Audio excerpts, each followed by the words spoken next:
This is the Troll Patrol, live with Justin Freakin. Welcome to the Troll Patrol live. It's a freaking debate night. Freaking fun fact, this is actually only the third presidential debate we have covered on this show, despite the fact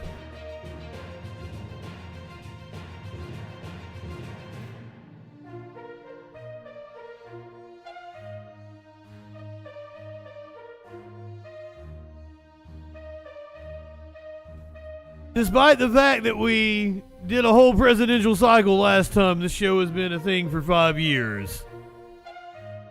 There was only 2 Joe Biden, Donald Trump debates. Both were disasters for completely different reasons. Tonight, it's a new playing field, a completely new ball game, as Kamala Harris faces off against Donald Trump in their first presidential debate, maybe their only debate, the only debate we know of so far. It should absolutely be a layup for Kamala Harris, but this is Donald Trump. And as we know with right-wingers, they have a tendency to try to overload you with bullshit, pull a gish gallop, so that you are so overwhelmed, it looks like you don't know what you're talking about. You get frustrated trying to tackle what they're saying, and they win by default. I did not go full KKK in your DMs. You're a lying sack of shit. Good evening. Welcome. It's a freaking Tuesday.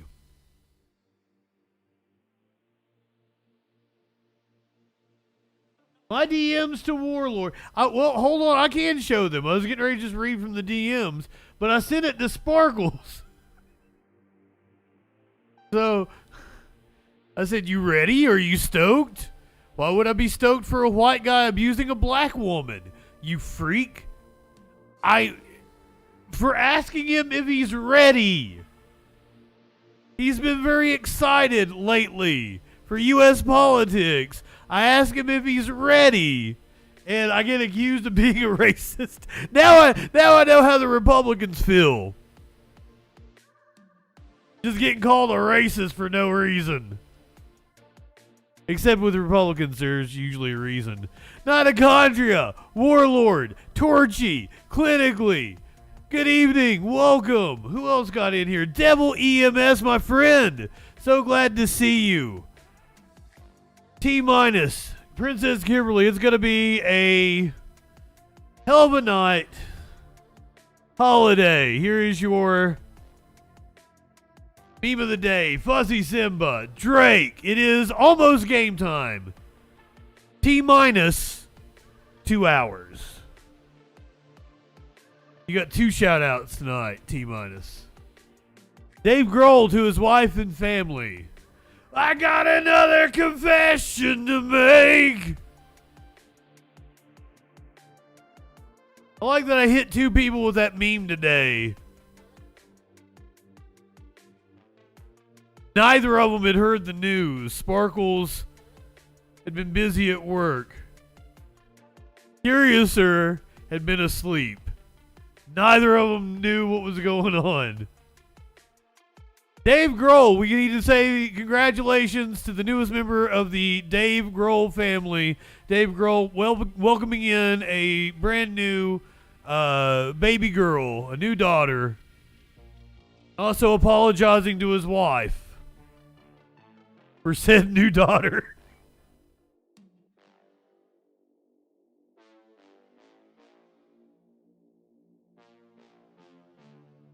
Dave Grohl out here living in sexual anarchy. You live in sexual Princess Kimberly, anarchy. thank you for the resub.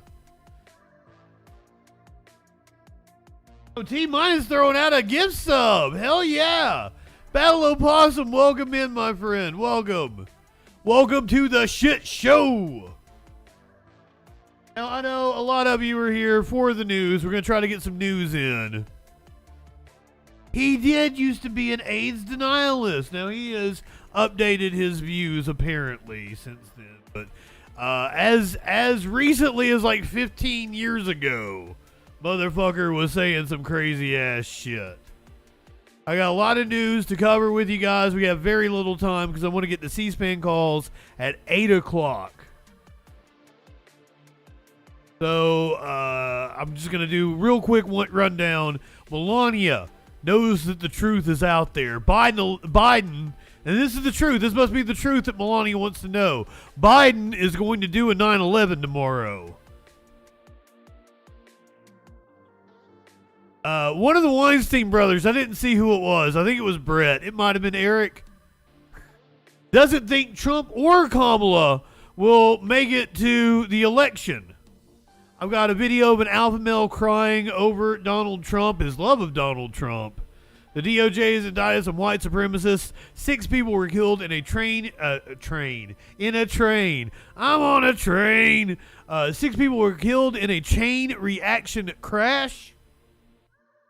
2 planes collided at the Atlanta airport, and we got fresh body cam footage of Tyreek Hill. All that and a lot freaking more tonight on the Troll Patrol Live. And of course, it is debate night in the USA. So much to get into. Battle of Possum. The debate is 9 o'clock tonight. We are about 2 hours we're about 1 hour and 55 minutes from the debate. Apparently, ABC News put in a clause that if the two of them start doing crosstalk, they can turn on the mics. So the rules are that the mics will be muted when the candidate is not being asked a question, but apparently ABC News put a clause in there that they can indeed, if they start going at each other, ABC News can turn on the microphones.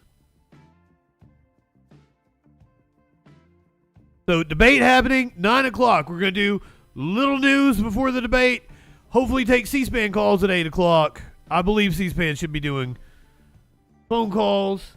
We're going to update you on the fact that it's just another day.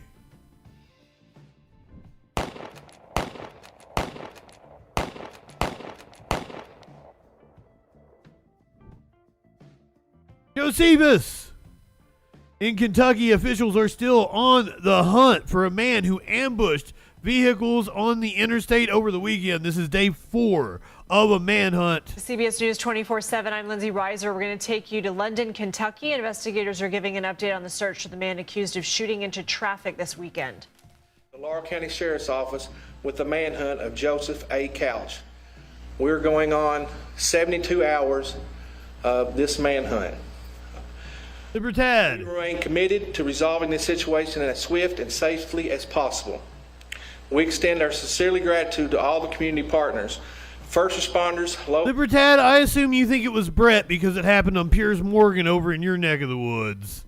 Local, state, so I think you saw the clip. Law enforcement agencies such as Fish and Wildlife, Federal Forestry Service, ATF, FBI, U.S. Marshal Service, elected officials, and also churches and local organizations that has helped us to feed us, to make sure we got plenty of stuff to drink, and all the other agencies that are helping. Flash, good evening.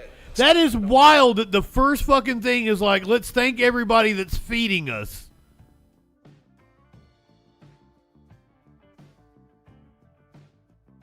I mean, I understand. I like food too.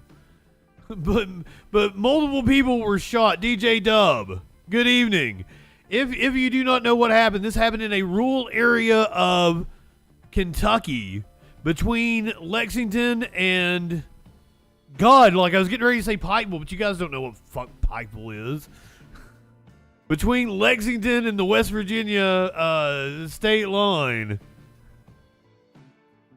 About halfway between the two. Off of an interstate. The interstate goes from Knoxville to Lexington. But it is in an incredibly rural area. I'm talking maybe hundreds of people live there. Not even breaking 4 digits. A man was on the interstate. Apparently, it was a targeted attack. Shot multiple cars, but possibly was shooting at one specific car. No one died, but 5 or 6 people were injured. I don't know the exact amount. So that catches you up. This is the press briefing that was held earlier today. Manhunt now in its 4th day. County Sheriff's Office with the manhunt of Joseph A. Couch. We're going on 72 hours of this manhunt. We remain committed to resolving this situation as swift and safely as possible. We extend our sincerely gratitude to all the community partners, first responders, local, state, and federal law enforcement agencies. Last probably about an hour. Federal Forces Service, ATF, FBI, U.S. Marshal Service, elected officials, and also churches and local organizations that has helped us to feed us, to make sure we got plenty of stuff to drink, and yeah, this fat motherfucker is really concerned helping us with that what he's gonna eat. get named, like the sheriff's departments and the city police from outside of our jurisdiction here. But I want to give a big thanks to the London City Police. The London City Police has went way above and beyond. This did not happen or occur in the city limits of London, but this is their community. This is their people. And I want to thank them and their officers. They went Damn Flash. on to help us answer calls out in the county, and they've done a great and remarkable job in helping in this situation. And their public affairs officer, me and him and Deputy Archado, we worked well together, passing on information. I want to thank them. Had some good food. I'm sure I'm leaving people out, but I want to thank everybody. I'm proud to be a Kentuckian. I'm proud to be the public affairs officer from the London State Police Post, and I hope that Nobody cares. Where's the and it's hard. It's hard. Where's the shooter at? Fear right now that there's probably somebody out there, but I know my fellow officers and troopers and all the other people. He was shooting at cars as they passed by, Shelley. Find this Also, good evening. and bring us to an end. But I just want to give another thanks. I want to thank, we've had outside agencies give us. Yeah, apparently the dude's name is Couch. Has anybody checked J.D. Vance's house? Snicks, good evening. More aircraft. So we've got, several more helicopters in the air and technology. We got the ATF and the FBI and the Marshal Services, and we've got other entities from way up Or good evening. contact with us to bring their equipment here to try and help locate Mr. Couch. So I want to thank them. I want to thank the people for being patient. I know you see all this stuff on Facebook, good or bad, but people are really behind us and supporting us. They're really supporting their neighbor. They're really looking out for each other, and we want. This is the weirdest press conference I've ever witnessed. Continue to. I've been to a lot of them. To check on the elderly person that don't have somebody. You can see why they can't find him. That is the area where he is at. Make sure you're being. As I said, when I said rural, Maybe your camera, your Ring camera. You're checking your security system before you go to the house. Make sure somebody didn't cross through your yard. That shouldn't be. I mean, Make sure your lights are fucking rural. charged. Make sure if you pick up the phone, you can contact and communicate with somebody. He's the dog, the We big want you, bad if you're in that dog. area, to maybe suspend your activities. Lenny, good A evening. little bit nasty about going out and hunting, like deer hunting or maybe coon hunting at night. Stay away from those areas. Don't be riding ATVs in those areas. Don't be hiking. You're going to tell people in eastern Kentucky not to go out hunting and riding ATVs at the beginning of the fall season.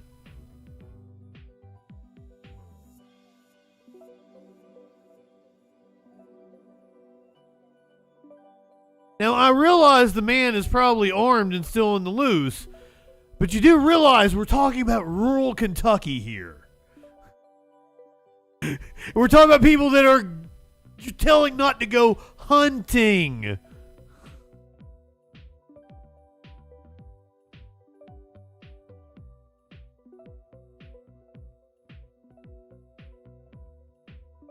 There you go, Flash. Vigilantes are going to think that means they should go out, ride ATVs, and hunt for him.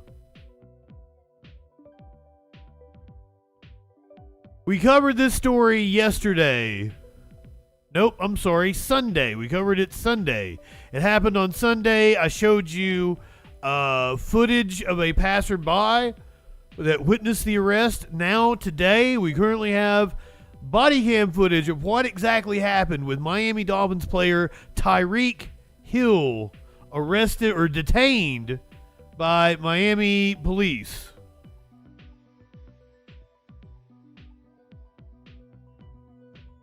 This is from, this is the city. This is Miami-Dade. No, that'd be Miami Metro. This is the sheriff's department, isn't it?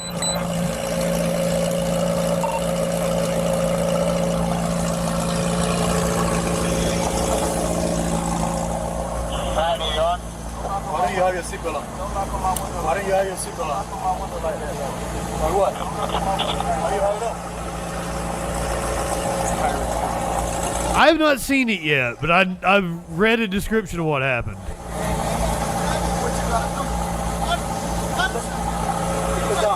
Hey, keep your window down. T-minus. Thank you so much for throwing out those gift subs. Thank you for your support so much. You have been amazing to this channel. This is Tyreek Hill. He is apparently, was he a wide receiver? Apparently like a pretty big deal. So, like, because he scored in the ball game. That he's driving to the stadium. He's right outside of the stadium in his fancy sports ball car, getting ready to go play sports ball on a fucking, it's like the first game of the season of the NFL.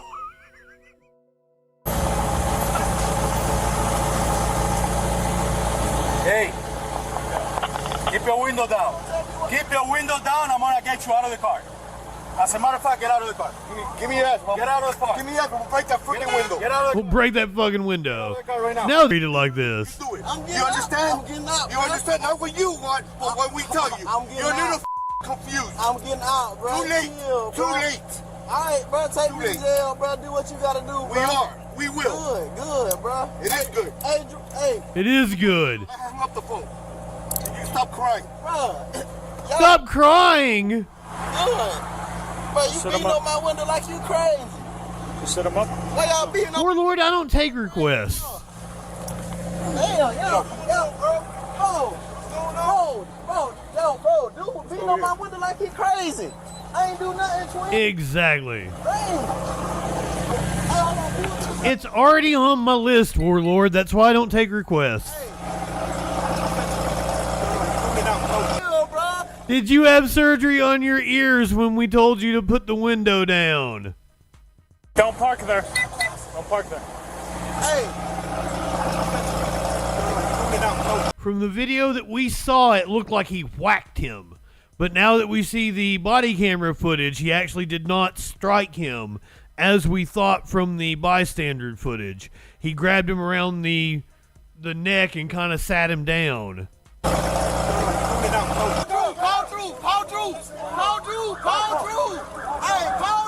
There is no reason to treat this man like this over fucking speeding. Hey, call Drew, bro. Just call Drew. Hey. Also, like, how do these cops not realize incredibly expensive luxury car outside of the Dolphin Stadium on game day? Park there, man. Just get in the car. Clearly, this guy is somebody important. Right outside on the side of the Hey, get in the car. You're parked in the middle of the street. They probably think he stole it. Hey, you're in the car. Who's the driver? You're probably right, Frag. Also, good evening, Fragwitz. Let me have your license. Let me have your license. Well, now they're harassing him. Your license right now. You've got no right to ask him for his license. You're not gonna give me your license. Hey, get your hands off of him. Right now. Hey, your license right now. Or I'm gonna lock you up. Your license right now. Your license right now. These are some little dick cops on a power trip. We're not playing this game here, man. All right, go get your license. Was he the one driving? Close that door. Okay, maybe he was, so maybe they are legally allowed to.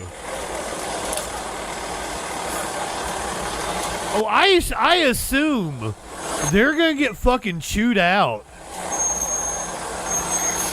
This shit went national. It was all over the news.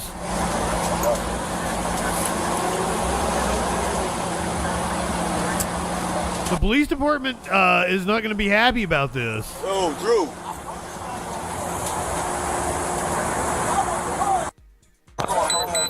Let me stand them up so I can take off his coat. Stand up. I'm going home, bro. So they've already been suspended.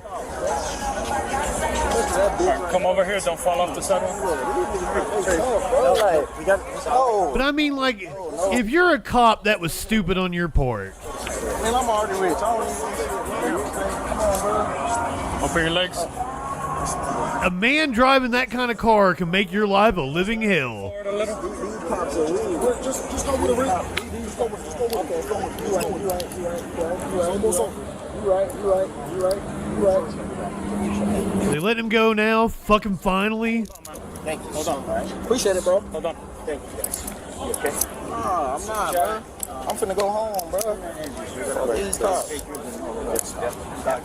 I bet that's like Dolphin Security or somebody stepping in. Dustin, good evening.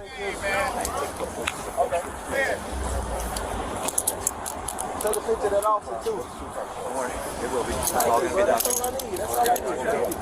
Well, yeah, they got a completely different tone with him now, don't they? Notice, because there was a cut in the footage. So a bunch of people have shown up on scene, probably from the Dolphins, that have major connections with the city. And they're talking completely different to him now. I bet this guy is some kind of like security with the Dolphins or some shit. It will be.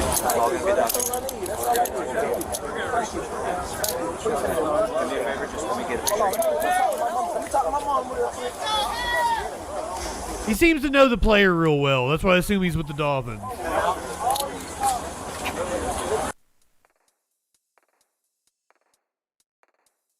Cops on a fucking power trip. Oh man, fucking Tyreek gave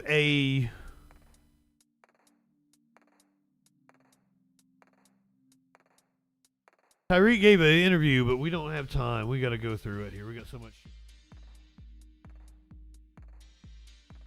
Go to Atlanta, where two Delta planes collided. Quesadilla, good evening.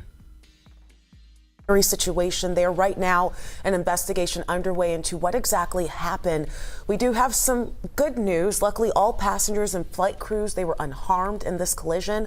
11 Live's Joe Ripley has been on top of this developing story, joining us live at Hartsfield Jackson. And Joe, you're looking into what exactly officials will have to piece together here.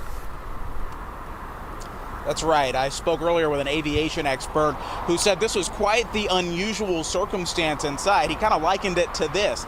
Imagine you're parked in a parking space here, but the car is not pulled up quite enough. Another car comes along and then clips the back end of that parked vehicle. Thunder Monkey. That's exactly what he says could have happened here. This collision happened around 10 this morning, just after 10, here at Hartsfield Jackson, the intersection of two taxiways to the North Airfield. That's according to an airport spokesperson. A Delta Airbus A350 was actually waiting to take off for Tokyo, Japan, when its wingtip hit the tail of an Endeavour Bombardier CRJ 900 bound for Lafayette, Louisiana. Okay, it was just the tip. The tip hit the tail. When I think planes collide, that's not exactly what I was thinking. That's a lot less dramatic. Delta says the 221 passengers on its flight had to be bused to the concourse. We're docking. The Everplane, meantime, had 56 passengers on board. None of them were hurt, thankfully. Aviation expert Alan Armstrong says the National Safety Transportation Board will now help determine the likely multiple factors that contributed to this collision. What is the efficient cause of this accident? Oh, Battle Post be like, oh no, I killed the story. We don't even want to hear the rest of it. Nobody was hurt. There's no wreckage. Fuck it. All right. I can do you one better. 6 people were killed. Several were children. God damn it. In a chain reaction crash that happened in California earlier today. 6 people killed in a crash that turned into a brush fire in Lakeview. It turned into a brush fire. The driver tried to pass on the right shoulder when it ran out of room on Gilman Springs Road, hitting a guardrail. Driver then swerving back into traffic and causing a 4-car crash. That driver was killed and a passenger was taken to the hospital with major injuries. One car that was hit was pushed into a field that caused the fire, and inside that car, 1 adult and 2 children were killed. Hello, I'm Mark Brown. Thank you, Mark Brown. ABC7 content by clicking the subscribe. There, you wanted wreckage and chaos. I gave it to you. I am a man of the people. Patrons at a fancy fucking restaurant in California held up at gunpoint. This was a Sherman Oaks steakhouse. Big news here of violent Hello, good evening. Chaos at a celebrity hotspot in the San Fernando Valley. KTLA's Gene Kang live outside of a popular Sherman Oaks steakhouse where this all went down last night. Gene, good morning. Good morning, Frank. Yeah, thank you, sir. May I have another? Unfortunately, the gunman got away, but witnesses are saying that 2 victims were held at gunpoint right outside of this popular steakhouse here in Sherman Oaks. It caused total chaos. Take a look. T-minus, thank you so much. Right here, right in the middle of the street. I don't know if you got a gun or you got to use a gun or a prop gun. It was a gun. It was a gun. Panicked patrons in Sherman Oaks talking to LAPD officers. You heard him. He had a gun. Witnesses say 2 victims, a man and a woman, were allegedly robbed at gunpoint just outside the restaurant. They say it happened right after they finished dining at the popular... Oh, well, fuck. I thought somebody came into the restaurant and held people up. I was hoping we had video of it. Damn. Liddy. Fucking A. Look at this support in the fucking community. T-minus, Lenny, thank you guys for all your fucking... Pentuple is watching right now? No fucking way. Oh my God. The fact that you gave it out and Pentuple was watching just makes it that much sweeter. Maybe he's not even in here. Maybe it's just giving it out to people that aren't in here. But if he is in here, that's fucking hilarious. Abattoir. 7 heavy still. Thank you guys for your support. Thank you so much. Woo! Maple Takes. Maple Takes, a good streamer. Yeah, sometimes if it's just like random gift subs, I guess it can go to people that's not in here. But it fuck Pentuple. If you're in here, that's fucking funny. Pentuple has me blocked from his stream. Pentuple has me muted on Twitch. Weed indeed. I'm saving the bong. I'm saving the bong for right before the debate.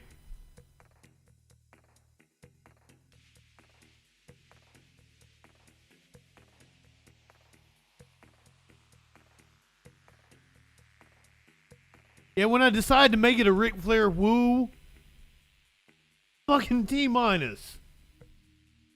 I am not worthy. I am not worthy.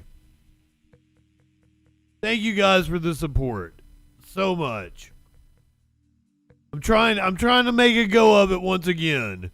Make a go of it this fall for the Election season. If I'm ever gonna break through, it's gonna be during an election season. So we're going to try to make a go of it. Don't forget, we got all kinds of debates coming up. Not just the presidential debate tonight. We got another debate later on this week. On Thursday, we've got Arizona's 5th. Andy Biggs. Christina something. I don't remember what her name is. I don't have my notes in front of me. But that's going to be a lot of fucking fun. We're going to do a debate with every Senate race. We're going to do several of the most high-profile contentious House races, and we've got 3 governors debates we're going to be watching. So Debate Central right here starts tonight. Presidential debate. God damn, abattoir. Christina Smalls, yes. Woo! I knew it was Christina or something. Andy Biggs is a nut job, so I can't wait for that. All right. We got news to do. Fucking DJ Dub. God damn it. You guys are going to fuck around and get a hype train growing while we're doing this fucking debate. Steakhouse by Ventura Boulevard and Metalia Avenue, which I don't know how it works either. MILF, good evening. Told detectives that they were leaving the restaurant when suddenly a suspect with a gold-colored gun robbed them. He had a gold gun. Soon the couple ran back into the restaurant, causing chaos as customers and restaurant workers reportedly ran out the back door. That was around 9:30 last night. A police helicopter and LAPD patrol units searched for that gunman. Unfortunately, he ran off. Witnesses told police they heard gunshots. After further investigation, they found no evidence of gunfire, and the suspect stole a cell phone from a victim, which was later found near the scene. Now, back out here live, I'm talking... fuck this story, too. Like, other than the dude having a gold gun, which is pretty pimp, he robbed a high-end steakhouse. It wasn't in the steakhouse. He just got people afterwards and didn't even fire any shots, just stole a cell phone. A little disappointed. Yeah, how is there not already a hype train? Or is there? Incoming hype train. I think it's getting ready to start. Speaking of hype trains, citizens of North Korea were on a hype train. CJ making it rain. God damn.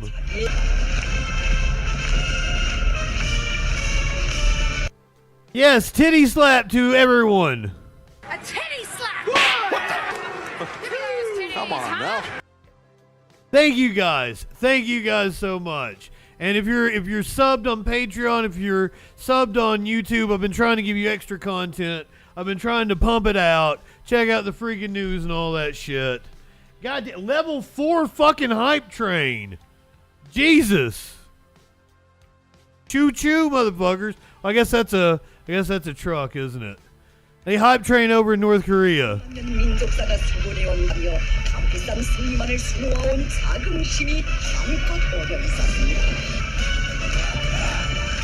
People on YouTube are like, what the fuck's a hype train? I want to be on the hype train. This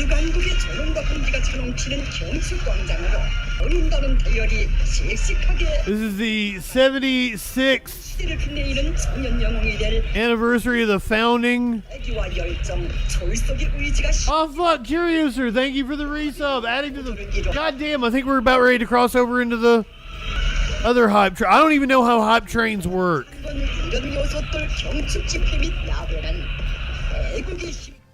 But I think we're still chugging along. We did whatever it needed to do. Oh, we achieved a level 4. God damn, I don't know what it does, but I think it's good. I think that means we'll have more viewers for the debate. Hell yeah, new people. We want new people in here in the chat.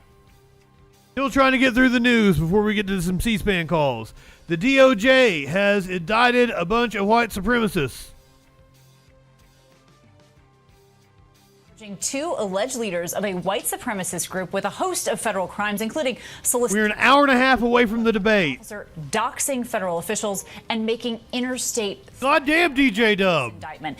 Dallas Humbert and Matthew Allison are leaders of this group that goes by the name Terrorgram. Warlord. They wanted to ignite a race war in the United States and incite followers to carry out terror attacks around the world.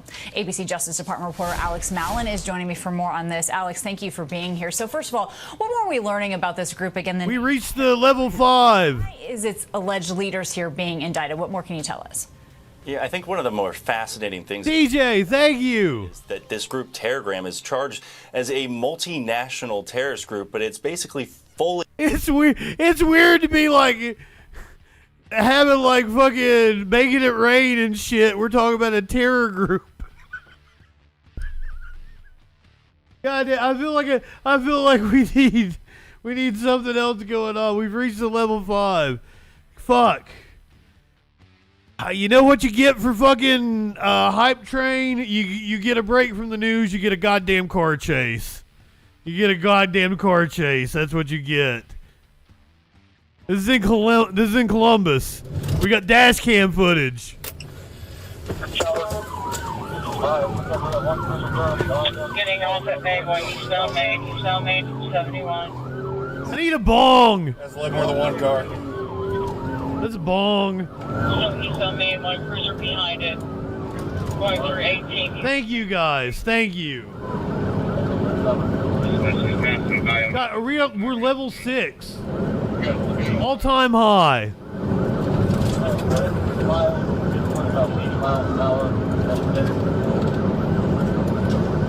Green, you're good. Go! Go, he says. Abattoir. Goddamn. I love you guys. Chopper said he can't report it. I was not expecting this. 121 eastbound, passing to Ohio now. Eastbound down. Correction, eastbound Kelly. How many cars do you have behind it? Fuck, we're halfway to a fucking level 6. That's 11-6 approved. Pretty much everybody that's ever watched the channel is a fucking subscriber now. Hell yeah. Oh fuck! Go. Oh shit, did you guys see that? Keep your eyes on the back of this cop car that he's following. That's 11-6 approved. Was it a dead end back here?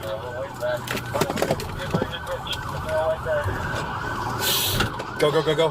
What was he even trying to do? Where was he trying to go to? Come back to Maine. He's gonna head back. He's gonna come out on Maine. What was he trying to do? I gotta watch it again. That's 11-6 approved.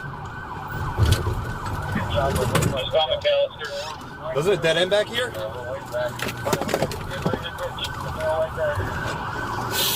Go. He's belling right now. No, he's not. Come back to Maine. He's gonna head back. He's gonna come out on Maine over by the towers. Goddamn, guys.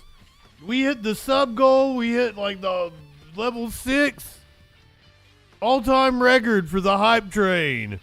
Goddamn, you guys are gonna put me on the front page of Twitch. Goddamn. That's all I can say. Titty slaps for everybody. A titty slap!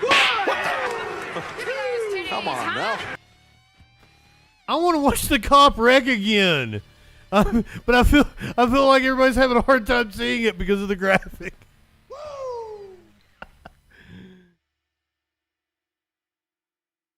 Thank you guys. I am humbled. I am humbled, and I am excited to bring you fucking debate coverage tonight, debate coverage for the next several weeks, and all-night election coverage when we get there on November 5th. Prometheus, good evening. And, of course, all the fucking most absurd news, politics, and current events all the way through the election. Fuzzy Simba, Thank you. DJ Dub, Abattoir. Thank you guys so much. Warlord. Fuck. You're good, right, good, right, good, right. Yeah, we're an hour and 20 minutes away if anybody wants to time out their How many cars do you have behind it? substances. T- thank you so much. S11, 6 approved. So here we go. Keep your eye on this cop car he's following. Was it a dead end back here? He's getting ready to dead end. Go, go, go, go. What was he trying? Somebody explain to me what his thought process was. Where was he going? S11, 6 approved. Was it a dead end back here? This controller disconnected. Go, go, go, go. He's bailing right now. No, he's not. I don't understand. Come back to Maine. He's gonna head back. He's gonna come out on Maine over by the towers. Oh, I am stoked for the shit show. Eastbound Maine. I've actually been a little nervous today.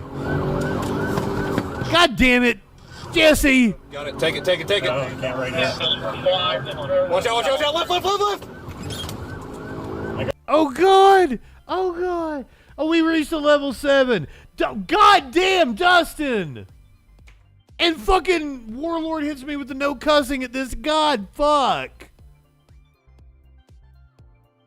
Woo! Thank you. Thank you. God. Yeah, everybody gets a cat.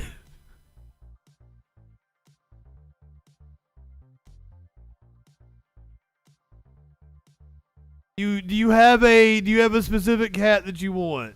Does anybody have a, or is it just whichever cat's handy?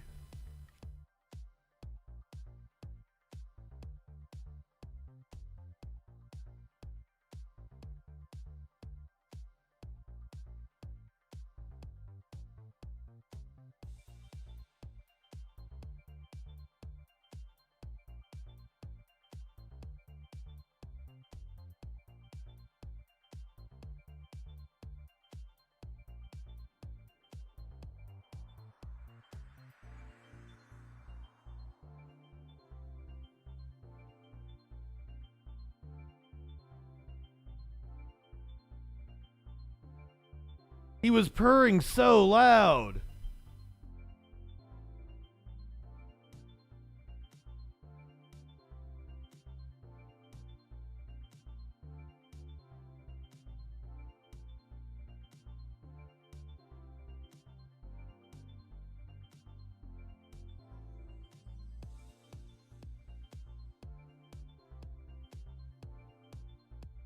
Smokey will be up here eventually. He's already been up here once.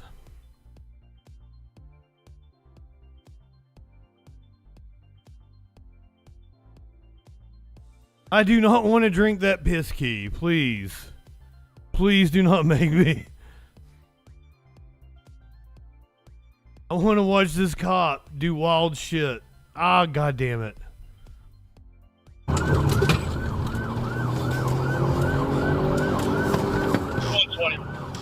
Go, go, go. Got it. Trying to do a pit maneuver. Watch out, watch out, watch out. Left, left, left, left. I got you. That was a horrible place to do a pit maneuver. He's missing a tire. Oh, he sure is. Southbound Elm Creek. Take him at the wall. Take him at the wall. Take him. To the window. To the wall. Take him. Southbound Allen Creek. Southbound Allen Creek still. 15's gonna go for it. See, LA would never do this. I already got the gun.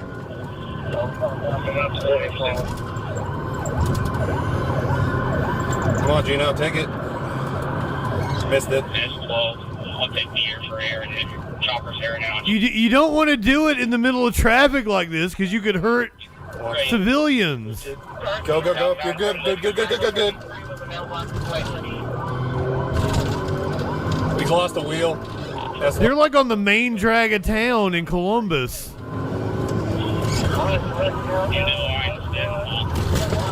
We're going to be at line stand, bailing.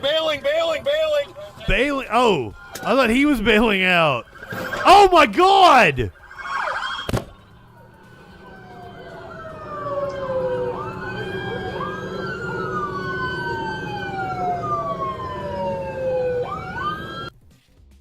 Okay, we're gonna watch this whole thing again because the entire thing was wild. This just happened on the 3rd. There you see him speeding by. The cop makes a U-turn.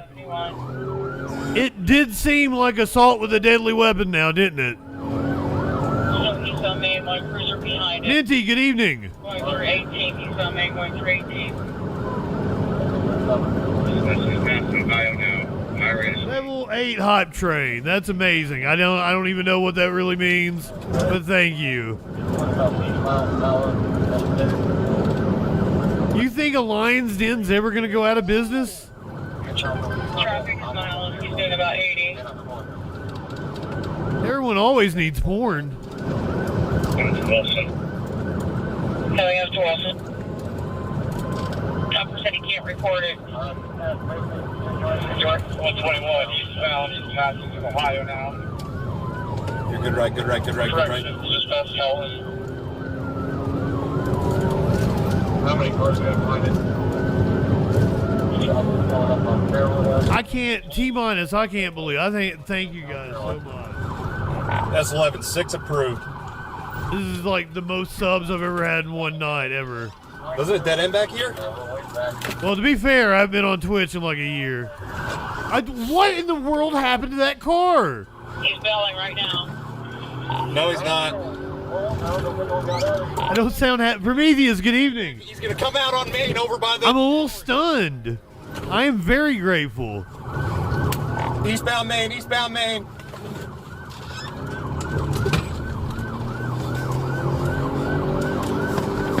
20. Over, yeah, like he fishtailed it out or something. Watch out, left. I gotcha. You're good. I don't know what you're talking, Warlord. You got to tell me what you're talking about in the DMs. Southbound Elm Creek. Hey, left is best. Take him at the wall. To the window. Take him. Yeah, we hit the new record. I'm not even gonna worry about the ad. Well, no, we need to get the ads out of the way, just in case somebody does come in here and they don't have a sub. Go for it.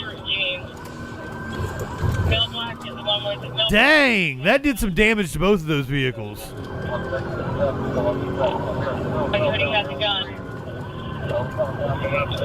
I got another one of these. Daffy, good evening. Come on, Gino, take it.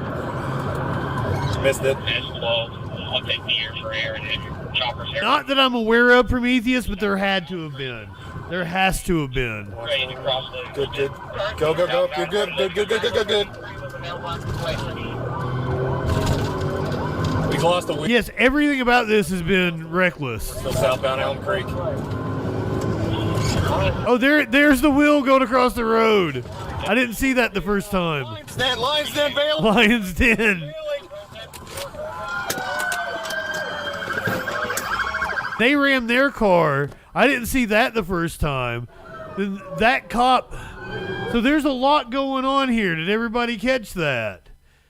So they wreck their car. They bail while it's still in motion. This suspect gets hit by this cop. We're going to be at Lion's Den, bailing.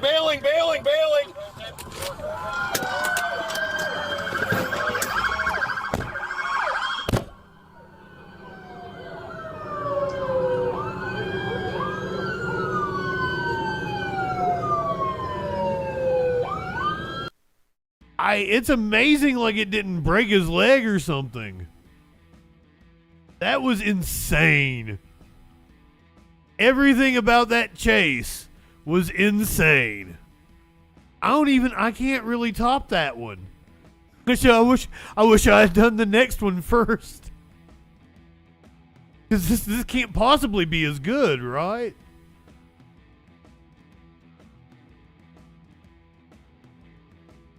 This happened in Springdale yesterday. It can't possibly be as good as the one we just, like that one. That one's gonna go in my Hall of Fame. We're gonna go back and watch that many times again. That's like Puppy Bus. I'm gonna break that out anytime anybody needs some aftercare. We're gonna watch that specific car chase. Battle Opossum, they were running funny because they got hit in the fucking leg with a car. They might have a broken leg. Simp, good evening. I don't think I can top it. We'll see. We'll try to. It happened yesterday, and I don't even know where Springdale is.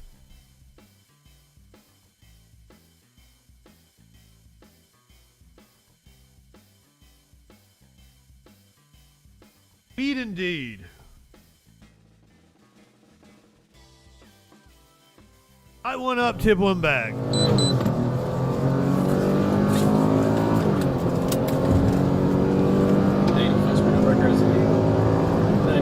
Traffic stop at Thomas Harlington.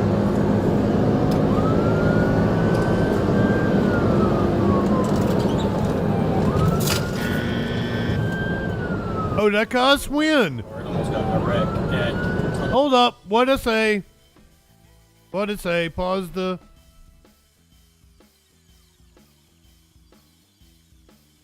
Pause the timer. Hello, Bosom. When did I cuss? I didn't cuss.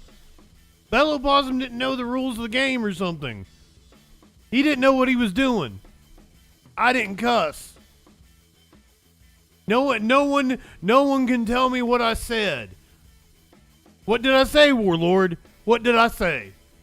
I've been trying hard not to, and that's what, when you think I might have not looked grateful, I was also trying to be very mindful of not cussing. When did I say it?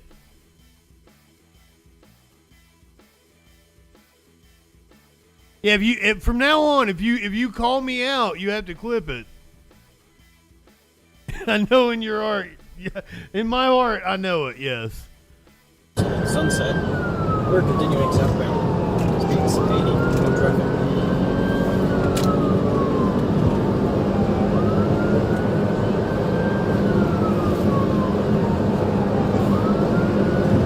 My existence is profane. Oh, fair enough, Battle Opossum.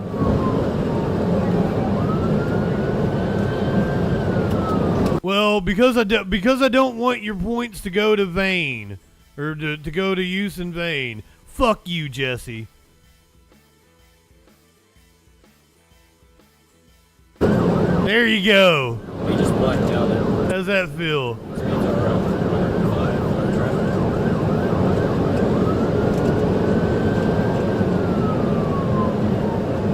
I try to get them all out right after the no profanity comes up. Come? Come's not really a profanity, is it?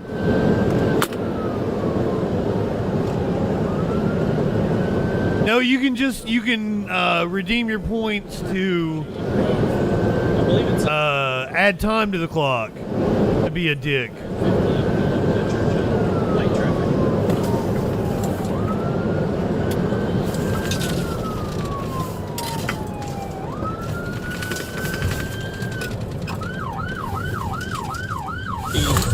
Oncoming traffic southbound. Okay. Going again. Back to Come as a celebration.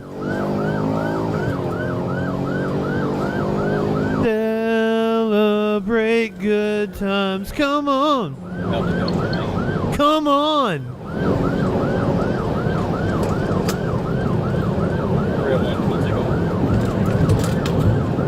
Not at all profane.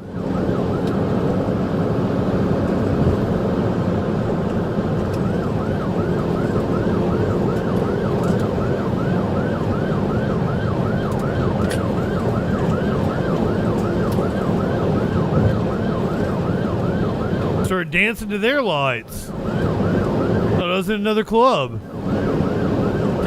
He's definitely 32. He's older.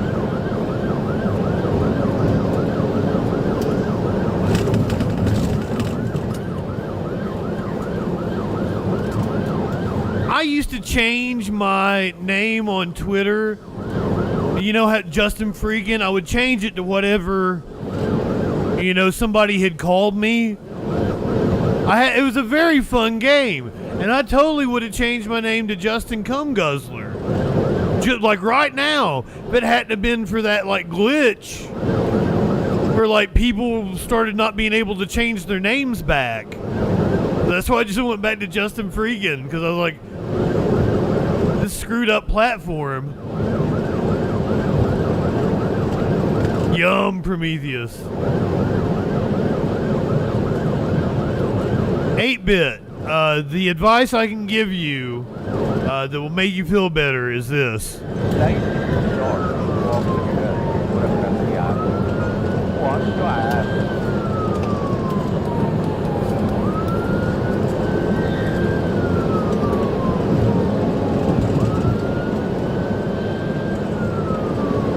I'm gonna have to make an alt channel.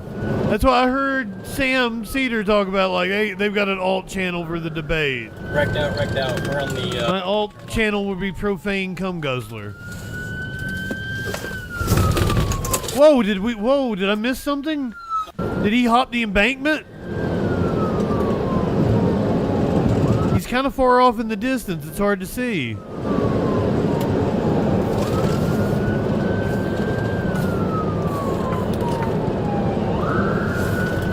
wrecked out. We're on the U-turn on Garland. I guess he did.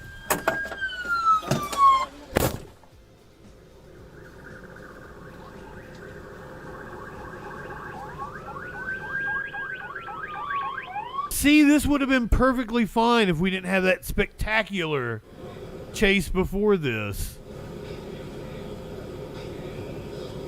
We would have been really into this. Oh my god, that dude went off the curve. He took it too fast.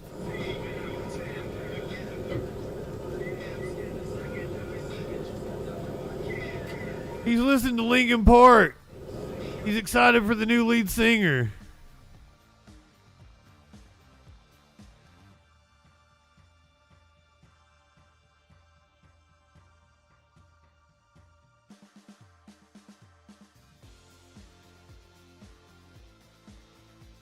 Let's go to Status Quo, who is outside of... Where's the debate? It's Philadelphia, right? They're protesting outside of the debate. I have not gotten any confirmation that she was for sure a Scientologist. She apparently appeared at a celebrity Scientology event and has been accused of being a Scientologist by people who would know that she is a Scientologist. But no, I've never gotten any definitive answer. I like Dead Sarah too, so like Drake, I was kind of excited.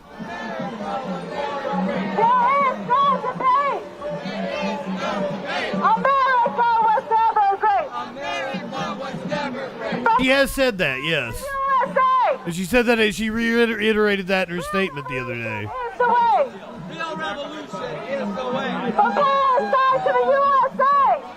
I liked the concert and I was stoked.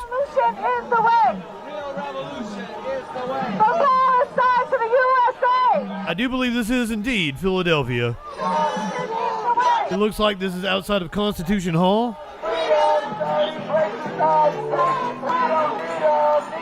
Drake, there is a Linkin Park concert with her. That's what the countdown was for. Well, the countdown to the countdown. When we finally got to the countdown, the end of the countdown, it was a concert.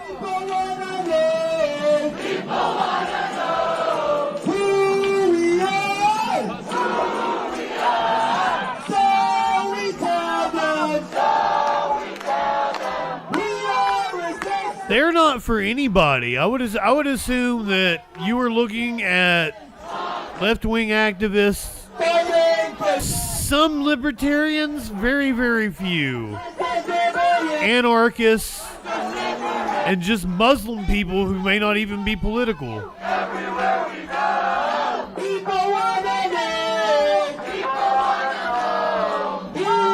Oh my God, Prometheus. Well, see, I wondered. I was like, it may be that he's not had any success in any of his other projects. And he just needs to get the band back together because Linkin Park is the brand. And I understand that. He put the sweat equity into a project. Like, that's an IP that's worth money. I get him doing it. And I'm not against bands doing it. I'm not a purist. Like, Steve Perry is not Journey's original lead singer. There's several bands that have brought in new lead singers and have had success, have been bigger. Bruce Dickinson. Mike Patton is not the original lead singer of Faith No More, so I'm not against bands replacing their singers at all.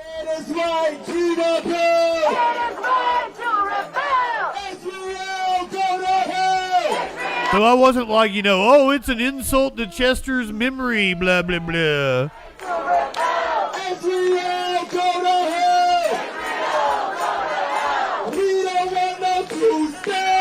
I've totally been cool with Queen. I thought they were good with Paul Rogers. I think Adam Lambert is fucking perfect.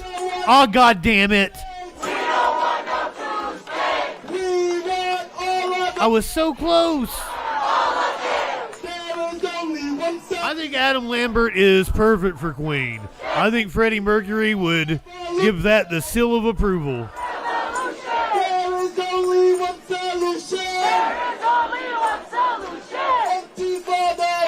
Yes, simp. That's a great way to put it. A band is a ship of Theseus. Lynyrd Skynyrd is a good example that, like, there's no original members. War is also like that. I don't think there's any original members of War. Long live the Intifada! Long live the Intifada! Long live the Intifada! Long live the Intifada! Long live the Intifada! Long live the Intifada! From the river to the sea! From the river to the sea! Palestine is almost free! Palestine is almost free! From the river to the sea! I like Sammy Hagar better than David Lee Roth. I even like the Gary Sharon album.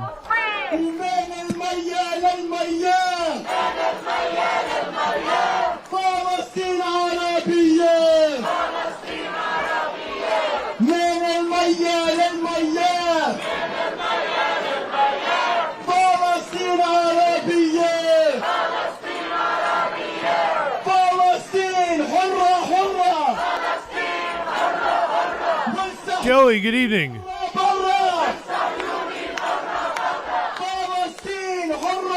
When Sammy started singing with them, the music got better, the lyrics got better, the singing got way better.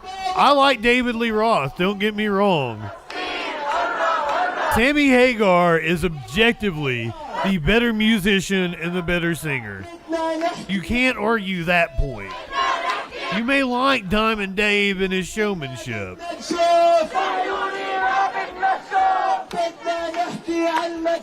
And if you like David Lee Roth, that still exists. And then the Sammy Hagar stuff also exists, and it's awesome.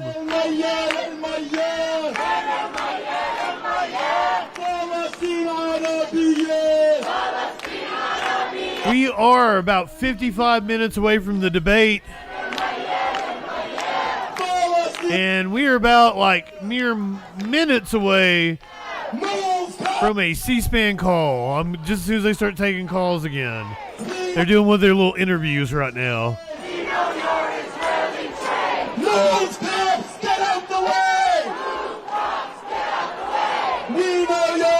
Oh, just a second.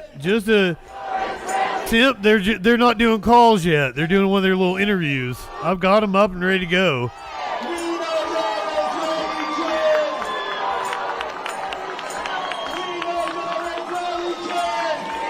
Okay, so everybody's been... Oh, hold on. I think they're getting ready to go back to calls now.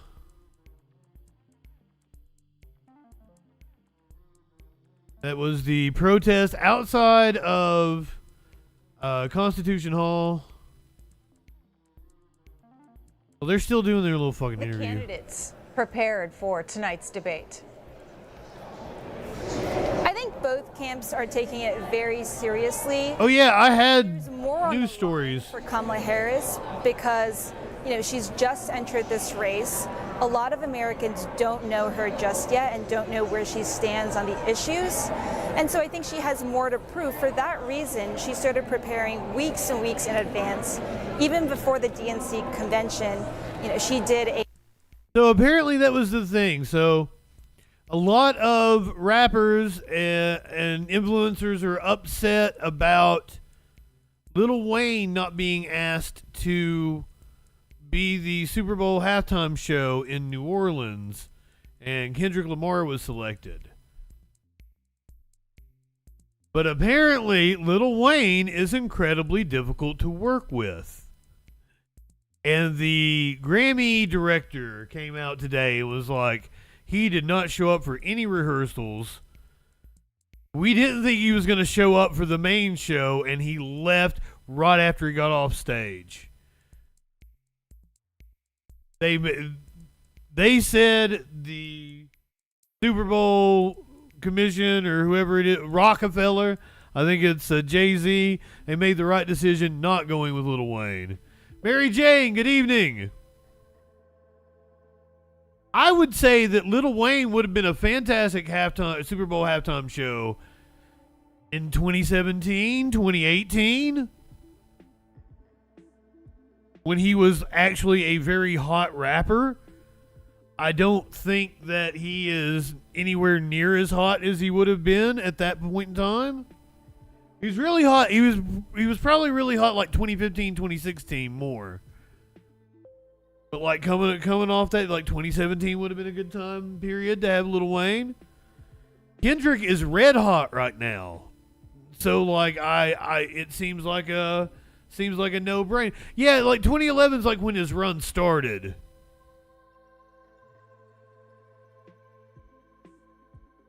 I would give him like from 2010, 2011, all the way through like 2015, 2016. Those are peak Lil Wayne years with his output. And now he's I didn't actually say it. I'll reset it if you make me. But he has fried his brain. Have you heard Lil Wayne talk lately? I don't think he's all there. So, just saying, I wouldn't go with Lil Wayne. He is the feature king. And CNN reported earlier that the vice president, in preparation for tonight's debate, spoke with Hillary Clinton about debating the former president back in 2016. Why'd you speak to Hillary Clinton? MSNBC, the Mata blog, also reporting similar that the phone call was made between the vice president and the former candidate, Democratic candidate in 2016. And they report that they spoke recently and repeatedly. Now, again, tonight's debate by ABC, hosted by ABC, starts at 9 p.m. Eastern time, and we'll be simulcasting that debate here on C-SPAN. And ahead of that, good evening. From you, what you want to hear Crystal Cat from the candidates tonight. If you are... You have time to get a beer, Drake. You got 50 minutes. 202-748-8920. If you're supporting the former president, 202-748-8921. If you have another candidate, 202-748-8923. Another candidate. And if you're undecided, 202-748-8923. Let's go to Shonda, who's in Dayton, Ohio, Republican. Shonda, what do you want these candidates to talk about tonight?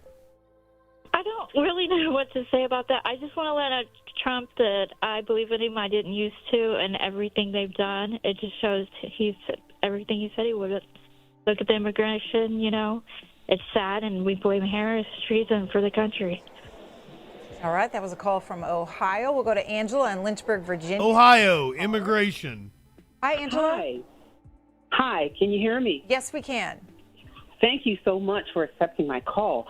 I want to see Harris go out there and be presidential. I'm originally from New Jersey, and I know Trump and his lies. What he did for Atlantic City, nobody wanted to talk about. And even when I was in New Jersey, they swept that under the rug, how he lied to his creditors, filed bankruptcy, and left Atlantic City in a disarray, and he walked away scot-free. He's been lying ever since. He's been in the White House, and New Jerseyans know, if you know, you know, but he's been bad for the country. I'm so totally disappointed in what he's done, especially with COVID. So coming out with Kamala Harris and Joe Biden, they've done better for the country, and I know moving forward, she will be the one that will take it to the next level. All right. America needs this. Angela, Thank you think an effective strategy for her is to call him a liar repeatedly tonight? Yes, because the simple fact of the matter is when he was in office, the press said nothing. They wanted to fact check, but they never called him out until the last part of his presidency. He's lying, he's lying, he's lying, he's lying. CNN... Dude, welcome in. Good evening. That made his job, his career on reporting lies from Donald Trump. But welcome in, Raiders. The media never said he's lying from COVID on back. Okay, and Angela, for our viewers, there are multiple websites that you can go to that are fact-checking tonight's debate, and you yourself can go and check for yourself. Did they tell the truth? There's PolitiFact. There's multiple websites. New York Times, Washington Post. They do fact-checking of tonight's debate. For the rules tonight, let's go through them.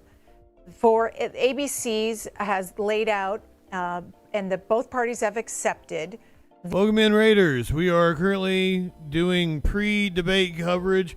We like to watch the C-SPAN calls. They're always fantastic.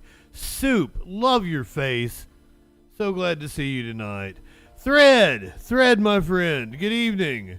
Who else we got in here? Poonages. Am I saying it correctly? Good evening. Love your puppy in your avatar. Avalon, good evening. CSW, did I shout you out, my friend? So glad to have you here. He also bankrupted several casinos in Atlantic City. Screen and no studio audience, so very similar. Now, apparently ABC can unmute their mics president, and that if they talk to each other.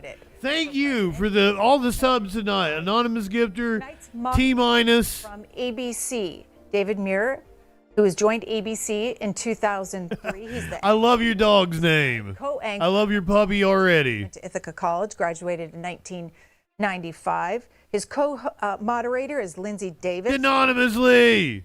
I'm so glad to have you here. 8-bit. I don't know if I gave you a shout out. Prime. Don't forget to hit that follow button if you're not freaking followers yet. University of Virginia in 1999. I'm Justin Freakin. We do the news Sunday through Thursday. I want to hear from these candidates. Carrie in South Windsor, Connecticut. Talk now. Welcome. Well, first of all, I hope that there is a difference in the tone and civility between the two of them, and there's no ad hominem attacks.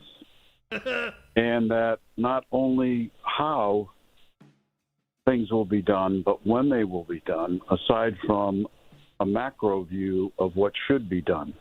So more practical than ideological ideas based upon who they are as candidates. I really feel that the past record of Kamala Harris speaks volumes about her record, not her personality, but her record, and that the comparison compared to the achievements of former President Trump while he was in office on many different levels will ultimately prove to be very effective in him winning. So you want your candidate to stick to policy tonight? Absolutely. What policy? And do you think he did that during the first debate when he squared off against current President Joe Biden? Well, I think he went back and forth. He's only human, but I think the fact is that not only what you want to accomplish, but how you will accomplish it and when. So we, as voters, have an indication of what we can expect for the first term. Okay. What are his vulnerabilities tonight, Harry, do you think? I think his temper and his persona. If he's able to rile him, if you will, and he loses composure, it could be a different candidate than we see.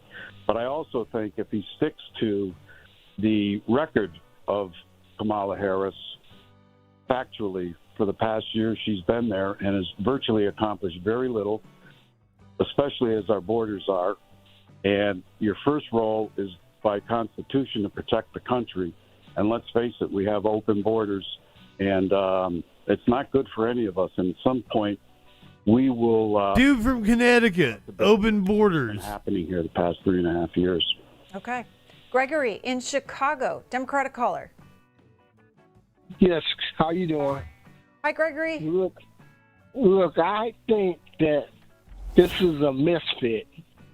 Trump do not like himself. He don't like his kids. He don't love the country. Kamala Harris has not done a lot, but I think she stands everything that she put out in front of us. We are fighting a war.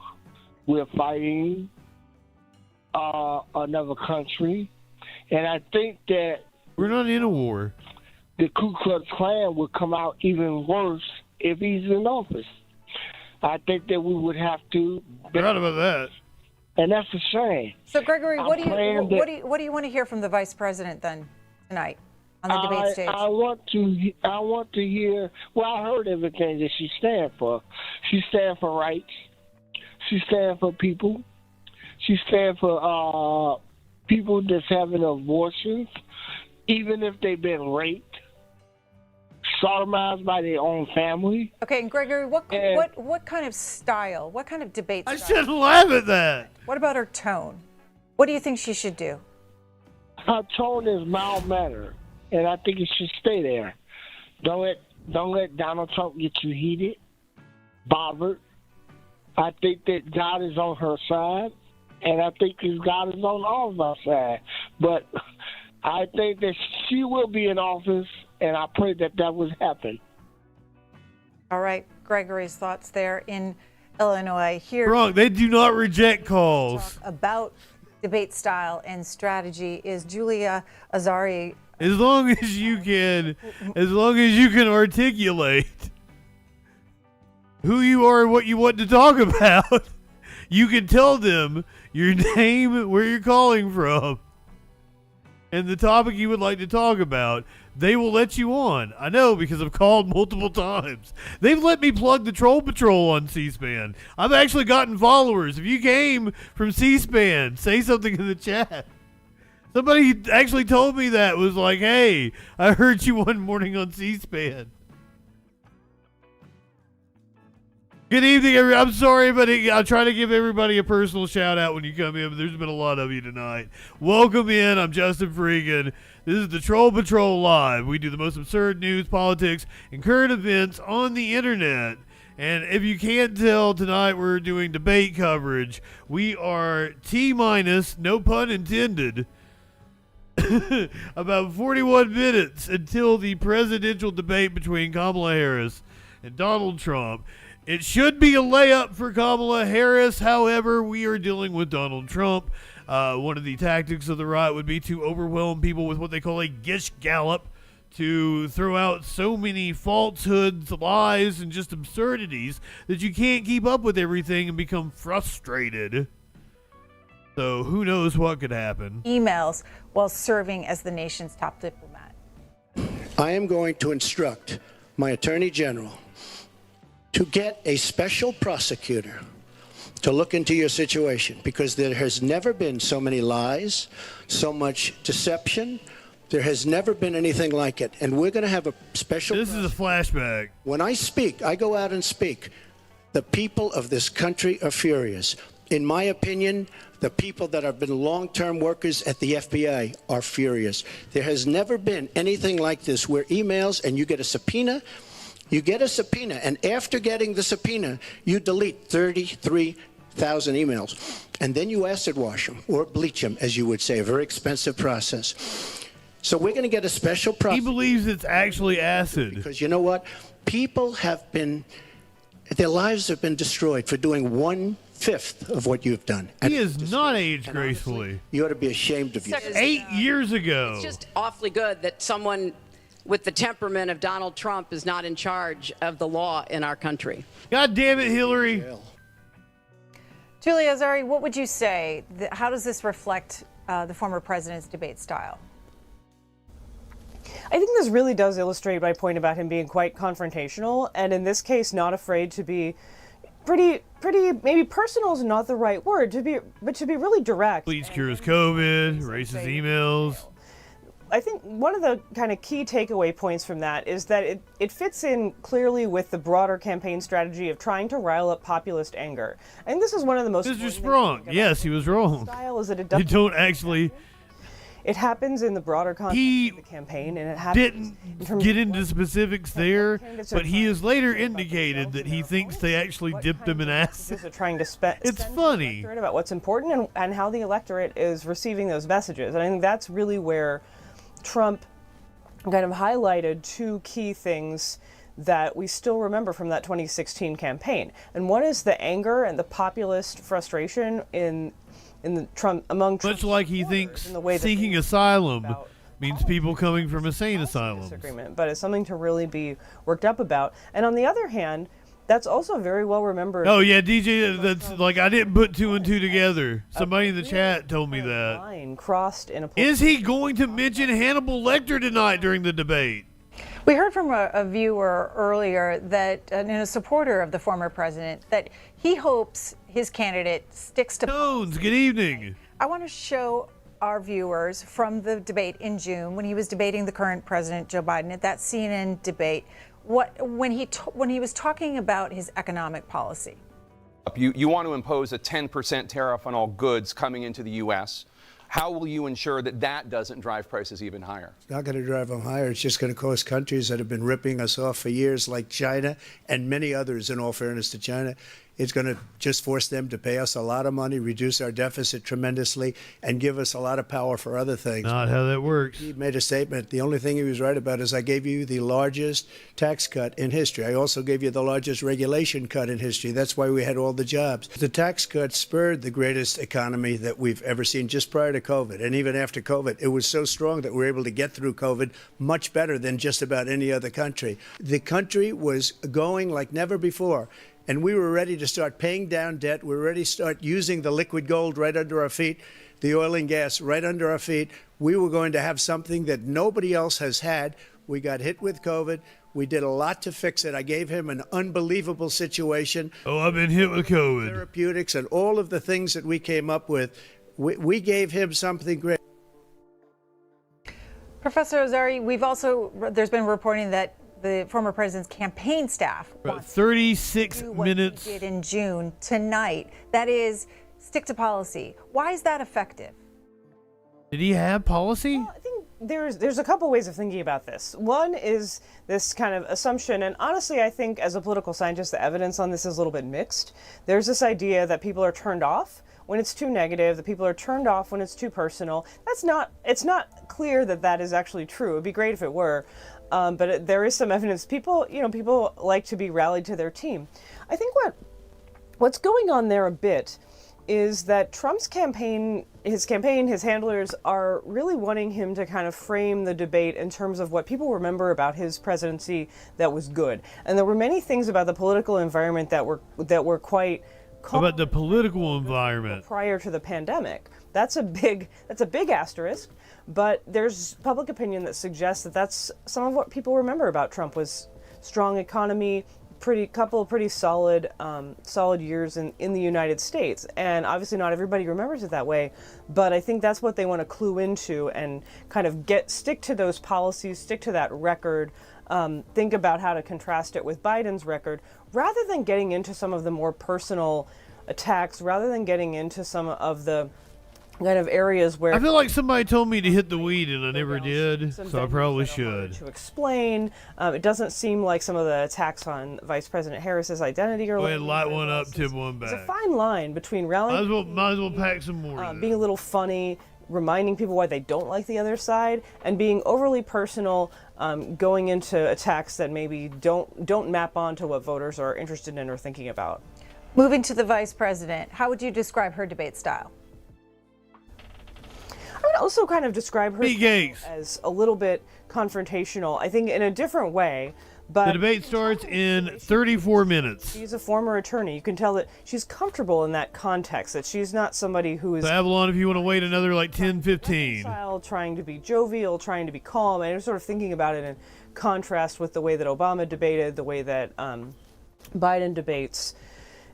I think if you wanted to kick right when the debate starts. Comfort in a kind of context where she has an opponent, she's a clear opponent, she has a job she's trying to get done. I think that really Tones, they memory hold it. Memory hold it. That's an opinion that might really rile. But so much shit happened during the Trump administration. You know, I think that all comes through. Let's start with her 2020 debate. That's fair, 8-bit. That's kind of what Biden did indeed do. Against the former president's vice president, Mike Pence. The moment that people point to is when the vice president was interrupting her. Let's watch. Senator Harris. Well, I mean, I thought we saw enough of it in last week's debate, but I think this is supposed to be a debate based on fact and truth. And the truth and the fact is Joe Biden has been very clear. He will not raise taxes on anybody who makes less than $400,000 a year. He said he's going to repeal the Trump tax cuts. Mr. Vice President, I'm speaking. Well, wait. I'm speaking. It'd be important if you said the truth. Joe Biden said twice in the debate last week that he's going to repeal the Trump tax cuts. That was tax cuts that gave the average working family $2,000 in a tax break every single year. Senator, that is that's the math. absolutely not true. That is he only is he only going to repeal part of the Trump tax cuts? If you don't mind letting me finish, we can then have a conversation, okay? Please. Okay. Doris. Joe Biden will not raise taxes on anyone who makes less than $400,000 a year. He has been very clear about that. Joe Biden will not end fracking. He has been very clear about that. Professor Ozari, with a smile on her face, she said, "I'm speaking to the vice president." And it was noted in Semaphor's reporting today that she said, "I'm speaking 6 times." And she's incredibly photogenic. Debate. Question marks. I mean, people are still talking about it. It certainly, I think, you know, when we have these debates, not dissimilar to what we just saw with the other candidate, it's not the things that they say, and particularly these confrontational styles, not going to work for everybody. Biryani? This is not a style that's. I'm interested. What is that dish? Skeptics, but it was such an interesting moment because every professional woman who's been in a professional meeting kind of knows that feeling of being interrupted, and she just leaned into it. She just owned it. That's a good summation, Prometheus, of the first half of the show. I've been sort of thinking about, since we've had so few examples. Welcome to the second half. In this debate context on the presidential stage. There might be a third half. This is a little bit part of her. Because I can't do math. Really taking steps, using the debate context to try and define the meaning of being a woman, of being a person of color. She I don't know if it's always effective. Again, it doesn't always land with everybody, and the vice presidential debate is a tricky one because I think it kind of tends to happen, and then people like you and me talk about it.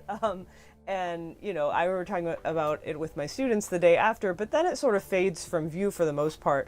Always recommend washing your ass. So talking about this, though, is very much...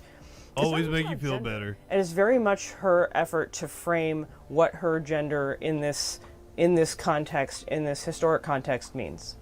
Let's go to 2020 in the primary cycle. What does her gender mean? You think you just fell out of a coconut tree? One of the moments between, in the second Democratic primary debate between Kamala Harris and then candidate Joe Biden on this stage. Take a listen. I do not believe you are a racist. And I agree with you when you commit yourself to the importance of finding common ground.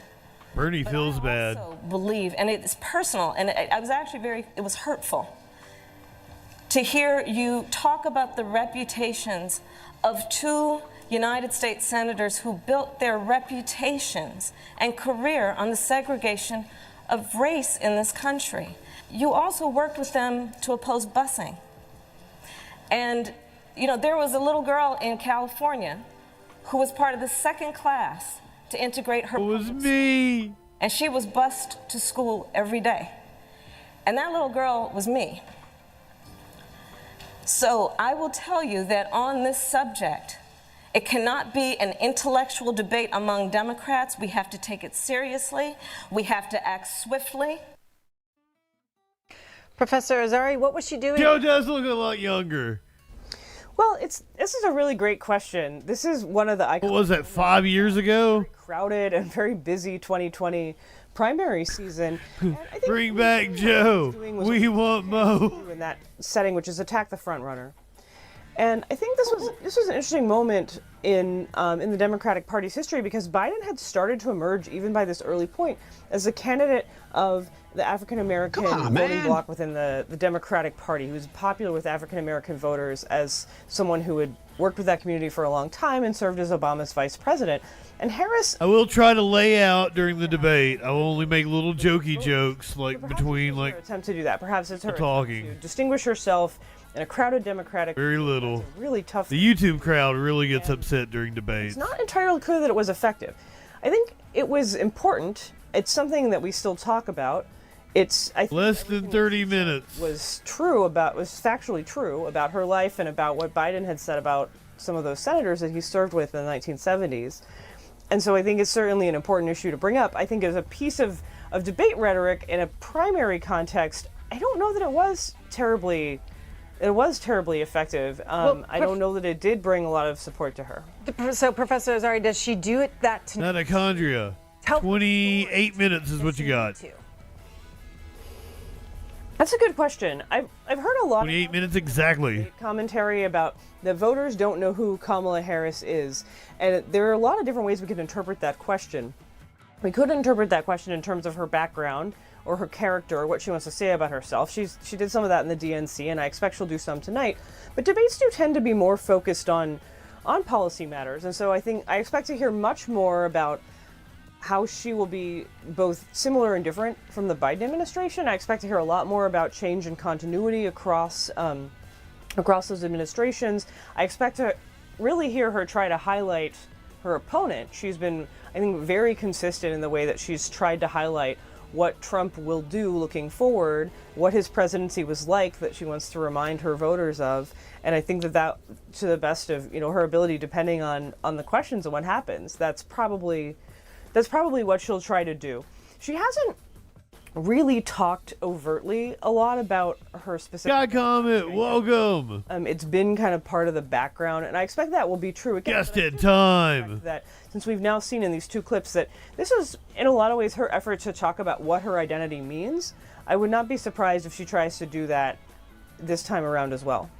Julia Azari, political science professor at Marquette University. Thank you. Prometheus went over to YouTube. Thanks for having me. Back to calls. We'll go to Barbara in Miami, Florida. Republican Barbara, what do you want to hear from these candidates? Barbara in Miami, are you with us? Hi, Barbara, it's your turn. What do you want to hear from the candidates tonight?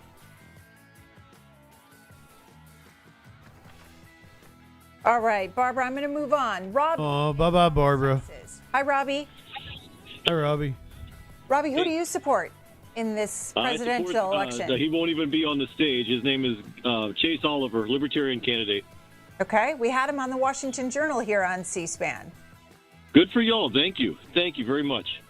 And so will you watch tonight?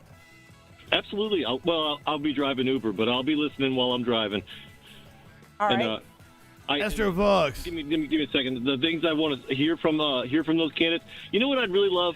Like you guys, you put Chase Oliver on your Washington Post.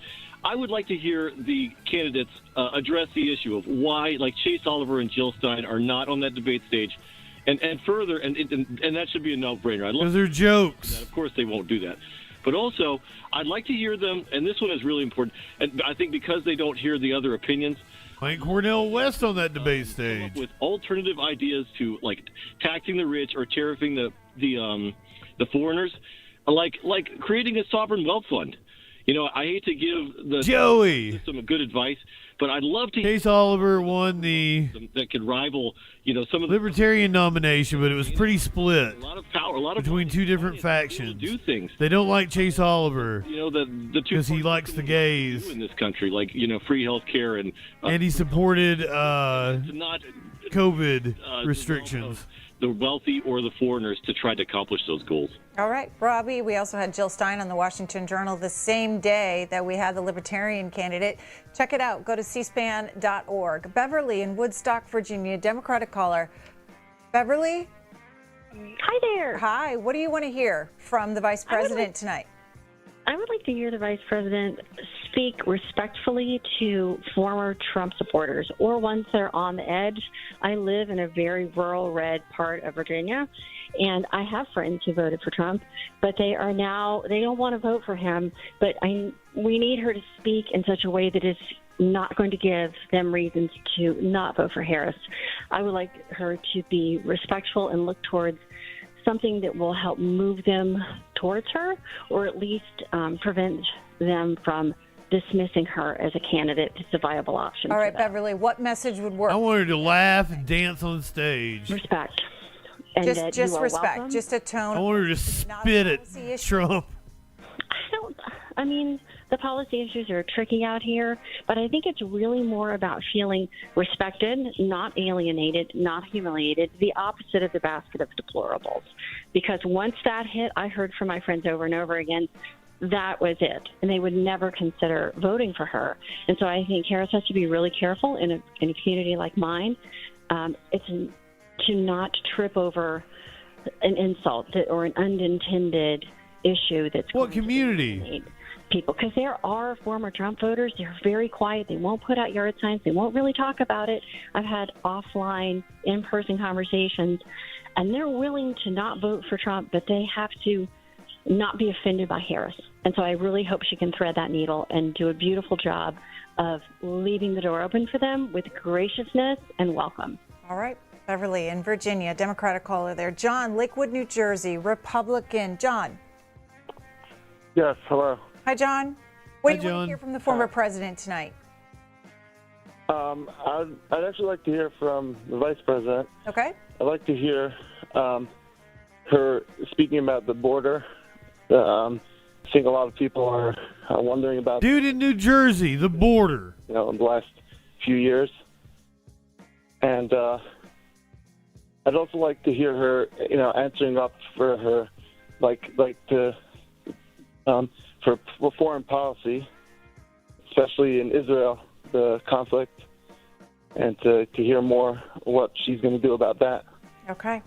All right. We will be simulcasting ABC's debate here on C-SPAN networks, and you can watch here when it begins at 9 p.m. Eastern Time. Also, if you're on the go, you can watch on our free video mobile app, C-SPAN Now, and you can also on our website, cspan.org. You'll be able to find the debate after it's over tonight as well. When it concludes, we're going to go back to the phone lines and have a conversation with all of you and get your reaction to tonight's debate as well. We're expecting it to last about 90 minutes, so around 10:40 p.m. Eastern Time is when we expect the debate to wrap. They're going to have 2 commercial breaks, and that's when we will pick up here with resume our conversation with all of you tonight and get your reaction.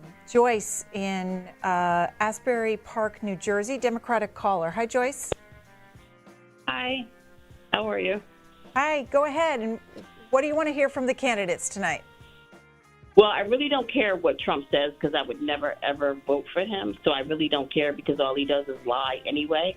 But I would like for ain't gonna piss sometime about her policies since there's so many people out there stating that she doesn't have any policies. She has a lot of policies. She has a great agenda that she wants to put forth to the country. So that's what I would like to hear. But I would also like to address one caller when they said that she should be respectful to his supporters. I totally disagree, because his supporters are very disrespectful and they're rude, and some of them you just can't talk to. So she's a very respectful person anyway. So I just think that call was just unnecessary and really didn't make any sense. Yep. But basically, that's all I have to say. Okay. Damn right, I concur. Hampton, Virginia, Republican. Kevin, our cameras are inside the Philadelphia Convention Center tonight. That is where all the media has gathered ahead of tonight's debate, and that's where we're going to hear from supporters of these candidates. Some already talking to the media ahead of tonight's debate. There'll be more in the so-called spin room after the debate. Kevin, what do you want to hear tonight? I'd like to hear some honesty. Here's some smooth jazz. And America really needs healing right now. So I'm hoping that we're able to come together and what message, Mill? Really move past this dark period in our history. All right, Kevin in Virginia, Republican. Thorn in California, Democratic caller. Let's hear from you next. Hi, how are you? Doing well. What do you want to hear tonight during this debate? Well, I don't think that we should have the standard where Kamala has to be perfect. And it's primetime TV. I'm just excited to see her take down Trump and have it. We'll see about that. A really great. I mean, it should be a layup for her. That he hasn't achieved in his life. You call it primetime TV. What do you mean? I mean, I'm waiting for the next season of House of the Dragon, and this is the next best thing. Okay. We'll take a look at New York Times headline by their media reporter today, predicting the debate ratings. Super Bowl? I don't get. Dude from New Jersey calls in his number one issue, the border. I had that debate with the motherfucker the other day, and his number one issue, the border. He was in Maryland. And I'm like that's how right-wing media has brainwashed you guys. If I had the opportunity to call into C-SPAN, you have to make an effort to do it, right? If you call the numbers, they will be busy. You have to actually plan out when you're going to call in between calls and shit to get through.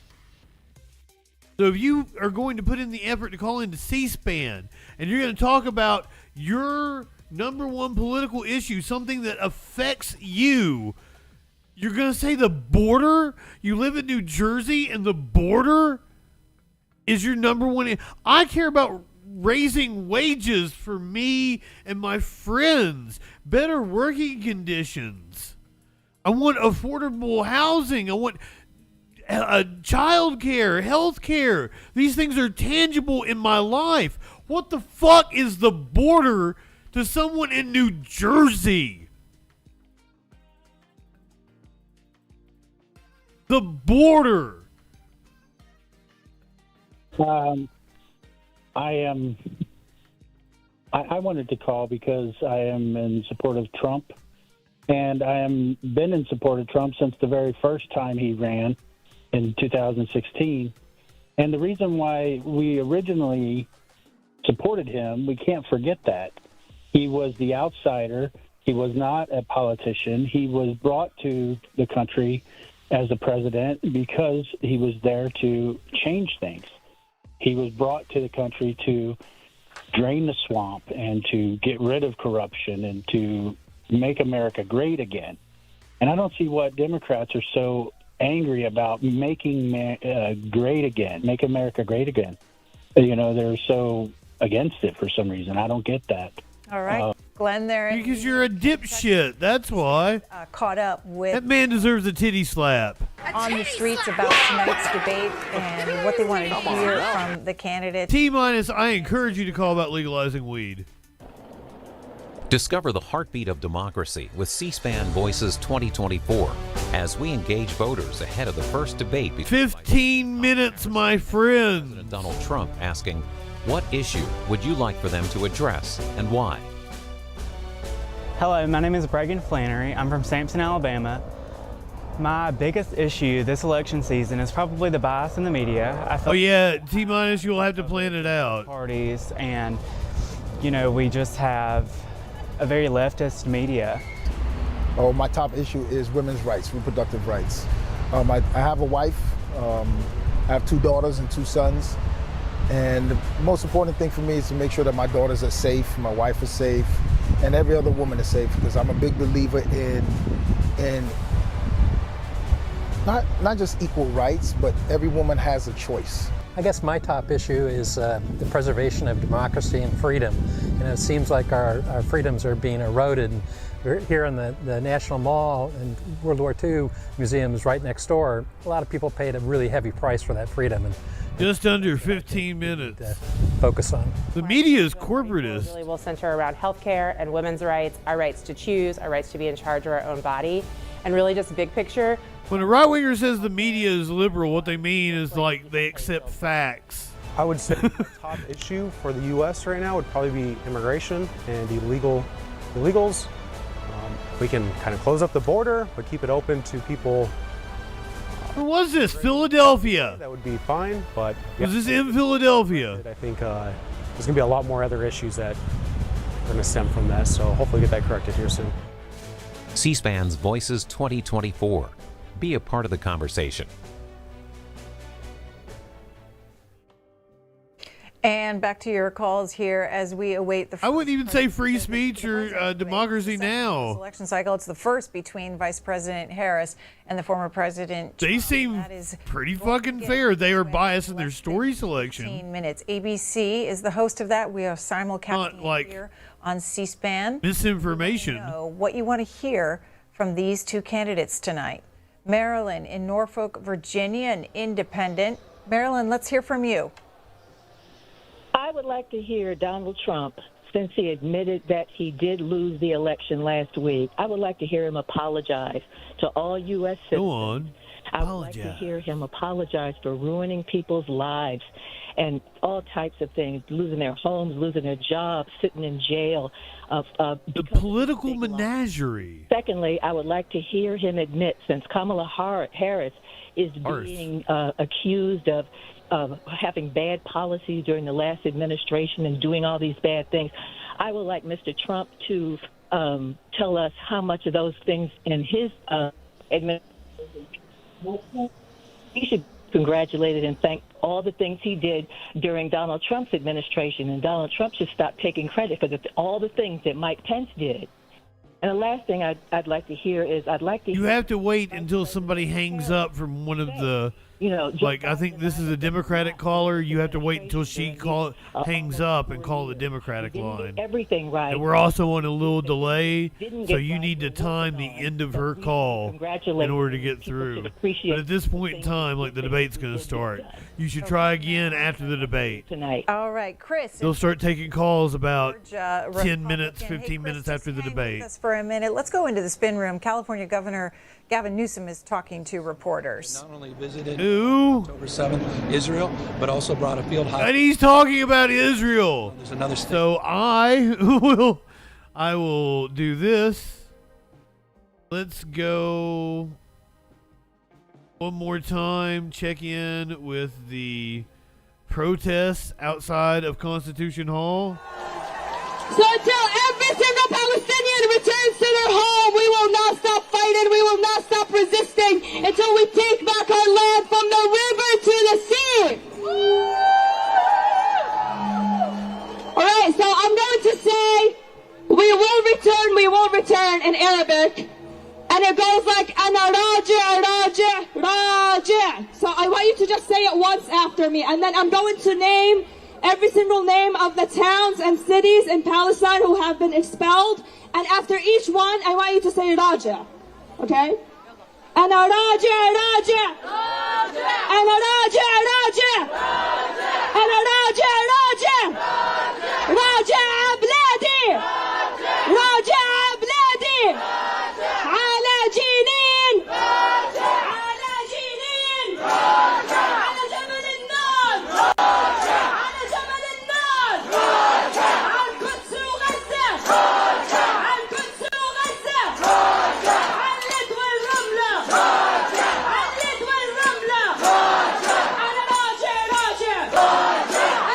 America is the head of the snake.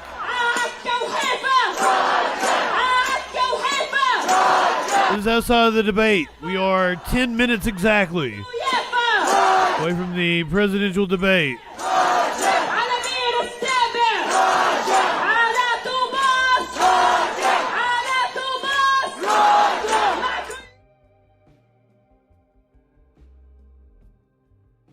They've done a pretty good job of organizing, so I assume that they do have some sort of PR person. The campus protests especially have been really good at organizing. This is how the two candidates prepared for the debate.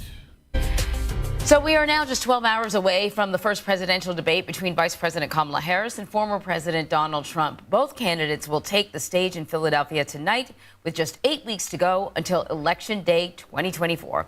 Earlier today on CBS Mornings, California Governor Gavin Newsom spoke about the importance of tonight. Why Gavin again? This tonight to me is the begin. Tomorrow morning is the beginning of the campaign anew. Okay. I mean, this debate sort of sets a tone and tenor, and now folks are going to tune. I imagine this will be the most watched event of its kind, arguably in history. So we possibly, yes. CBS News senior White House correspondent Weijia Jiang and CBS News campaign reporter Olivia Rinaldi in Philadelphia. Good to see you guys. I'm going to start with you, Weijia. You're following the Harris campaign for us. What have we learned about how Harris is preparing and how she plans to approach tonight's debate? Anne-Marie, we know that she spent 5 days locked in a hotel in Pittsburgh doing mock debates with a stand-in for Trump, who even dressed like the former president.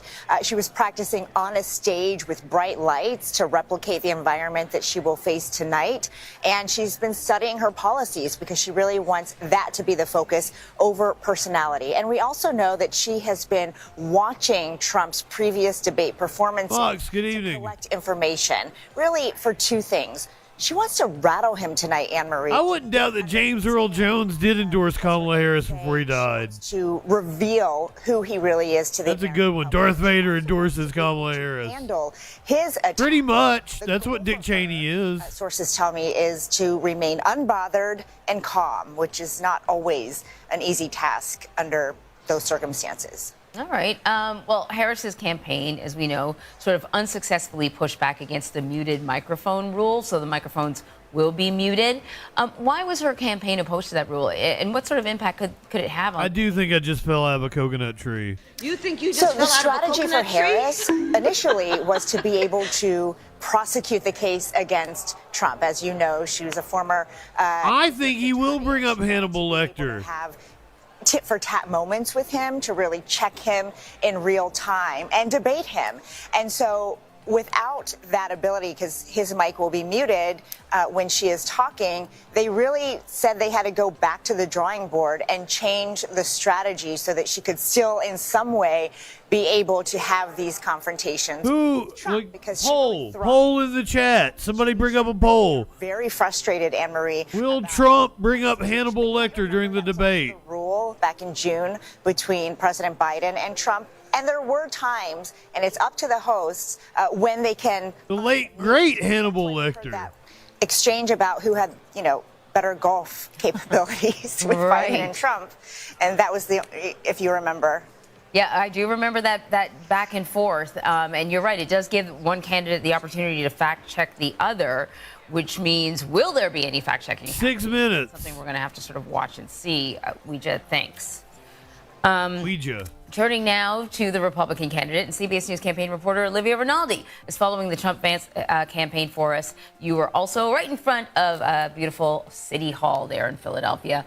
What do we know about how Donald Trump is preparing for tonight's debate?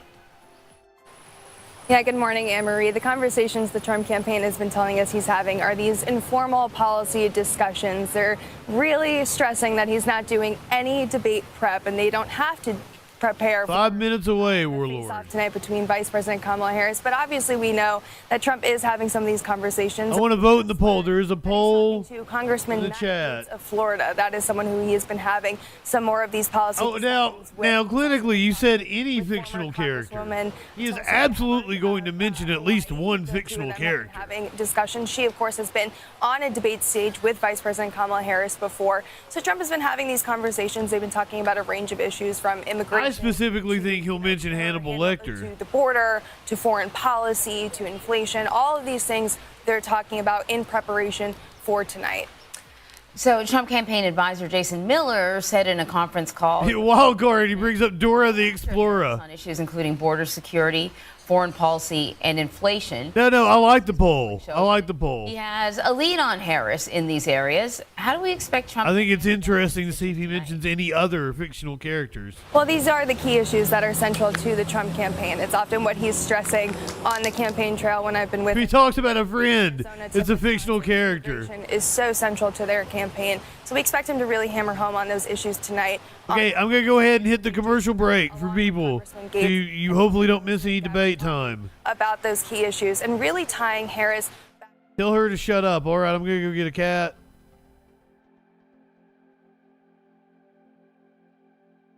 Here's C-SPAN calls. Joe Biden have taken it away.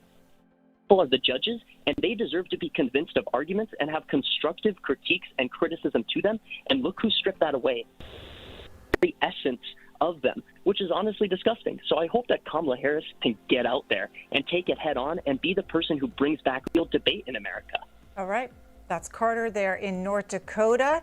Next caller, Tony, comes from Supply, North Carolina, Republican. Tony, before we hear from you, take a look at the New York Times polling out of your state, another battleground state, and it's 48% for the vice president, 47% for the former president, essentially a tie as well in North Carolina. Tony, Republican?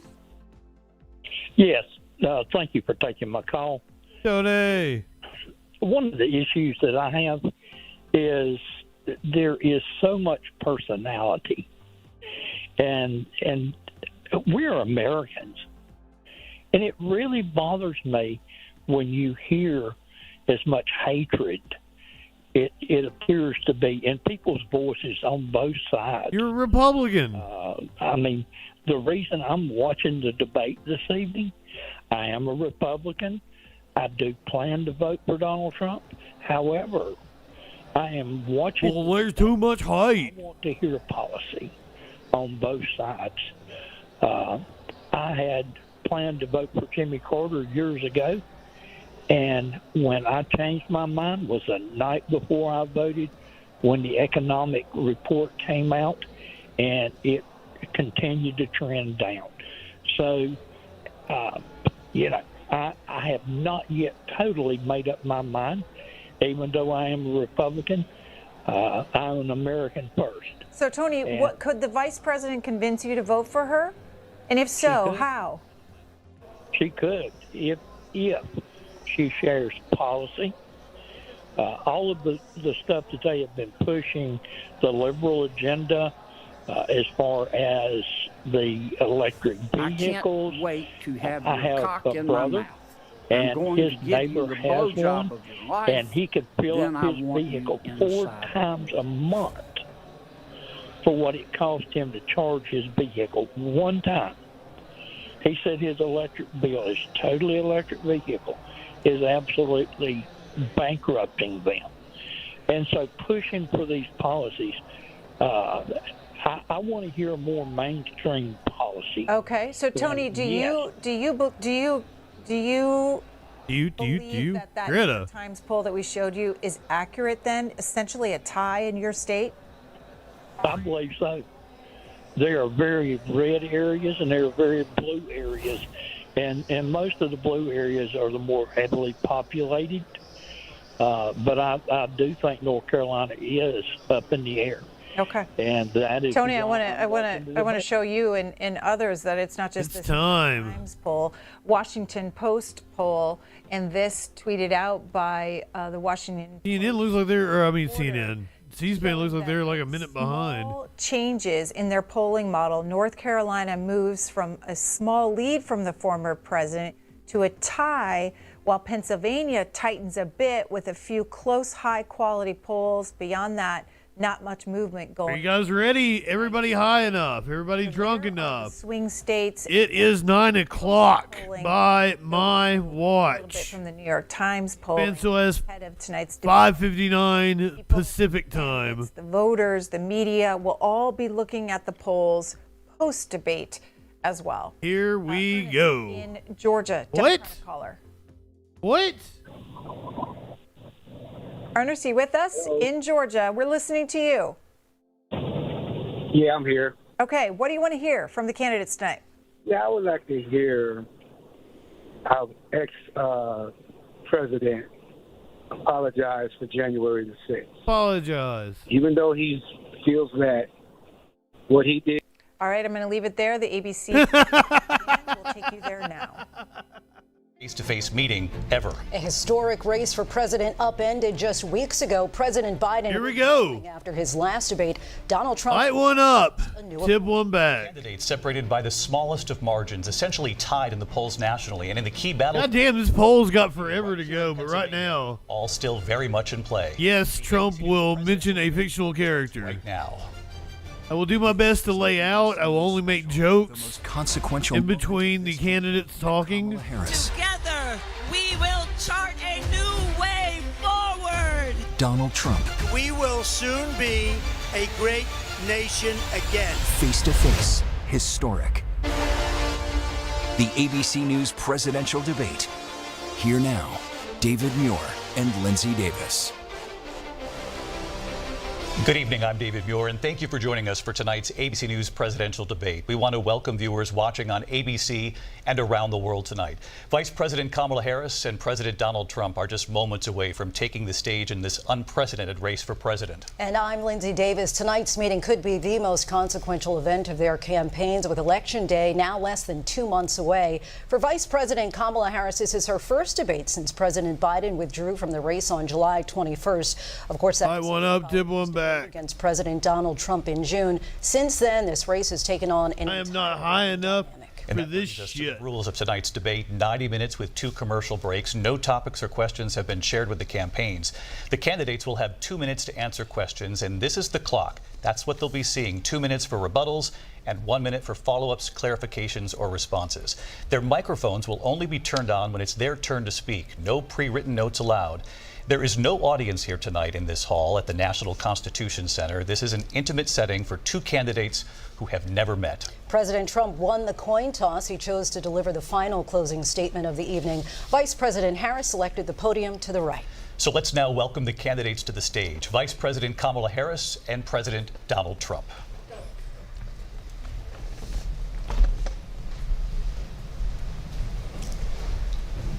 Kamala Harris. See, have fun. Thank you. Welcome to you both. It's wonderful to have you. It's an honor to have you both here tonight. Good evening. We are looking forward to a spirited and thoughtful debate. He was very assertive. I want to begin tonight with the issue that voters repeatedly say is their #1 issue, and that is the economy and the cost of living in this country. Vice President Harris, you and President Trump were elected 4 years ago, and your opponent on the stage here tonight often asks his supporters, are you better off than you were 4 years ago? When it comes to the economy, do you believe Americans are better off than they were 4 years ago? So I was raised as a middle-class kid. And I am actually the only person on this stage who has a plan that is about lifting up the middle class and working people of America. I believe in the ambition, the aspirations, the dreams of the American people. And that is why I imagine and have actually a plan to build what I call an opportunity economy. Because here's the thing. We know that we have a shortage of homes and housing. And the cost of housing is too expensive for far too many people. We know that young families need support to raise their children, and I intend on extending a tax cut for those families of $6,000, which is the largest child tax credit that we have given in a long time, so that those young families can afford to buy a crib, buy a car seat, buy clothes for their children. My passion. One of them is small businesses. My mother raised my sister and me, but there was a woman who helped raise us. We call her our second mother. She was a small business owner. I love our small businesses. My plan is to give a $50,000 tax deduction to start up small businesses, knowing they are part of the backbone of America's economy. My opponent, on the other hand, his plan is to do what he has done before, which is to provide a tax cut for billionaires and big corporations, which will result in $5 trillion to America's deficit. My opponent has a plan that I call the Trump's sales tax, which would be a 20% tax on everyday goods that you rely on to get through the month. Economists have said that Trump sales tax would actually result for middle-class families in about $4,000 more a year because of his policies and his ideas about what should be the backs of middle-class people paying for tax cuts for billionaires. President Trump, I'll give you 2 minutes. First of all, I have no sales tax. That's an incorrect statement. She knows that. We're doing tariffs on other countries. Other countries are going to finally, after 75 years, pay us back for all that we've done for the world. And the tariff will be substantial in some cases. I took in billions and billions of dollars, as you know, from China. In fact, they never took the tariff off because there was so much money they can't. It would totally destroy everything that they've set out to do. They're taking in billions of dollars from China and other places. They've left the tariffs on. When I had it, I had tariffs, and yet I had no inflation. Look, we've had a terrible economy because inflation which is really known as a country buster. It breaks up countries. We have inflation like very few people have ever seen before, probably the worst in our nation's history. We were at 21%, but that's being generous because many things are 50, 60, 70, and 80% higher than they were just a few years ago. This has been a disaster for people, for the middle class, but for every class.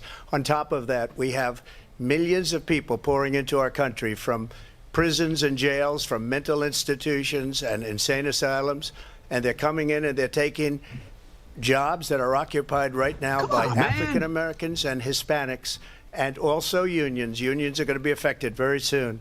And you see what's happening. You see what's happening with towns throughout the United States. You look at Springfield, Ohio. You look at Aurora in Colorado. They are taking over the towns. They're taking over buildings. They're going in violently. These are the people that they're eating cats, led into our country, and they're destroying our country. They're dangerous. They're at the highest level of criminality, and we have to get them out. We have to get them out fast. I created one of the greatest economies in the history of our country. I'll do it again and even better. We are going to get to immigration and border security during this debate, but I thought he was going to say Hannibal already. Respond on the economy here. Well, I would love to. Let's talk about what Donald Trump left us. Donald Trump left us the worst unemployment since the Great Depression. Donald Trump left us the worst public health epidemic in a century. Donald Trump left us the worst attack on our democracy since the Civil War. And what we have done is clean up Donald Trump's mess.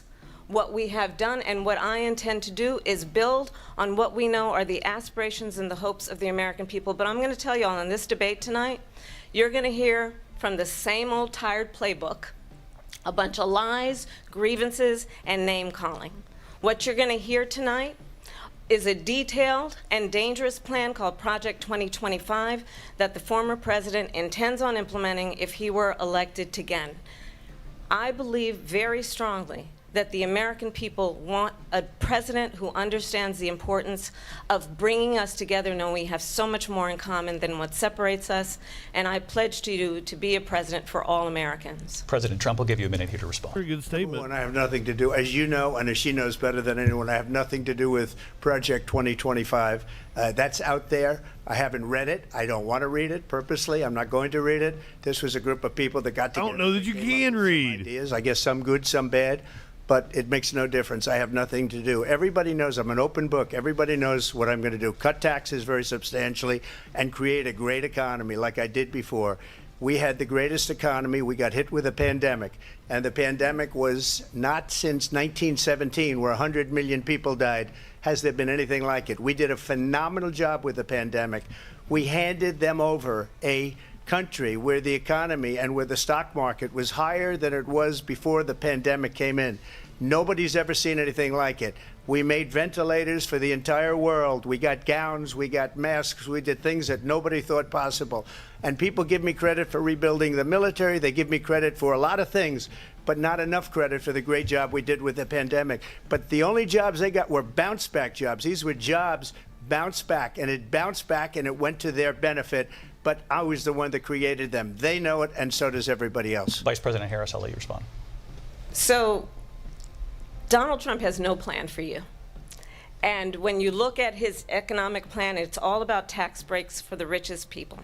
I am offering what I describe as an opportunity economy, and the best economists in our country, if not the world, have reviewed our relative plans for the future of America. What Goldman Sachs has said is that Donald Trump's plan would make the economy worse, mine would strengthen the economy. What the Wharton School has said is Donald Trump's plan would actually explode the deficit. 16 Nobel laureates have described his economic plan as something that would increase inflation and by the middle of next year would invite a recession. You just have to look at where we are and where we stand on the issues. And I'd invite you to know that Donald Trump actually has no plan for you because he is more interested in defending himself than he is in looking out for you. That's just a soundbite. They gave her that to say. Look, I went to the Wharton School of Finance, and many of those professors, the top professors, think my plan is a brilliant plan. It's a great plan. It's a plan that's going to bring up our worth, our value as a country. Name them. Tag them in the conversation. Go and work and create jobs and create a lot of good, solid money for our country. And just to finish off, she doesn't have a plan. She copied Biden's plan, and it's like 4 sentences, like run, spot, run. 4 sentences that are just, oh, we'll try and lower taxes. She doesn't have a plan. Take a look at her plan. She doesn't have a plan. Mr. President, I do want to Does drill Spot count as a fictional character? The Vice President brought up your tariffs. You responded, and let's drill down on this because your plan is what she calls is essentially a national sales tax. Your proposal calls for tariffs, as you pointed out here, on foreign imports across the board. You recently said that you might double your plan, imposing tariffs up to 20% on goods coming into this country.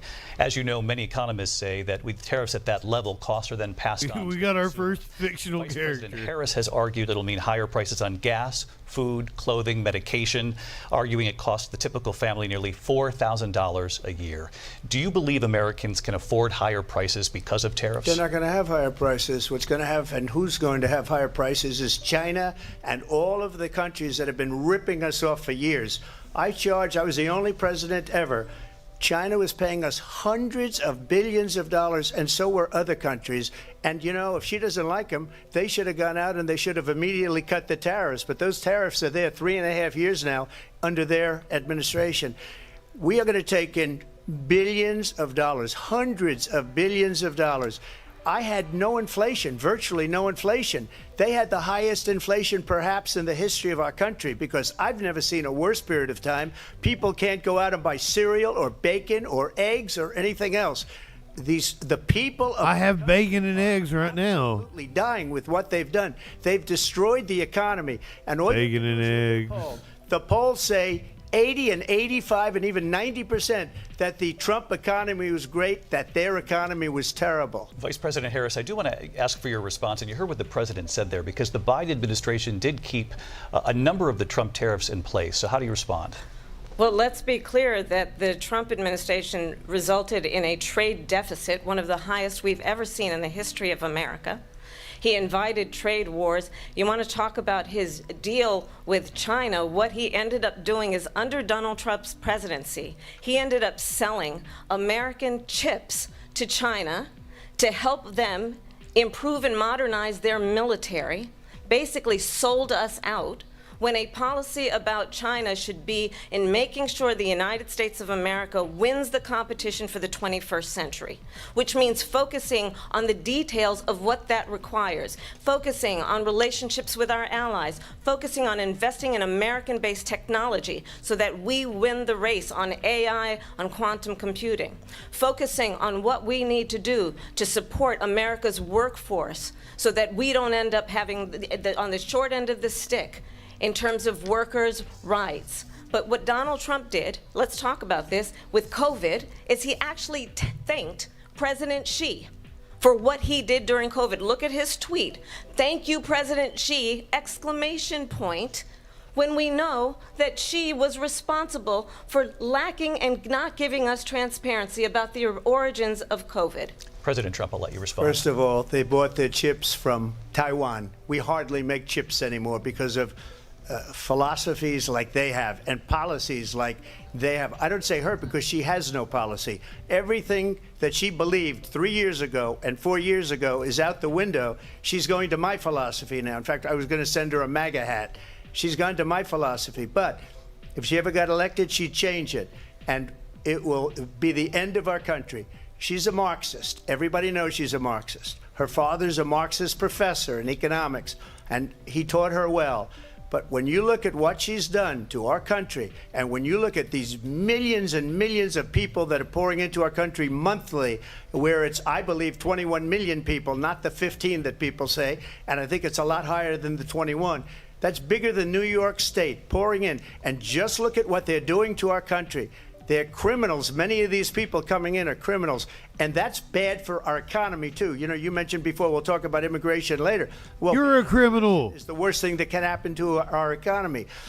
They have, and she has, destroyed our country with policy that's insane. Almost policy that you'd say they have to hate our country. President Trump, thank you. Lindsay?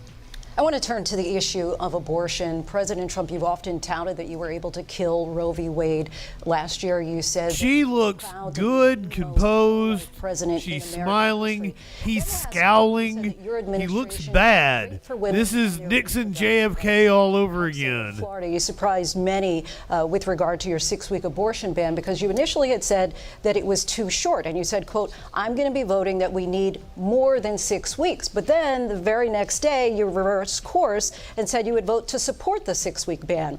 Vice President Harris says he does. He looks like his mugshot right now of abortion because you've changed your position so many times. Therefore, why should they trust you? Well, the reason I'm doing that vote is because the plan is, as you know, the vote is, they have abortion in the 9th month.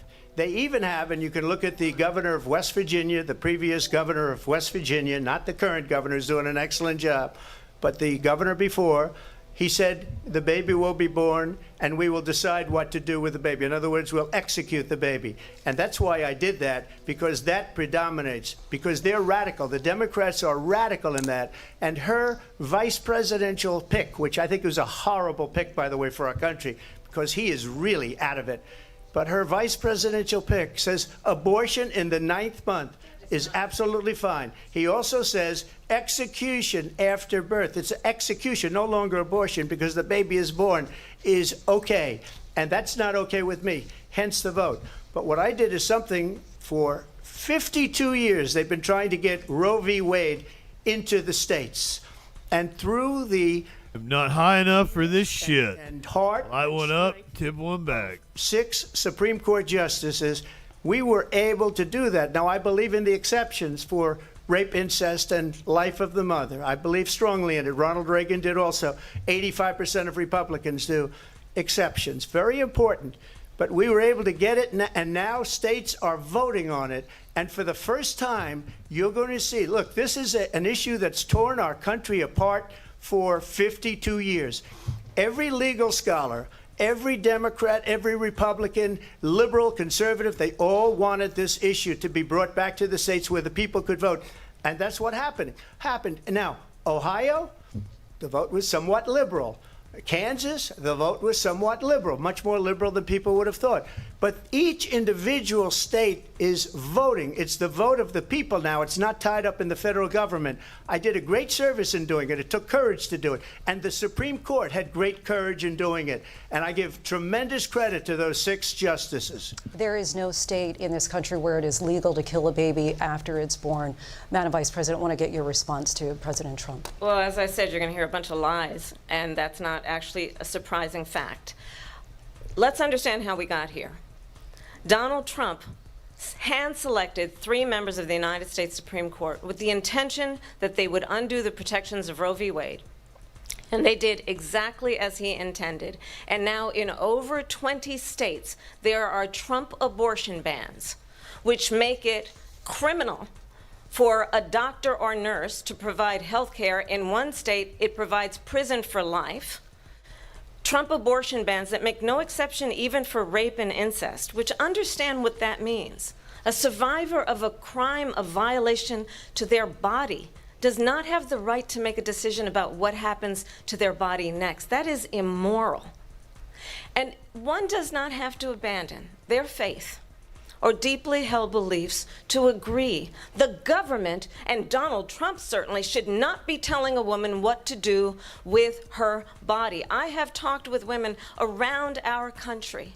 You want to talk about this is what people wanted? Pregnant women who want to carry a pregnancy to term, suffering from a miscarriage, being denied care in an emergency room because the healthcare providers are afraid they might go to jail, and she's bleeding out in a car in the parking lot. She didn't want that. Her husband didn't want that. A 12 or 13-year-old survivor of incest being forced to carry a pregnancy to term. They don't want that. And I pledge to you, when Congress passes a bill to put back in place the protections of Roe v. Wade, as President of the United States, I will proudly sign it into law. But understand, if Donald Trump were to be reelected, he will sign a national abortion ban. Understand, in his Project 2025, there would be a national abortion, a monitor that would be monitoring your pregnancies, your miscarriages.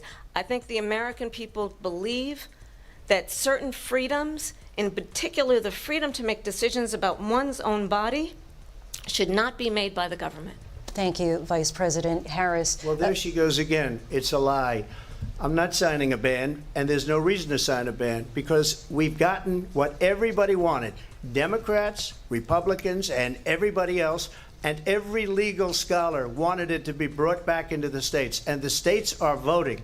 And it may take a little time, but for 52 years, this issue has torn our country apart, and they've wanted it back in the states. And I did something that nobody thought was possible.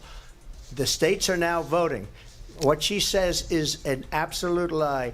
And as far as the abortion ban, no, I'm not in favor of abortion ban, but it doesn't matter, because this issue has now been taken over by the states. Would you veto a national abortion ban if it came to your Well, I won't desk? have to, because again, 2 things. Number one, she said she'll go back to Congress. She'll never get the vote. It's impossible for her to get the vote, especially now with the 50-50, and essentially 50-50 in both Senate and the House. She's not going to get the vote. She can't get the vote. She won't even come close to it. So it's just talk. You know what it reminds me of? When they said they're going to get student loans terminated, and it ended up being a total catastrophe. The student loans, and then her, I think probably her boss, if you call him a boss, he spends all his time on the beach. But look, her boss went out and said, we'll do it again. We'll do it a different way. And he went out, got rejected again by the Supreme Court. So all these students got taunted with this whole thing about this whole idea, and how unfair that would have been. Part of the reason they lost to the millions and millions of people that had to pay off their student loans. They didn't get it for free, but they were saying it's the same way that they talked about that they talk about abortion. But if I could just get a yes or no, because your running mate, J.D. Vance, has said that you would veto it if it did come to your desk. Well, I didn't discuss it with J.D. In all fairness, J.D., and I don't mind if he has a certain view, but I think he was speaking for me, but I really didn't. Look, we don't have to discuss it, because she'd never be able to get it, just like she couldn't get student loans. They couldn't get student loans. They didn't even come close to getting student loans. They taunted young people and a lot of other people that had loans. They can never get this approved. So it doesn't matter what she says about going to Congress. Well, wonderful. Let's go to Congress. Do it. But the fact is that for years they wanted to get it out of Congress and out of the federal government, and we did something that everybody said couldn't be done. And now you have a vote of the people on abortion. Vice President Harris, I want to give you your time to respond, but I do want to ask, would you support any restrictions on a woman's right to an abortion? I absolutely support reinstating the protections of Roe v. Wade, and as you rightly mentioned, nowhere in America is a woman carrying a pregnancy to term and asking for an abortion. That is not happening. It's insulting to the women of America. And understand what has been happening under Donald Trump's abortion bans. Couples who pray and dream of having a family are being denied IVF treatments. What is happening in our country? Working people, working women, who are working 1 or 2 jobs, who can barely afford childcare as it is, have to travel to another state to get on a plane sitting next to strangers to go and get the health care she needs. Barely can afford to do it, and what you are putting her through is unconscionable. And the people of America have not, the majority of Americans believe in a woman's right to make decisions about her own body. And that is why in every state where this issue has been on the ballot, in red and blue states both, the people of America have voted for freedom. Vice President Harris, excuse me, I have to respond. Another lie. It's another lie. I have been a leader on IVF, which is fertilization. The IVF, I have been a leader. In fact, when they got a very negative decision on IVF from the Alabama courts, I saw the people of Alabama and the legislature 2 days later voted it in. I've been a leader on it. And everybody else knows it. I have been a leader on fertilization, IVF. And the other thing, you should ask, will she allow abortion in the 8th month, 9th month, 7th month? Come on. I'm not going to let it go a whole 10 minutes, though.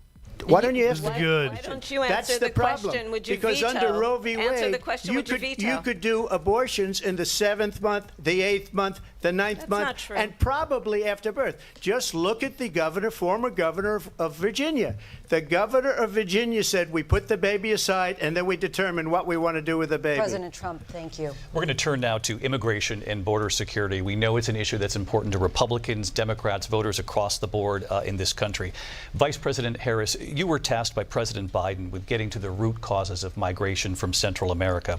We know that illegal border crossings reached a record high in the Biden administration. This past June, President Biden imposed tough new asylum restrictions. We know the numbers since then have dropped significantly. But my question to you tonight is, why did the administration wait until 6 months before the election to act? And would you have done anything differently from President Biden on this?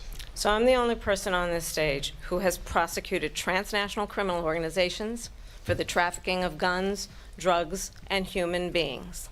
And let me say that the United States Congress, including some of the most conservative members of the United States Senate, came up with a border security bill which I supported.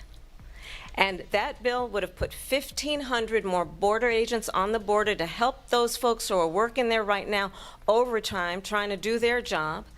It would have allowed us to stem the flow of fentanyl coming into the United States. I know there are so many families watching tonight who have been personally affected by the surge of fentanyl in our country. That bill would have put more resources to allow us to prosecute transnational criminal organizations for trafficking in guns, drugs, and human beings. But you know what happened to that bill? Donald Trump got on the phone, called up some folks in Congress, and said, kill the bill. And you know why? Because he'd prefer to run on a problem instead of fixing a problem. And understand, this comes at a time where the people of our country actually need a leader who engages in solutions, who actually addresses the problems at hand.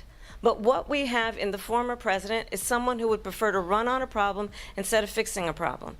And I'll tell you something, he's going to talk about immigration a lot tonight, even when it's not the subject that is being raised. And I'm going to actually do something really unusual, and I'm going to invite you to attend one of Donald Trump's rallies, because it's a really interesting thing to watch. You will see during the course of his rallies, he talks about fictional characters like Hannibal Lecter.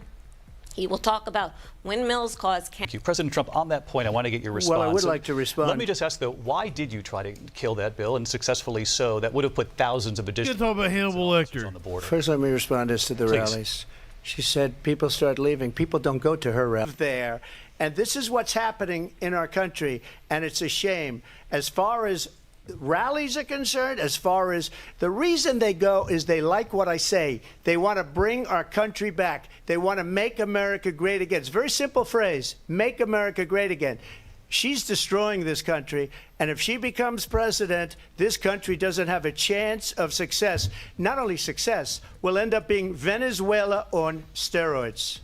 I just want to clarify here. You bring up Springfield. Half the country didn't know what the fuck he was talking about. There, he told us there had been no credible reports of specific claims of pets being harmed, injured, or abused by individuals within the immigrant community. Well, I've seen people on television. Let me just say here, this is the people on television say my dog was taken and used for food. So maybe he said that, and maybe that's a good thing to say for a city manager. I'm not taking this from but television. The people I'm on taking it from television the city saying manager. their dog was eaten by the people that went there. Again, the Springfield city manager says there's no evidence of that. Vice We'll President find Harris, out. I'll let you respond to the rest of what you've heard. You talk about extreme. This is, I think, one of the reasons why in this election I actually have the endorsement of 200 Republicans who have formerly worked with President Bush, Mitt Romney, and John McCain, including the endorsement of former Vice President Dick Cheney and Congress member Liz Cheney.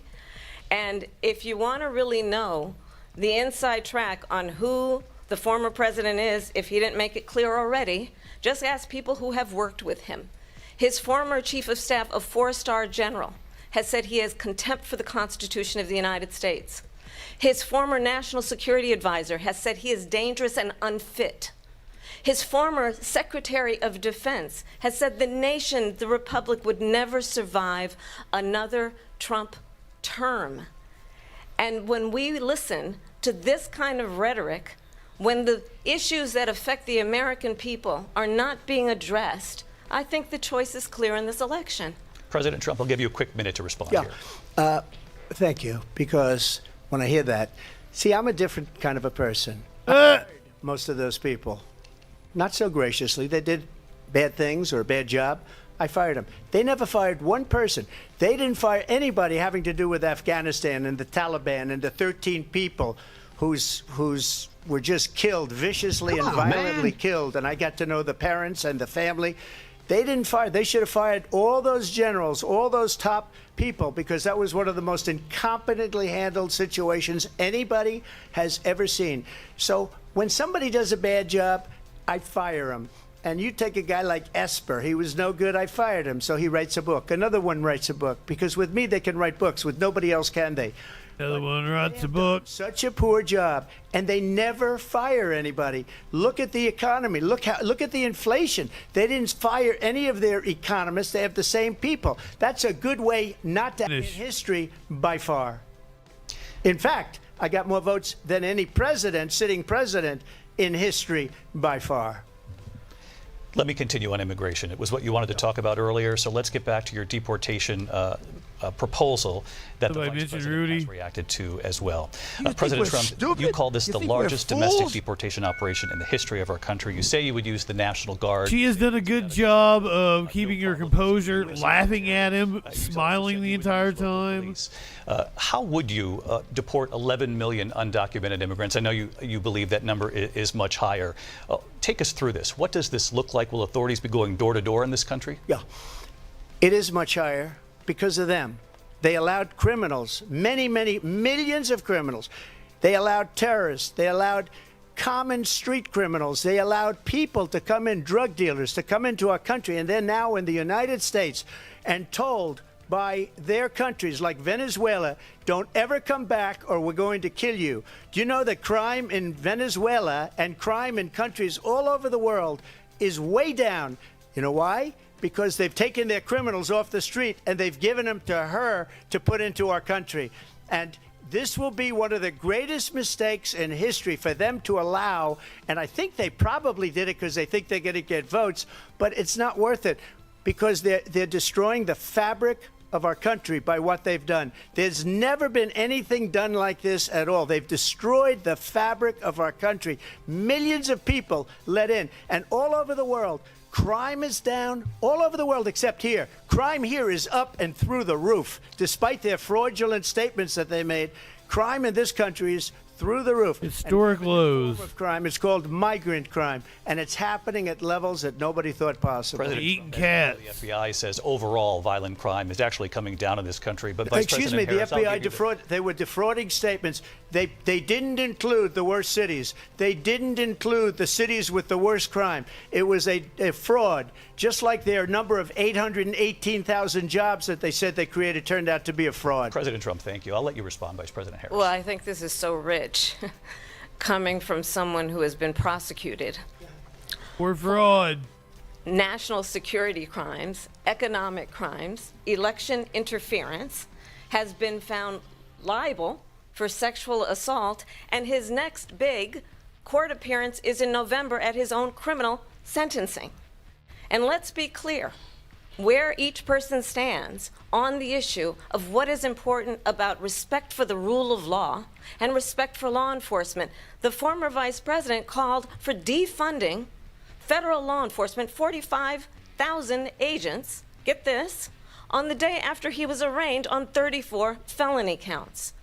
So let's talk about what is important in this race. It is important that we move forward, that we turn the page on this same old tired rhetoric and address the needs of the American people, address what we need to do about the housing shortage, which I have a plan for, address what we must do to support our small businesses, address bringing down the price of groceries.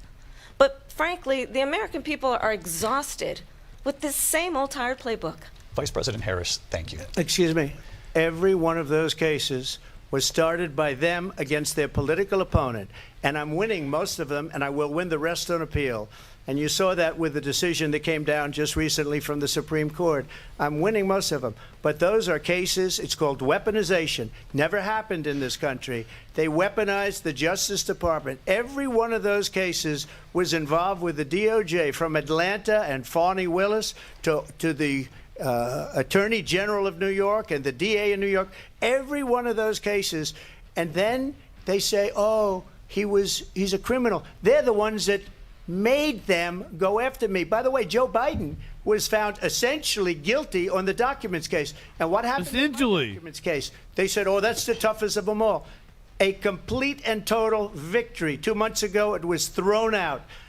It's weaponization, and they used it, and it's never happened in this country.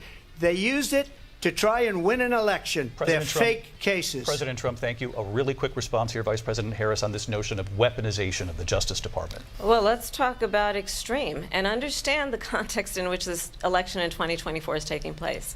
The United States Supreme Court recently ruled that the former president would essentially be immune from any misconduct if he were to enter the White House again. Understand, this is someone who has openly said he would terminate, I'm quoting, terminate the Constitution of the United States, that he would weaponize the Department of Justice against his political enemies. Someone who has openly expressed disdain for members of our military. Understand what it would mean if Donald Trump were back in like last week with no guardrails, because certainly we know now the court won't stop him. We know J.D. Vance is not going to stop him.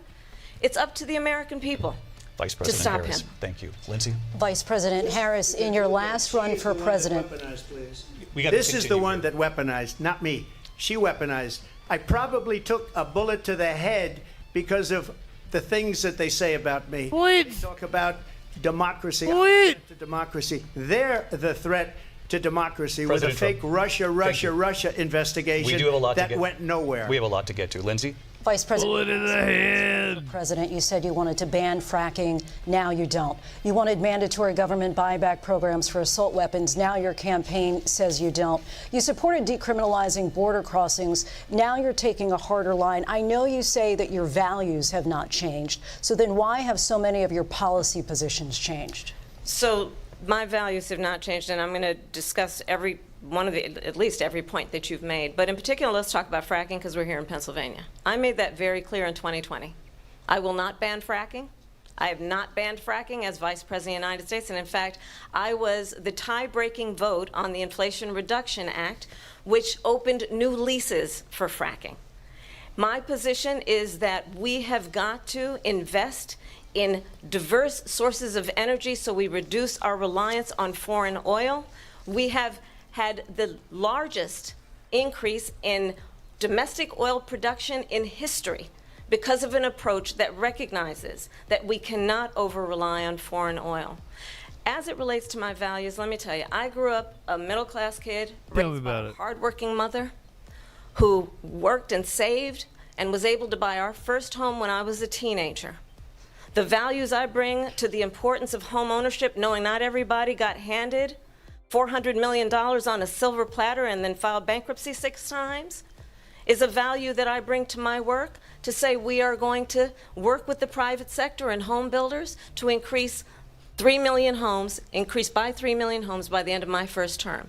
My work that is related to having a friend when I was in high school who was sexually assaulted by her stepfather. And my focus then on protecting women and children from violent crime is based on a value that is deeply grounded in the importance of standing up for those who are most vulnerable. My work that is about protecting Social Security and Medicare is based on long-standing work that I have done, protecting seniors from scams. My values have not changed. And what is important is that there is a president who actually brings values and a perspective that is about lifting people up and not beating people down and name-calling. The true measure of want to beat people off is the leader who actually understands the strength is not in beating people down, it's in lifting people up. I intend to be that president. President Trump, your Well, response? first of all, I wasn't given $400 million. I wish I was. My father was a Brooklyn builder, Brooklyn, Queens, and a great father, and I learned a lot from him. But I was given a fraction of that, a tiny fraction, and I built it into many, many billions of dollars, many, many billions. And when people see it, they are even surprised. So we don't have to talk about that. Fracking, she's been against it for 12 years. Defund the police, she's been against that forever. She gave all that stuff up very wrongly, very horribly, and everybody's laughing at it, okay? Wait, is he for defund the police? At least 12 and probably 14 or 15 different policies. Like, she was big on defund the police. In Minnesota, she went out, wait a minute, I'm talking now, if you don't mind, please. Does that sound familiar? She went out. She didn't say anything. Minnesota, and wanted to let criminals that killed people, that burned down Minneapolis, she went out and raised money to get them out of jail.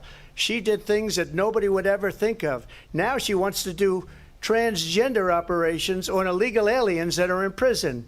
This is a radical left liberal that would do this. She wants to confiscate your guns, and she will never allow fracking in Pennsylvania. If she won the election, fracking in Pennsylvania will end on day one. Just to finish, one thing so important in my opinion. So I got the oil business going like nobody has ever done before. They took over. They got rid of it, started getting rid of it, and the prices were going up the roof. They immediately let these guys go to where they were. I would have been 5 times, 4 times, 5 times higher, because you're talking about 3.5 years ago. They got it up to where I was because they had no choice, because the prices of energy were quadrupling and doubling. You saw what happened to gasoline. So they said, let's go back to Trump. But if she won the election, the day after that election, they'll go back to destroying our country, and oil will be dead, fossil fuel will be dead, we'll go back to windmills, and we'll go back to solar, where they need a whole desert to get some energy to come out of it. You ever see a solar plant? By the way, I'm a big fan of solar, but they take 400, 500 acres of desert President soil. Trump, we have a These lot are of not good issues things that we for the have to get environment to. that We're she out of time. understands. Thank you. Lindsay, thank you. We have an election in just 56 days. And I want to talk about the peaceful transfer of power, which, of course, we all know is a cornerstone of our democracy, and the role of a president in a moment of crisis. Mr. President, on January 6th, you told your supporters to march to the Capitol. You said you would be right there with them. The country and the world saw what played out at the Capitol that day, the officers coming under attack. Aides in the West Wing say you watched it unfold on television off the Oval Office. You did send out tweets, but it was more than 2 hours before you sent out This is going off the rails. I love it. Your supporters to go home. Is there anything you regret about what you did on that day? You just said a thing that isn't covered. Peacefully and patriotically, I said during my speech, not later on. Peacefully and patriotically. And nobody on the other side was killed. Ashley Babbitt was shot by an out-of-control police officer that should have never, ever shot her. It's a disgrace. But we didn't do this group of people that have been treated so badly. I ask, what about all the people that are pouring into our country and killing people that she allowed to pour in? She was the border czar, remember that. Immigration again. The border czar. She doesn't want to be called the border czar because she's embarrassed by the border. In fact, she said at the beginning, oh, I'm surprised you're not talking about the border yet. That's because she knows what a bad job they've done. Cut him off, ABC. When are they going to be prosecuted? When are these people from countries all over the world, not just South America, they're coming in from all over the world, David, all over the world, and crime rates are down all over the world because of it. But let me just when ask are those, David, when are those people going to be prosecuted? When are the people that burned down Minneapolis going to be prosecuted? Or they have been. They went into Seattle. They took over a big. I can show you their arrests. When are those people going to be prosecuted? They're serving time. But let me just ask you. You might ask her that question. You were the president. You were watching it unfold on television. It's a very simple question as we move forward toward another election. Is there anything you regret about what you did on that day? Yes, sir. I had nothing to do with that other than they asked me to make a speech. I showed up for a speech. I said, I think it's going to be big. I went to Nancy Pelosi and the mayor of Washington, D.C., and the mayor put it back in writing, as you know.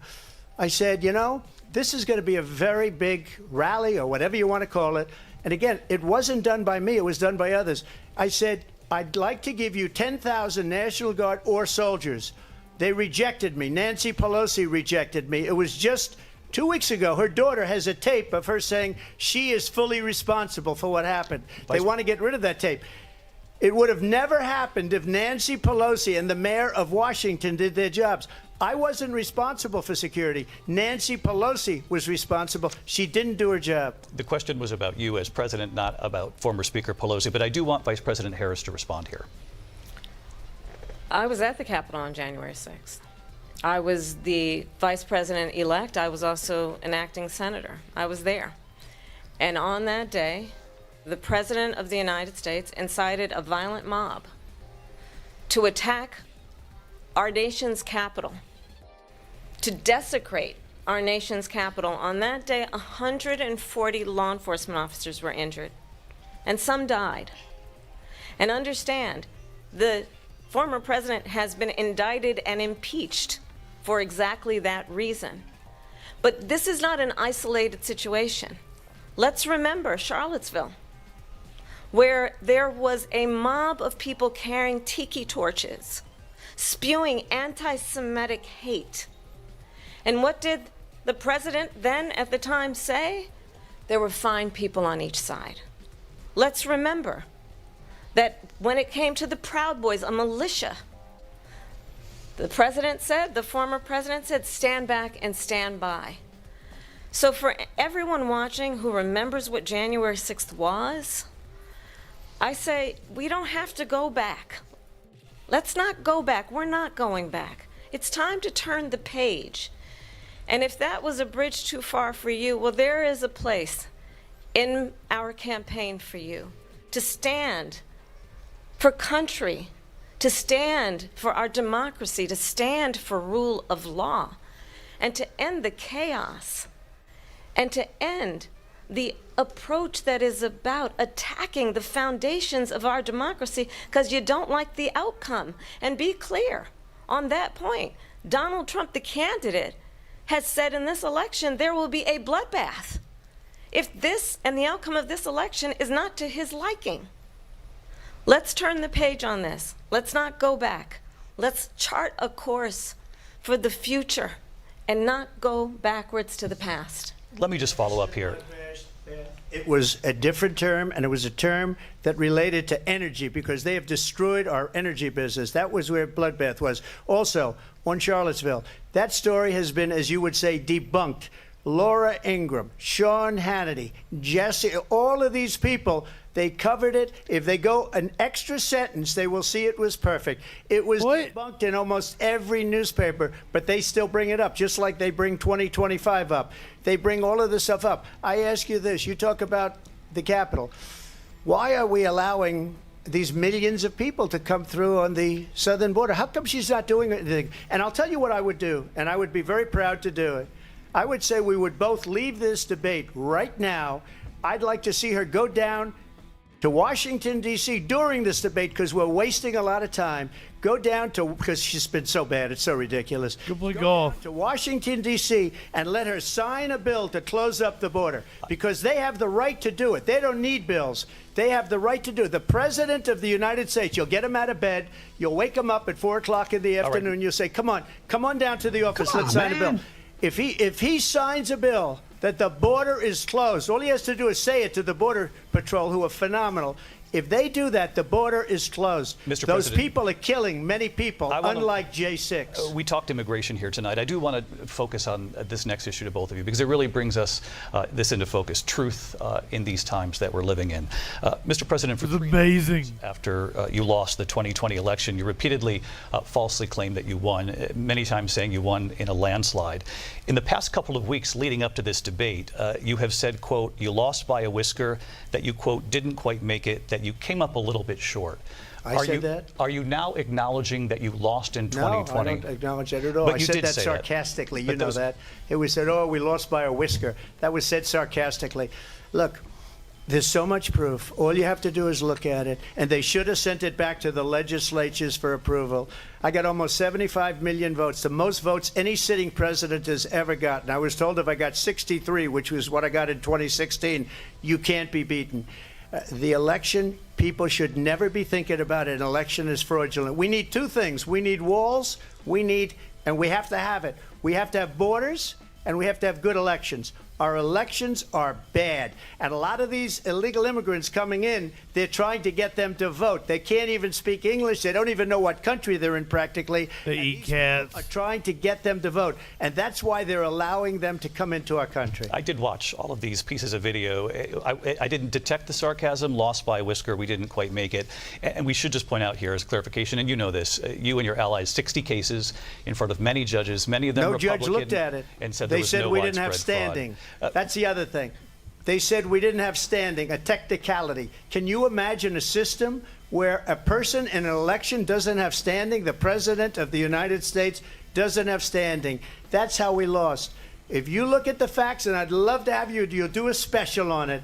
I'll show you Georgia, and I'll show you Wisconsin, and I'll show you Pennsylvania, and I'll show you. We have so many facts and statistics, but you know what? That doesn't matter. Because all the best facts. The problem that we have right now, that's old news, and the problem that we have right now is we have a nation in decline, and they have put it into decline. We have a nation that is dying, David. Mr. President, thank you. Vice President Harris, you heard the president there tonight. He said he didn't say that he lost by a whisker. So he still believes he did not lose the election that was won by President Biden and yourself. But I do want to ask you about something that's come up in the last couple of days. This was a post from President Trump about this upcoming election just weeks away. He said, when I win, those people who cheated, and then he lists donors, voters, election officials, he says will be prosecuted to the fullest extent of the law, which will include long-term prison sentences. One of your campaign's top lawyers responded saying, we won't let Donald Trump intimidate us. We won't let him suppress the vote. Is that what you believe he's trying to do here? Donald Trump was... And Biden put it back on day one, but he ended the XL pipeline. The XL pipeline in our country, he ended that. But he let the Russians build a pipeline going all over Europe and heading into Germany, the biggest pipeline in the world. Look, Viktor Orban said it. He said the most respected, most feared person is Donald Trump. We had no problems when Trump was president. But when this weak, pathetic man that you saw at a debate just a few months ago, that if he weren't in that debate, he'd be running instead of her. She got no votes. He got 14 million votes. What you did, you talk about a threat to democracy. He got 14 million votes, and they threw him out of office. And you know what? I'll give you a little secret. He hates her. He can't stand her. But he got 14 million votes. They threw him out. She got 0 votes. And when she ran, she was the first one to leave because she failed. And now she's running. I don't understand it, but I'm okay with it because your time is I think up. we're going to do very well. We've got a lot more to get to. Turning now to the Israel-Hamas war and the hostages who are still there, Americans among them. Vice President Harris, in December, you said, quote, Israel has a right to defend itself, but you added, quote, it matters how, saying international humanitarian law must be respected. Israel must do more to protect innocent civilians. You said that 9 months ago. Now an estimated 40,000 Palestinians are dead. Nearly 100 hostages remain. Just last week, Prime Minister Benjamin Netanyahu said there's not a deal in the making. President Biden has not been able to break through the stalemate. How would you do it? Well, let's understand how to end. It must end immediately, and the way it will end is we need a ceasefire deal and we need the hostages out. And so we will continue to work around the clock on that. Work around the clock, also understanding that we must chart a course for a two-state solution. And in that solution, there must be security for the Israeli people and Israel, and in equal measure for the Palestinians. But the one thing I will assure you always, I will always give Israel the ability to defend itself, in particular as it relates to Iran, and any threat that Iran and its proxies pose to Israel. But we must have a two-state solution where we can rebuild Gaza, where the Palestinians have security, self-determination, and the dignity they so rightly deserve. President Trump, how would you negotiate with Netanyahu and also Hamas in order to get the hostages out and prevent the killing of more innocent civilians in Gaza? If I were president, it would have never started. If I were president, Russia would have never, ever, I know Putin very well, he would have never, and there was no threat of it either, by the way, for 4 years, have gone into Ukraine and killed millions of people when you add it up, far worse than people understand what's going on over there. But when she mentions about Israel, all of a sudden, she hates Israel. She wouldn't even meet with Netanyahu when he went to Congress to make a very important speech. She refused to be there because she was at a sorority party of hers. She wanted to go to the sorority party. Sounds like more fun. She hates Israel. If she's president, I believe that Israel will not exist within 2 years from now. And I've been pretty good at predictions, and I hope I'm wrong about that one. She hates Israel. At the same time, in her own way, she hates the Arab population, because the whole place is going to get blown up. Arabs, Jewish people, Israel will be gone. It would have never happened. Iran was broke under Donald Trump. Now Iran has $300 billion because they took off all the sanctions that I had. Iran had no money for Hamas or Hezbollah or any of the 28 different spheres of terror. And they are spheres of terror, horrible terror. They had no money. Spheres of terror. You covered it very well, actually. They had no money for terror. They were broke. Now they're a rich nation. And now what they're doing is they're spreading that money around. Look at what's happening with the Houthis and Yemen. Look at what's going on in the Middle East. This would have never happened. I will get that settled and fast, and I'll get the war with Ukraine and Russia ended. If I'm president-elect, I'll get it done before even becoming president. Vice President Harris, he says you hate Israel. That's absolutely not true. It's not true. My entire career and life supported Israel and the Israeli people. He knows that. He's trying to, again, divide and distract from the reality, which is it is very well known that Donald Trump is weak and wrong on national security and foreign policy. It is well known that he admires dictators, wants to be a dictator on day one, according to himself. It is well known that he said of Putin that he can do whatever the hell he wants and go into Ukraine. It is well known that he said when Russia went into Ukraine, it was brilliant. It is well known he exchanged love letters with Kim Jong-un, and it is absolutely well known. They did. Dictators I went up, tip one back. are rooting for you to be president again because they're so clear. They can manipulate you with flattery and favors. And that is why so many military leaders who you have worked with have told me you are a disgrace. That is why we understand that we have to have a president who is not consistently weak and wrong on Vice national President security, Harris. including the importance of upholding and respecting in highest regard our military. Vice President Harris, thank you. They're the ones, and she's the one that caused it, that's weak on national security by allowing every nation last month for the year, 168 different countries sending people into our country. Their crime rates are way down. Putin endorsed her last week, said, I hope she wins. And I think he meant it, because what he's gotten away with is absolutely incredible. It wouldn't have happened with me. The leaders of other countries think that they're weak and incompetent, and they are. They're grossly incompetent. And I just ask one question. Why does Biden go in and kill the Keystone Pipeline and approve the single biggest deal that Russia's ever made, Nord Stream 2, the biggest pipeline anywhere in the world going to Germany and all over Europe? Because they're weak and they're ineffective. And Biden, by the way, President gets paid Trump, a lot of money. Thank you. We have a lot of issues to get to. We'll be right back with much more of this. Oh, I was wondering when a commercial break would happen. From the national Twitch needs a commercial break, like right now, so here you're getting it. I would love, but like hopefully like everybody's sub now. The ABC News presidential debate will continue. We had people giving out gift subs and making it rain earlier.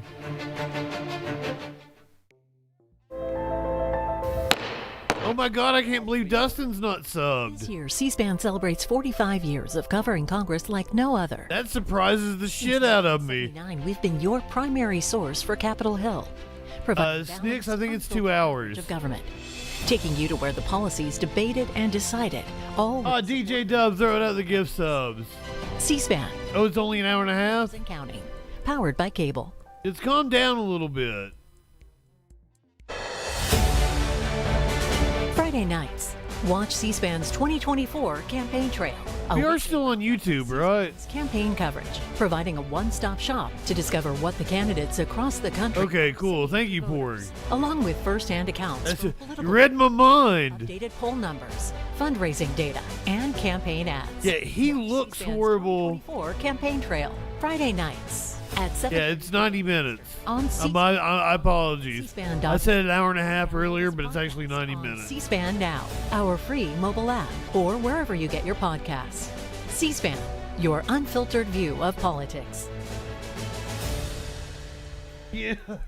I need to back it again. I need to I think she's doing well. I think she's doing about as good as you can do. American history. He has been coached to laugh at him, to belittle him, and it's working. Learn about the pivotal issues of different eras, uncover what made these elections historic, and explore their lasting impact on the nation.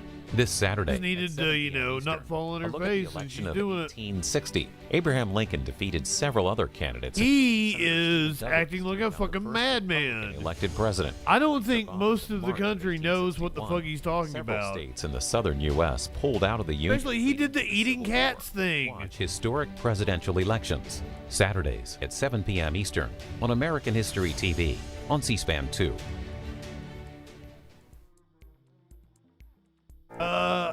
They call me a shit lib in the chat, but I would say I'm more like a sock dim. Journal, your window into to debate challengers in states that are completely safe. And find scheduling information for C-SPAN's TV network. I actually said that Elizabeth Warren didn't have a challenger. I was wrong about that. They hadn't had their primary yet. Massachusetts primary was like last week. Or visit our website, cspan.org. My apologies. I hate telling you wrong information. Your front row. Always try to correct myself. Anytime, anywhere. Here we go. Back to Philadelphia now, as Vice President Harris and former light one up, tip one back. To face for the first time. You're watching C-SPAN's live coverage of the ABC News presidential debate simulcast.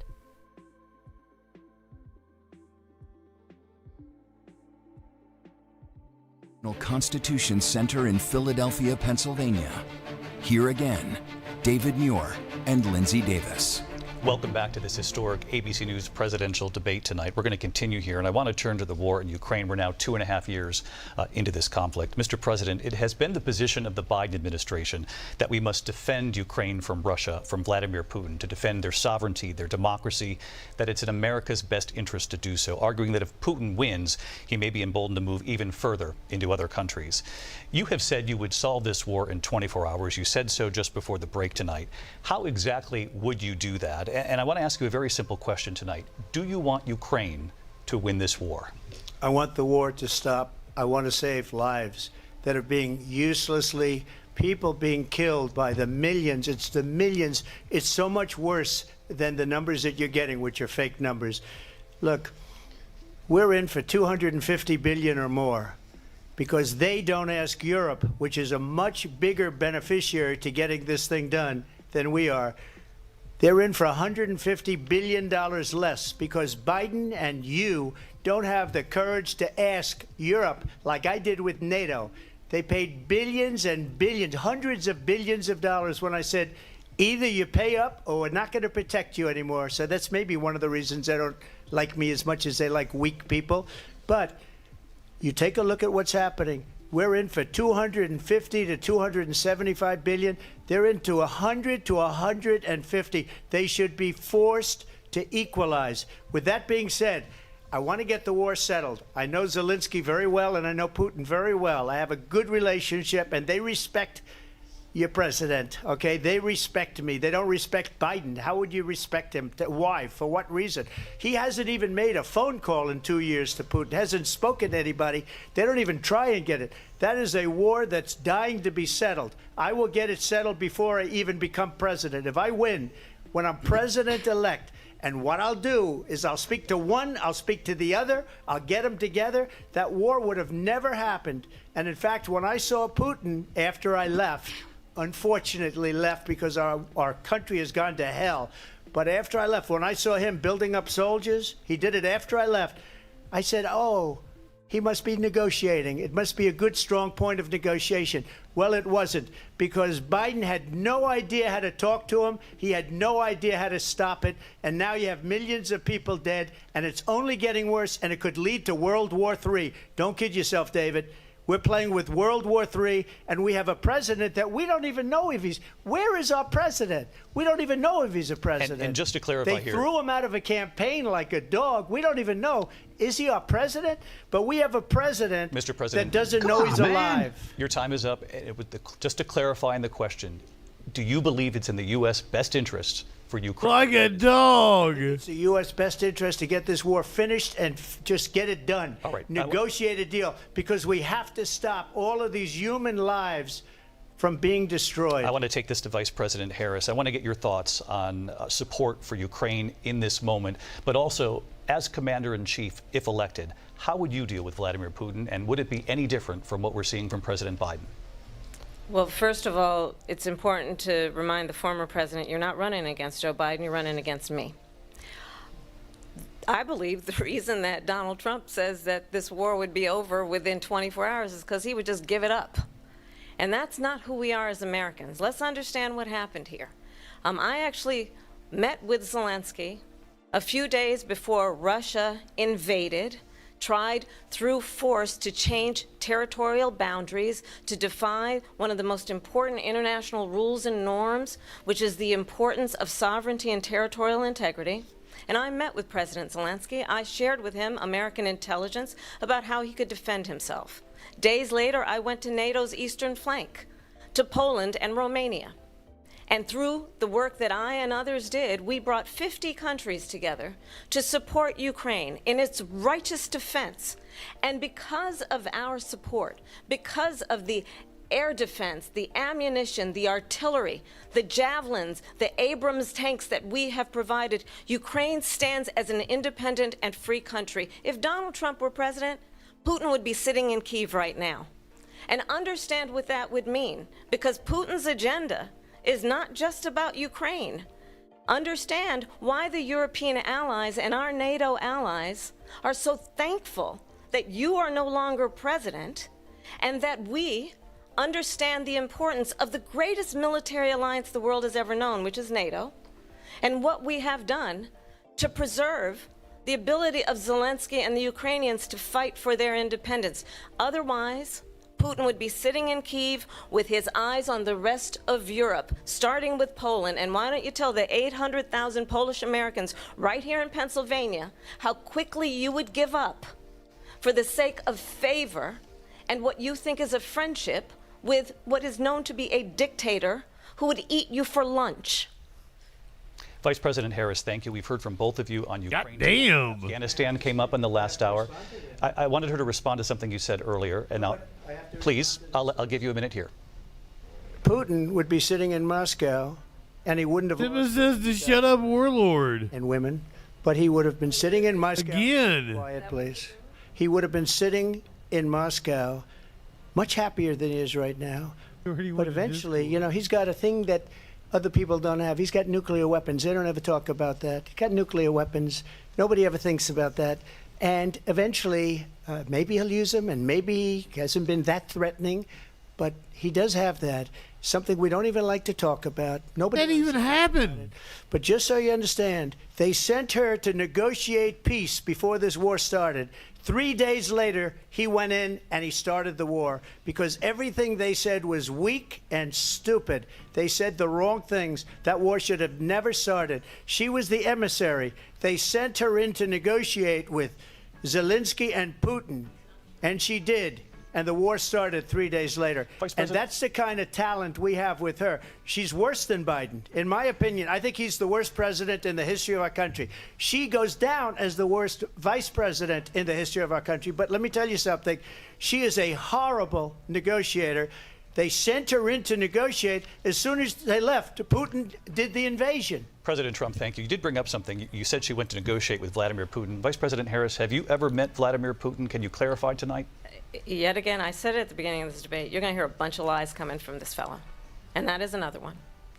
When I went to meet with President Zelensky, I've now met with him over 5 times. The reality is it has been about standing as America always should, as a leader upholding international rules and norms, as a leader who shows strength, understanding that the alliances we have around the world are dependent on our ability to look out for our friends and not favor our enemies because you adore strongmen instead of caring about democracy. And that is very much what is at stake here. The President of the United States is commander-in-chief. And the American people have a right to rely on a president who understands the significance of America's role and responsibility in terms of ensuring that there is stability and ensuring we stand up for our principles and not sell them for the benefit of personal flattery. We've talked about Ukraine and Vladimir Putin. I do want to talk about Afghanistan. It came up in the first hour of this. There's a poll in the chat. Move on to Afghanistan. Said Trump did the most amazing thing I've ever seen. He got these countries, the 28 countries at the time, to pay up. He said, I've never seen. He's the head of NATO. He said, I've never seen. For years, we were paying almost all of NATO. We were being ripped off by European nations, both on trade and on NATO. I got them to pay up by saying one of the statements you made before, if you don't pay, we're not going to protect you. President Otherwise, Trump. we would have never gotten it. He said it was one of the most incredible jobs that he's ever seen done. Thank you. I want to turn to Afghanistan. It came up in the first hour of the debate, and we witnessed a poignant moment today on Capitol Hill, honoring the soldiers who died in the chaotic withdrawal from Afghanistan. I do want to ask the Vice President, do you believe you bear any responsibility in the way that withdrawal played out? Well, I will tell you, I agreed with President Biden's decision to pull out of Afghanistan. 4 presidents said they would, and Joe Biden did. And as a result, America's taxpayers are not paying the $300 million a day we were paying for that endless war. And as of today, there is not one member of the United States military who is in active duty in a combat zone in any war zone around the world, the first time this century. But let's understand how we got to where we are. Donald Trump, when he was president, negotiated one of the weakest deals you can imagine. He calls himself a deal maker. Even his national security advisor said it was a weak, terrible deal. And here's how it went down. He bypassed the Afghan government. He negotiated directly with a terrorist organization called the Taliban. The negotiation involved the Taliban getting 5,000 Taliban terrorists released. And get this, and the president at the time invited the Taliban to Camp David, a place of storied significance for us as Americans, a place where we honor the importance of American diplomacy, where we invite and receive respected world leaders. And this former president, as president, invited them to Camp David because he does not again appreciate the role and responsibility of the President of the United States to be commander-in-chief with a level of respect. And this gets back to the point of how he has consistently disparaged and demeaned members of our military, fallen soldiers, and the work that we must do to uphold the strength and the respect of the United States of America around the world. Vice President Harris, thank you. President Trump, your response to her saying that you began the negotiations with the Taliban. So, if you take a look at that period of time, the Taliban was killing our soldiers, a lot of them, with snipers. And I got involved with the Taliban because the Taliban was doing the killing. That's the fighting force within Afghanistan. They don't bother doing that because you got involved with the Taliban. But I got involved, and Abdul is the head of the Taliban. He is still the head of the Taliban. And I told Abdul, don't do it anymore. You do it anymore, you're going to have problems. And he said, why do you send me a picture of my house? I said, you're going to have to figure that out, Abdul. And for 18 months, we had nobody killed. We did have an agreement negotiated by Mike Pompeo. It was a very good agreement. The reason it was good, we were getting out. We would have been out faster than them, but we wouldn't have lost the soldiers. We wouldn't have left many Americans behind, and we wouldn't have left $85 billion worth of brand new, beautiful military equipment behind. And just to finish, they blew it. The agreement said you have to do this, and they didn't do it.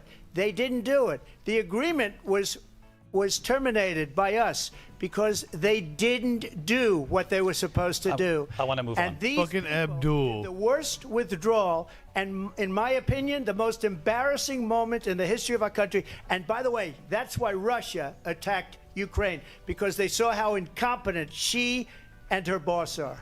President Trump, thank you. I want to move on now to race and politics in this country. Mr. President, you recently said of Vice President Harris, quote, I didn't know she was black until a number of years ago when she happened to turn black, and now she wants to be known as black. You think you just fell out of a coconut tree? I want to ask a bigger picture question here tonight. Why do you believe it's appropriate to weigh in on the racial identity of your opponent? I don't, and I don't care. I don't care what she is. I don't care. You make a big deal out of something. I couldn't care less. Whatever she wants to be is okay with me. But those were your words, so I'm asking. I don't know. I mean, all I can say is I read where she was not black, that she put out, and I'll say that. That she put out? I read that she was black, and that's okay. Either one was okay with me. That's up to her. That's up to her. Vice President Harris, your thoughts on this? I think it's, I mean, honestly, I think it's a tragedy that we have someone who wants to be president who has consistently, over the course of his career, attempted to use race to divide the American people. You know, I do believe that the vast majority of us know that we have so much more in common than what separates us, and we don't want this kind of approach that is just constantly trying to divide us, and especially by race. And let's remember how Donald Trump started. He was land, he owned buildings, and don't stumble now. Because he refused to rent property to black families. Let's remember, this is the same individual who took out a full-page ad in the New York Times calling for the execution of 5 young black and Latino boys who were innocent, the Central Park 5. Took out a full-page ad calling for their execution. This is the same individual who spread birther lies about the first black president of the United States. And I think the American people want better than that, want better than this, want someone who understands, as I do, I travel our country. We see in each other a friend. We see in each other a neighbor. We don't want a leader who is constantly trying to have Americans point their fingers at each other. I meet with people all the time who tell me, can we please just have discourse about how we're going to invest in the aspirations and the ambitions and the dreams of the American people? Knowing that regardless of people's color or the language their grandmother speaks, we all have the same dreams and aspirations and want a president who invests in those, not in hate and division. Vice President Harris. But clap your aspirations. President Trump, this is now your third time. This is the most divisive presidency in the history of our country. There's never been anything like it. They're destroying our country, and they come up with things like what she just said. Going back many, many years, when a lot of people, including Mayor Bloomberg, agreed with me on the Central Park Five, they admitted, they said, they pled guilty. And I said, well, if they pled guilty, they badly hurt a person, killed a person ultimately. And if they pled guilty, then they pled. They were bullied into pleading out. That has to stretch back years, 40, 50 years ago, because there's nothing now. I built one of the greatest economies in the history of the world, and I'm going to build it again. It's going to be bigger, better, and stronger. But they're destroying our economy. They have no idea what a good economy is. Their oil policies, every single policy. And remember this, she is Biden. You know, she's trying to get away from Biden. I don't know the gentleman, she says. She is Biden. The worst inflation we've ever had, a horrible economy because inflation has made it so bad, and she can't get away with it. I don't know the gentleman. I want to respond to that, though. I want to just What he says about Epstein. Clearly, I am not Joe Biden, and I am certainly not Donald Trump. And what I do offer is a new generation of leadership for our country. One who believes in what is possible, one who brings a sense of optimism about what we can do instead of always disparaging. I'm burdened by what has been.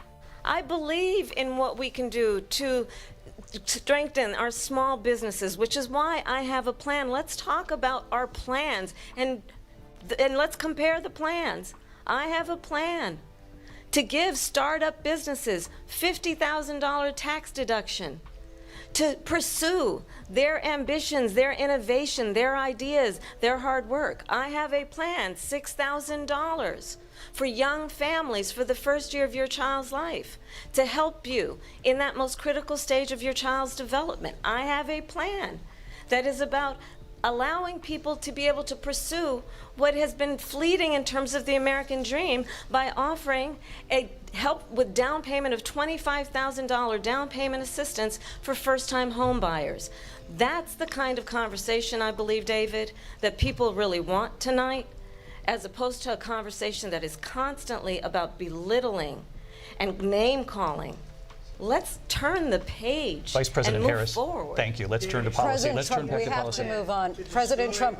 Let's turn to policy, She has please. a plan to defund the police. She has a plan to confiscate everybody's gun. President Trump, she we has do a have plan to- to allow fracking in Pennsylvania or anywhere else. Okay. That's you, what Mr. her plan is until just recently. I just need Lindsay, to go ahead. respond President because Trump, no, the President former Trump. president has said No, I'm something sorry. twice that I need to No, respond to. I'm sorry. We're I just going need to move on, Vice one President time Harris. to what he has President said Trump, this multiple is times. now your third time running for president. You have long vowed to repeal and replace the Affordable Care Act, also known as Obamacare. You have failed to accomplish that. You now say you're going to keep Obamacare, quote, unless we can do something much better. Correct. Last month, you said, quote, we're working on it. So tonight, 9 years after you first started running, do you have a plan, and can you tell us what it is? Obamacare was lousy health care, always was. It's not very good today.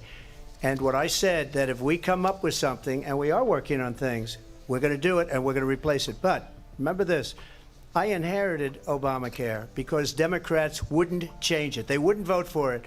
They were unanimous. They wouldn't vote to change it. If they would have done that, we would have had a much better plan than Obamacare. But the Democrats came up, they wouldn't vote for it. I had a choice to make when I was president. Do I save it and make it as good as it can be, never going to be great, or do I let it rot? And I felt I had an obligation, even though politically it would have been good to just let it rot and let it go away. I decided, and I told my people, the top people, and they're very good people. I have a lot of good people in that administration. The best people. Read about the bad ones. We had some real bad ones too, and so do they. They have really bad ones. The difference is they don't get rid of them. But let me just explain. I had a choice to make. Do I save it and make it as good as it can be, or do I let it rot? And I saved it. I did the right thing.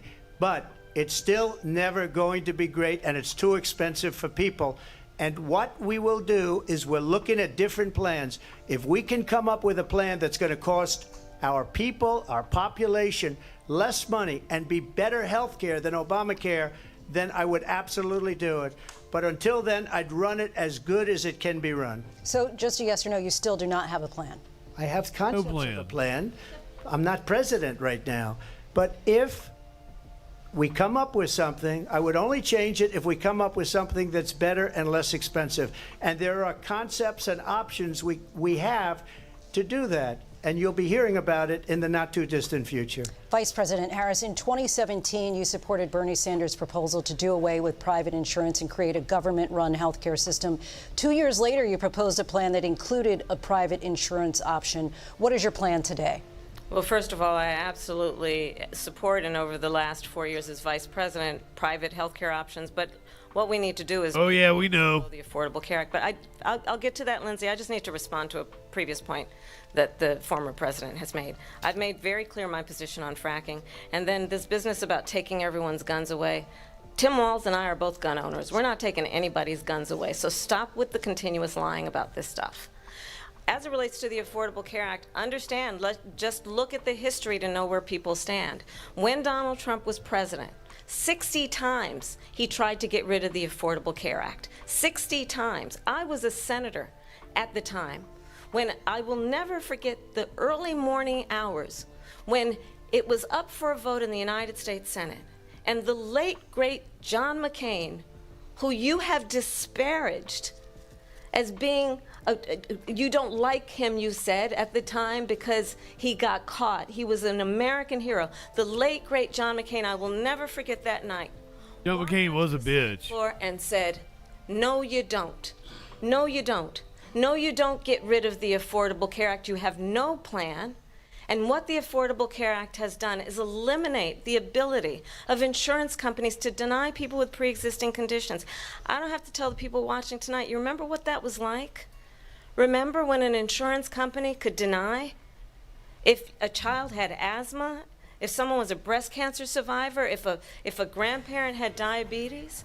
And thankfully, as I've been vice president and we over the last 4 years have strengthened the Affordable Care Act, we have allowed for the first time Medicare to negotiate drug prices on behalf of you, the American people. Donald Trump said he was going to allow Medicare to negotiate drug prices. He never did. We did.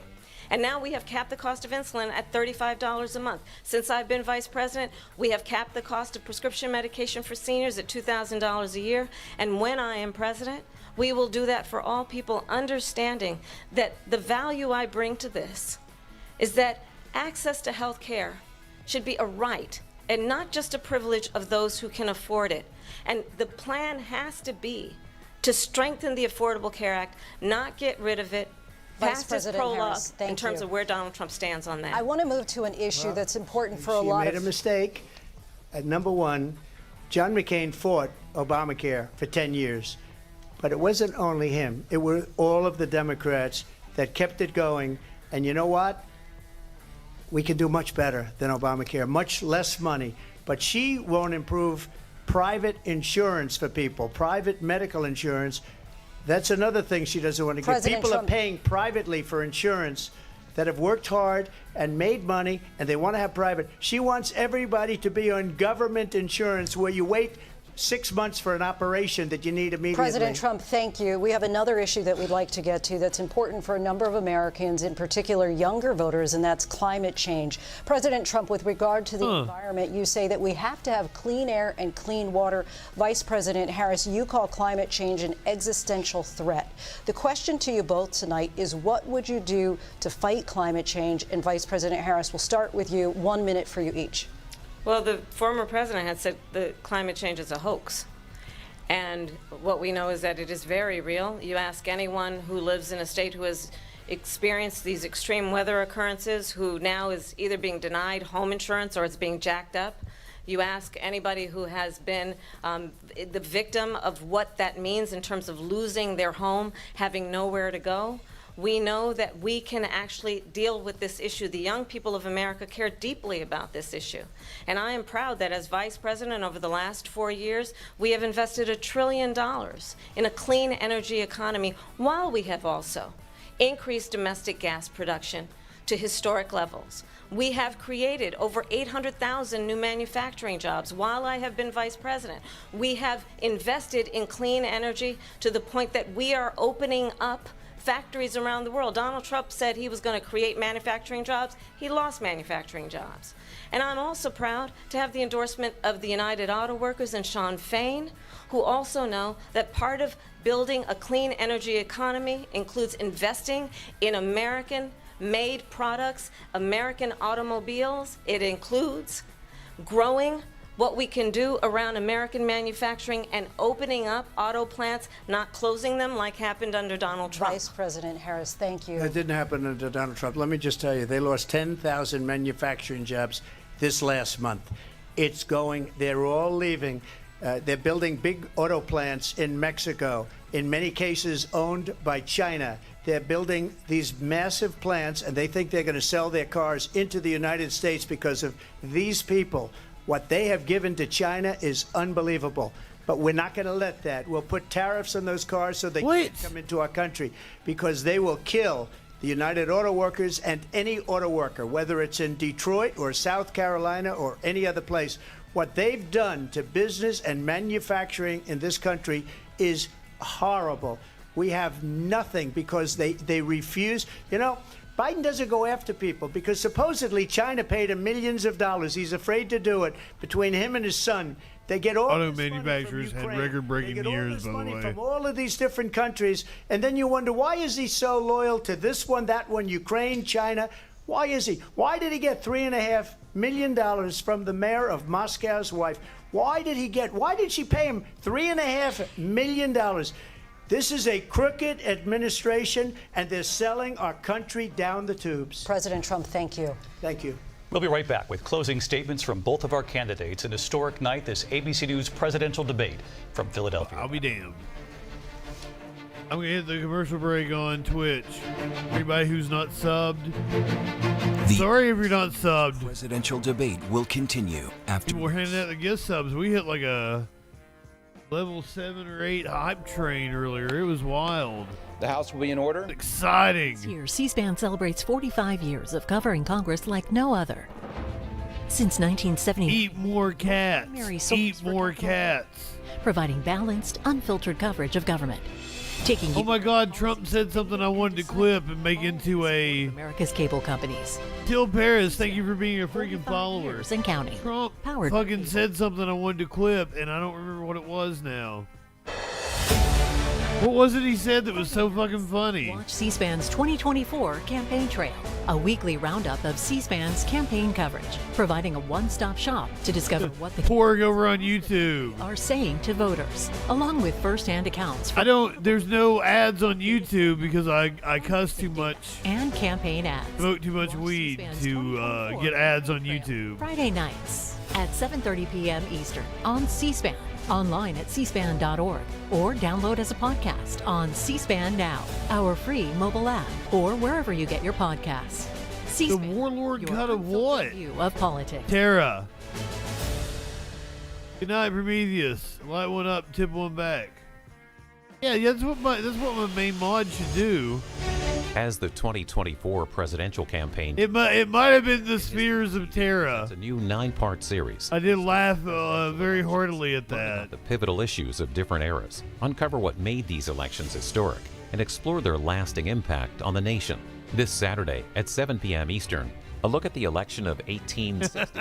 Abraham Lincoln defeated several other. I mean, if you wanted to support me on the YouTube, you can become a member. I've been trying to give you extra content. Office in March of 1861. Several states in the southern U.S. pulled out of the. But yeah, I make like 14 cents a day on YouTube. Presidential elections. Saturdays at 7 p.m. It's been like 26, 27 or something On since. C-SPAN 2. More often lately.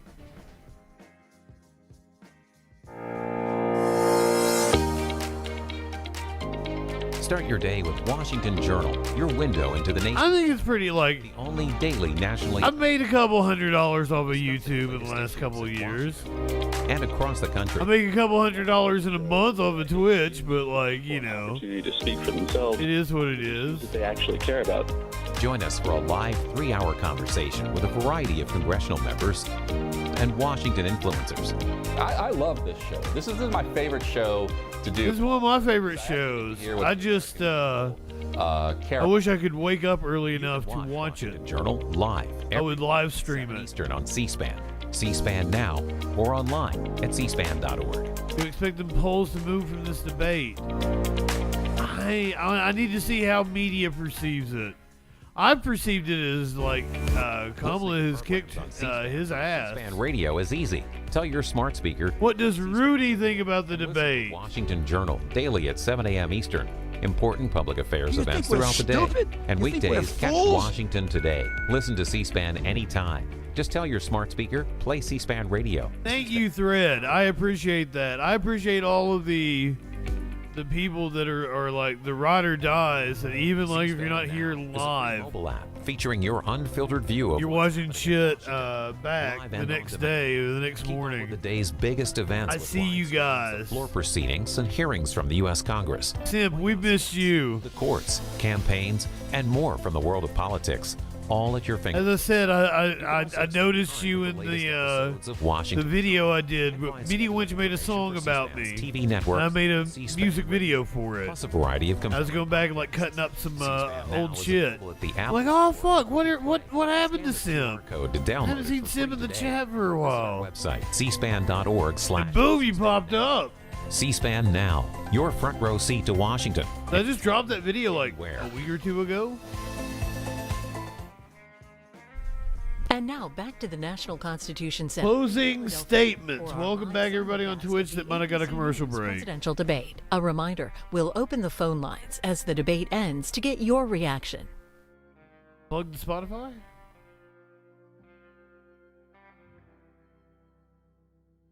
Constitution Center in Philadelphia, Pennsylvania. Here again, David Muir and Lindsay Davis. Welcome What back. do you guys think the moderators did tonight? Statements and Vice President Harris, we begin with you. So I think you've heard tonight but we're not going back.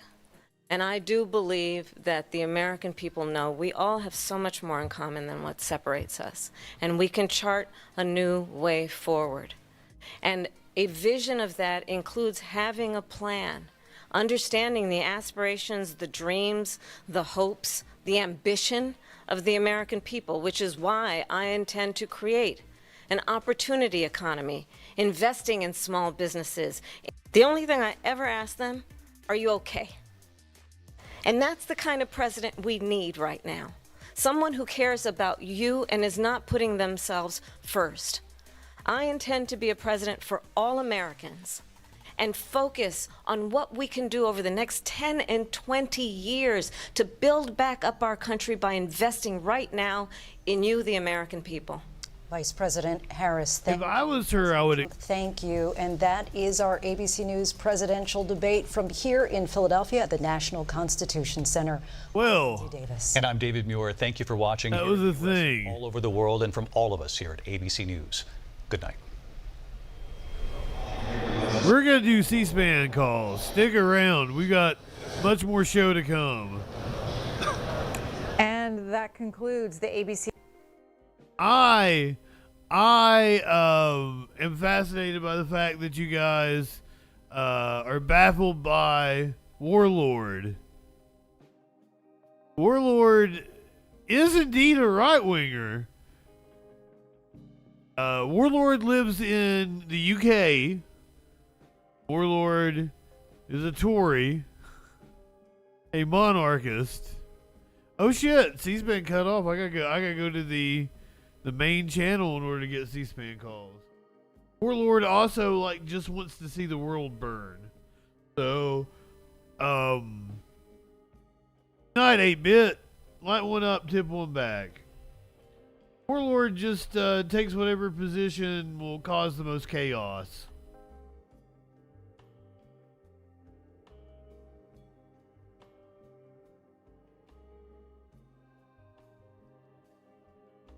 One, if you have another candidate that you will be voting for in November, dial in at 202-748-8922.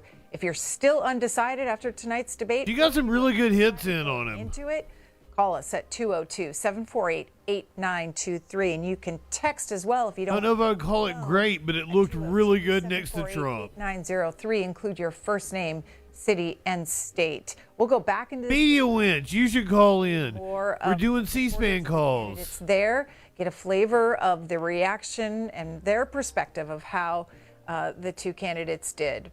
In the meantime, though, Jacob in Oak Ridge, North Carolina, Republican. Jacob, you are up first tonight. How did the candidates do? Well, I think I speak for a lot of Republicans when I say I wish Donald Trump had done a bit better. I think what we saw from him is what we've always seen. He does really well at rallies with people who love him, but ultimately he goes back to really making points that he understands, but I think they're going to be hard to connect with people in the middle. I don't think he did a good job getting people who he needs to vote for him, and I think this debate performance ultimately is just going to hurt him in the long run. So, Jacob, where the points that he needs to make? Give me examples from tonight. So, for example, on abortion, personally, I think it's likely he wouldn't support a national ban, but I think he just needs to say that. When they were asked, quite simply, would you veto the ban, it's very easy to say yes. It's not difficult to say, I want Ukraine to win the war. For example, take healthcare. He's had 9 years, as Harris said, to develop a plan. If it's just things like negotiate harder with drug companies, if it's things like increase competition in the market, these are things that would not be hard to say, but he needs to make those points. And I don't think he's doing that on the border. I don't think he's doing that on healthcare. I don't think he's doing that on issues that people really care about. All right. Well, Jacob, let me show you a posting on X from political reporter Mika Solner saying Trump says he has not discussed if he would veto a national abortion ban with J.D. Vance, despite him saying the former president would. That's his running mate said he would. Trump adds that he doesn't mind that Vance takes a different view, but he doesn't support a national view, and it should be left up to states. Jacob, what did you make of that part of his answer?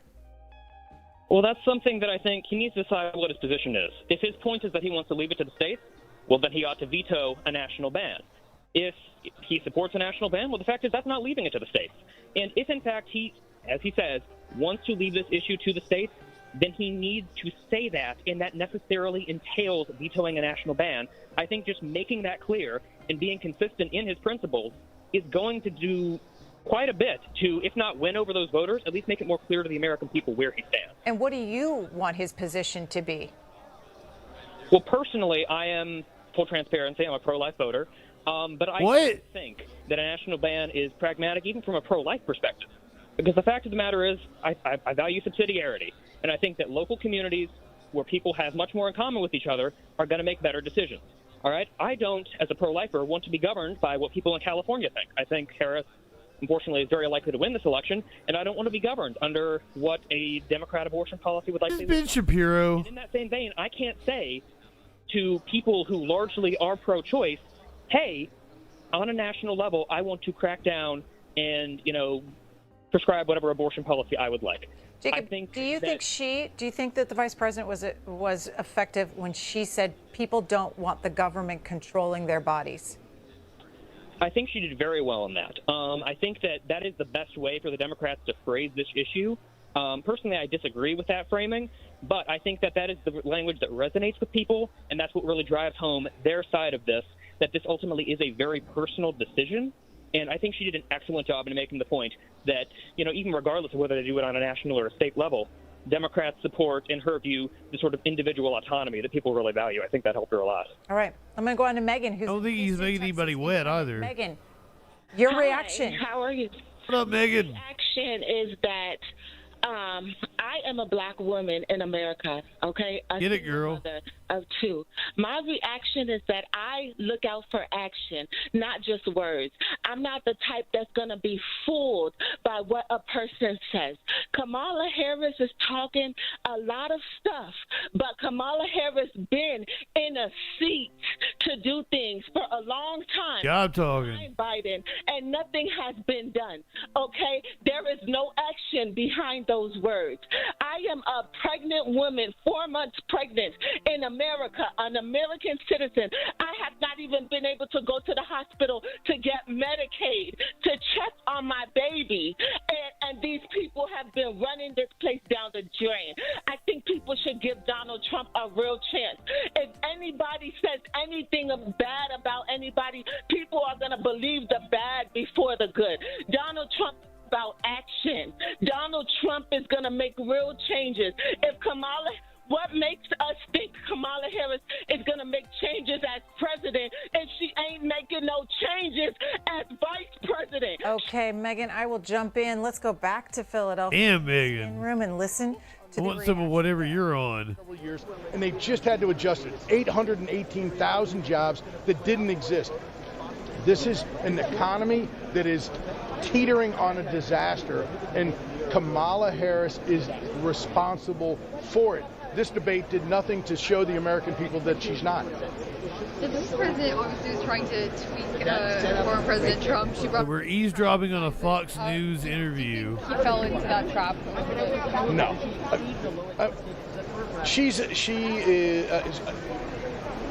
Kamala Harris was weak on her answers. Yeah, right that time. It was all platitudes, all generalities. Her record stands. She is the worst vice president in American history, working for the worst president in American history, and their record of economic catastrophe, open border chaos, and calamity around the world didn't change from tonight's debate. If voters are so baked in and everything's so baked in and this doesn't change their mind, what between now and election day is going to change their mind? I think the people who are undecided. I mean, here's the thing I can say, Mox, is like the debate wasn't for you. Plans. We're plugged in. Look to the future. This was not for us. I mean, we treat it like it's versus the Super Bowl. And more but their answers are geared towards a much different audience. And I think the independents are going to look at. I'll call him Potato Jim. Are going to look. It was for Dick Cheney Republicans. 4-year record of Donald Trump of peace and prosperity, of border security, and David Bossie, the Republican National Committeeman from Maryland, promise to the American people of having a future, and David Bossie, the forever wars versus 4 years of absolute chaos. See what Vivek's saying. For the last 4 years, the American people have no economic future to look forward to. No idea that there's going to be any border security in the near future.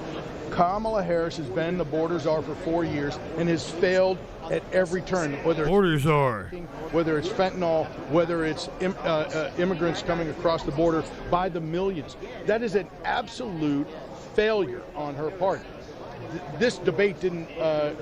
She didn't answer any of those questions in this debate tonight. Good. Hi. David Bossie there talking to reporters on what the former president had to say on immigration. Do you agree with what he just said there, that the vice president didn't have an answer on immigration? We're getting your reaction to tonight's ABC debate. Nicholas in Marietta, Georgia, Democratic caller. Hey. Iggy.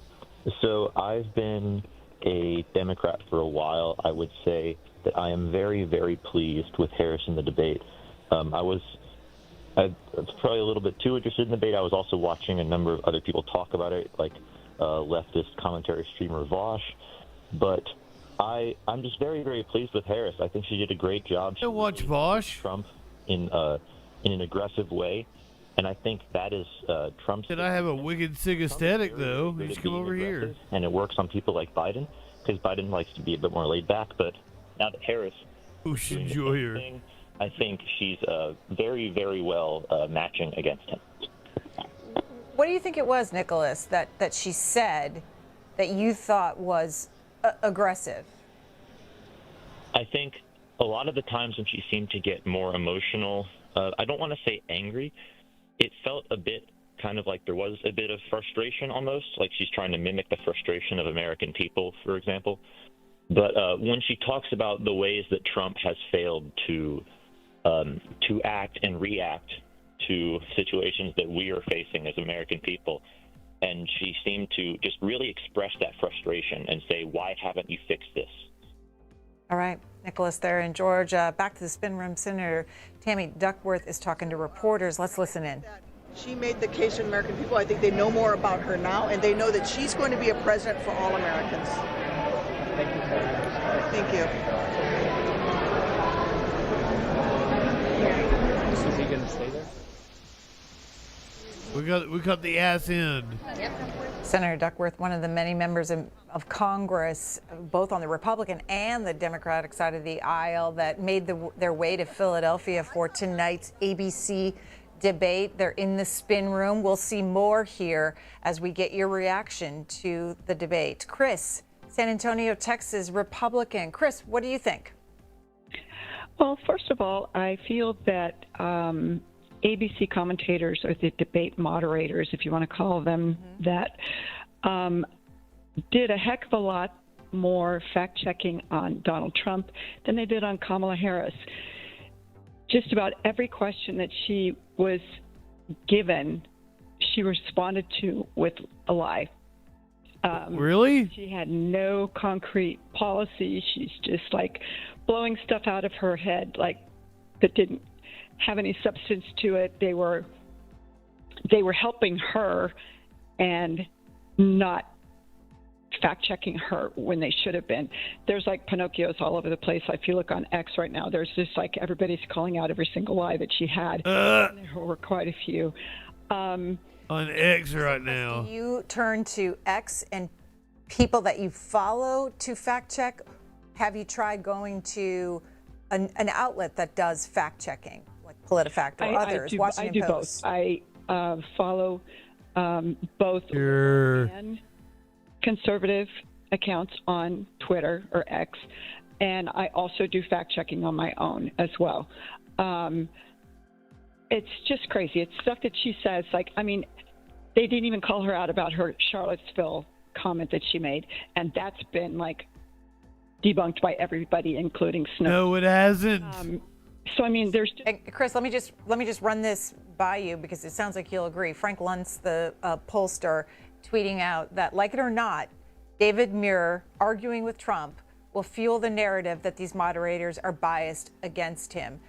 Was he arguing? God damn it! Fact checking. Chris, what do you think? He was fact checking him, but in an argumentative way. I don't feel that they gave Trump a fair shake. They just kind of pushed Harris along, gave her the softball. So, you know, okay, they let her get by with her little softball answers, and they just totally let it go by. Okay. All right, Chris, let's go back into the spin room, listen to Senator Chris Murphy. Kamala Harris has specific plans. She referred to them over and over. Murphy of Connecticut. Series of rambling, incoherent answers that confirm that all he cares about is himself, not the American people. Senator Murphy, how anybody give a plan how this is going to stop the war in Gaza? Nobody give us any plan. I thought Trump steamrolled him as well. American voters, I mean, they're going to be so disappointed after this debate. Well, the Harris... Vice President Harris and President Biden continue to... Senator Chris Murphy from Connecticut. A ceasefire would the press? It would include a no idea. Release of the prisoners being held by Hamas. All right, thanks, guys. They ceasefire?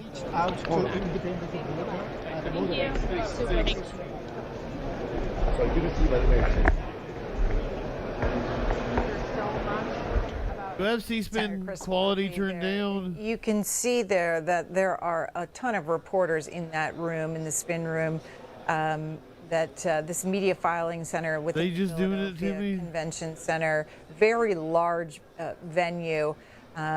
We heard from a reporter earlier that there's hundreds of reporters, members of Congress there. I believe that's Congressman Donald Byron there. Donalds Talking to reporters as well. We're going to see another name? members of Congress, other candidate, Good night, Freedom. Go ahead, light one up, tip one back. etc. tonight, while we are also getting your reaction to this ABC presidential debate.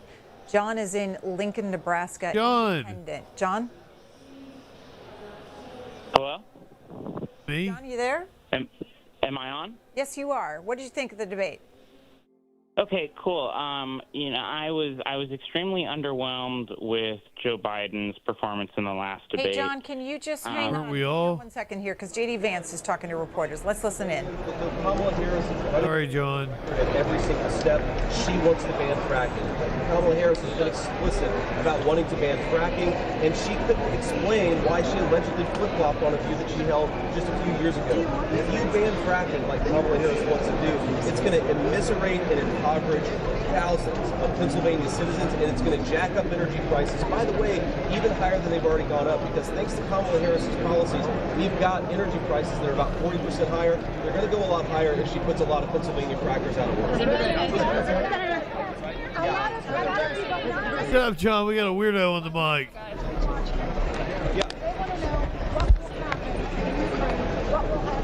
In Israel. Did they get a fair answer? What do you think? Well, I think what they got from Kamala Harris again is more platitudes. What's your actual plan? She actually was bragging that Joe Biden sent her to Ukraine to stop the war from happening, and then Donald Trump very smartly pointed out, well, you were sent there to prevent the war from happening, and then it happened 3 days after you left town. Clearly, there's some weak leadership there and some incompetence there. I think the real difference. Kelly, thank you for the resub. What Donald Trump has said very explicitly is that smart leadership and smart diplomacy will create a world at peace. It did when he was president, and I think that's his plan again. Now, to be clear, Ukraine and Russia, the whole situation is a disaster. What you need is smart diplomacy to get Europe and America and Ukraine and Russia out of that conflict and back on a footing of peace. Donald Trump's already had successful diplomacy. He's going to do it again when the American people elect the president in a few months. Can you tell us how he's going to stop the war in Gaza after 40,000 casualties? I mean, of course, Biden administration and Vice President Harris did a horrible job. What is going to make a difference? Well, look, I think what President Trump has said very specifically is, one, you need to give Israelis the precision-guided weapons so that you don't have... Precision-guided weapons. Israel wants like 200-pound bombs. But her foreign policy has actually led to a lot of Palestinian civilians being killed. It's also prolonged the war. It's also strengthened Hamas. It's like a lose-lose-lose foreign policy, but again, that's the incompetence of Kamala Harris. What do you think Haitian Americans, Haitian immigrants, spreading news about them, put their lives in? 2,000-pound bomb. I'm sorry. Thank you, Flash, for the correction. False claim. I'm bad with math. You all know this. Small migrant. The numbers, they fuck with me. For the city of Springfield, but it's small compared to all Haitians in the United States of America. That small migrant position has caused a lot of problems. It's led to higher rates. He's talking about the cats. It's a verifiable fact. It's led to animals disappearing. Many of my constituents have said that has been happening. It's led to higher home prices. That is a verifiable fact. So this influx has led to a lot of poverty in Springfield. No. Let me finish. Let me finish the question. Excuse me. City officials have said that's not true. That's not actually accurate. What they've said is that there's no evidence that immigrants are eating animals, and you have been saying, and Donald Trump just said on stage that they are eating animals. Would you like me to answer the question, or would you like to keep interrupting? Can you ask the question and then let me answer? Yeah. The city manager said there's no verifiable evidence. A lot of residents on the ground have said that there is. That just what you got hearsay, motherfucker? Many of my own constituents who have seen these things with their own eyes, who've seen these abductions with their own eyes, who've seen geese being taken out of local parks and slaughtered in front of their eyes. What do I think is a bigger problem? Insulting 20,000 people, or the fact that my constituents can't live a good life because Kamala Harris opened the border? I think it's Kamala Harris needs to do her job and make people happier. And The warlord tapped out because he's in Britain and it is fucking like 4 o'clock in the morning there. Hey guys, chill out, please. It was amazing warlord made it as long as he did. My question for you is, do you think Donald Trump did a better job in this debate? Night, sweet prince. Debate back in June, and do you think he made a difference with undecided voters? Well, his debate opponent, I will say one thing for, she had a pulse unlike his opponent a few months ago, so I think that there was that big difference. But look, I think what we revealed here is that Kamala Harris is a candidate of platitudes. There's no substance, there's no ability for her to talk about how her record lowered grocery prices or housing prices, because her policy raised housing prices and raised grocery prices for Americans. So I think what we saw was Donald Trump. There's no policy. What was the $25K for housing? For what to do to $6K for. He also has a record that children in their first year. The biggest difference between Kamala Harris and Donald Trump is they both have records. Donald Trump's proud of his. Kamala Harris is ashamed. Was it a 50K small business tax credit? She was dropping some new ones on us tonight. In the spin room tonight in Philadelphia, answering questions from reporters about how the candidate at the top of the ticket did tonight. What we want to get your reaction not only to the debate, but what I believe it's too late for him to replace JD. John, thank you for hanging on the line in Lincoln, Nebraska, independent. That was JD Vance speaking. Yes.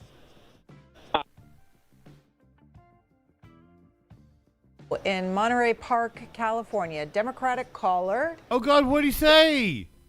Yes, good evening. Thank you very much. My own personal take on this debate. When Trump talks about how well he did for the economy, regretfully, the moderators didn't mention the fact that when he left office, he left our nation in $13 trillion in debt in less than 4 years. And when he insulted Joe Biden for, quote-unquote, sleeping, he seemed to forget how many days of his tenure as president he spent playing golf and not conducting government business. What's your golf score? I could go on, but I'll leave with one parting shot. Back on January 23rd, 2016, at Sioux Center, Iowa, he said, quote-unquote, I could stand in the middle of Fifth Avenue and shoot somebody, and I wouldn't lose any voters, okay? It's like incredible. What and a person says they can commit murder and get away with it? All right, let's go back into the spin room. Joe, we'll go back to the spin room listening to Governor Cooper. Roy Cooper of North Carolina. For most everybody who values democracy, that we just can't have a president who could potentially keep himself in office perpetually. We know how much he admires dictators, and it's pretty clear that danger is there if he's elected. Governor, on the issues, what is the single biggest mistake that former President Trump made this evening? What did he say that could cost him the election? I think his position on the election, the 2020. God, it was a cacophony. Reproductive freedom, the fact that is that the right word? An economic plan going forward, the fact that he's just constantly angry and unhinged. I think he's tsunami. This is not President. Bullshit. The vice president did a great job of outlining all of the admired people who worked closely with him over the years, the secretaries, the generals, the chief of staff. Not Georgie. Light one up, tip one back. Work with them every day. She made a strong case to the American people that this guy does not need to be president again. Governor, in a lot of the battleground states, polling is neck and neck, just like it is in Pennsylvania. Yeah. Do you think we're going to see a sizable shift in polling post-debate, one way or the other? Well, there should be. We hope that. Will there be? Well, I don't know the answer to that. But what I do know is that Kamala Harris showed why she should be the next president. Donald Trump showed why he should not. And I hope if enough swing voters watch this debate that it could very well affect the polls. But the poll, we have to remember. I would assume any sane person watched this. It was like, well, this is clear. We do, and I think that if there is truly someone out there that's neutral, that she is a reasonable person, hasn't paid attention to politics and sat down and watched this tonight. Vice President, that in order to get generational legislation passed, that you have to try and bring people together. And she wants to be a president for all Americans. And she doesn't spend all of her time in well, I'm saying that mythical voter is not we are a failed nation. Not a very big segment. Optimism.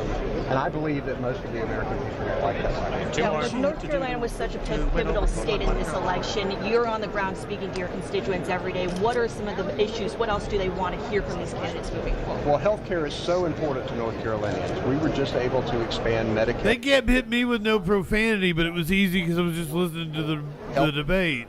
Under the I had my mic muted most of the time. From the Biden-Harris administration. I was like, ha ha ha, that's easy. We're scared about Donald Trump and his 60 times that he's tried to do away with the Affordable Care Act. You really can't believe him when he says, "Well, that was a good amalgamation on health care, other than to no amalgamation, a good analogy." Enough money, Nixon versus JFK and corporations. He looked good. She was smiling. She was laughing at him. He looked frustrated, old and haggard. She wants to continue. Don, good evening. To expand health care, and that includes private insurance. That includes different ways for. Sorry if you snuck in here. We were watching the debate, and I didn't give you a personal shout out. Thanks, guys. Thank you, Governor. Try to hit everybody up. Let's do a lurker. Governor Roy Cooper there from the swing state of North Carolina talking to reporters saying he believes the vice president performed well tonight. Do you agree or Pepperman? Thank you for being a lurker in chat. Presidential debate. Their lurker love segment of the evening. You don't have to say anything. News tweeting out. We just want to give you what's up. Campaign likes what it saw so much tonight. It's pushing for another. I believe Harris looked good. She held her own. Words of one senior aide. There should be another debate in October. Do you want to see another debate in October? Yes, I do. Also, news tonight. I think Trump looked like a fucking lunatic. And others are reporting this as well, that Taylor Swift has endorsed the vice president and Governor Tim Walz. Tonight?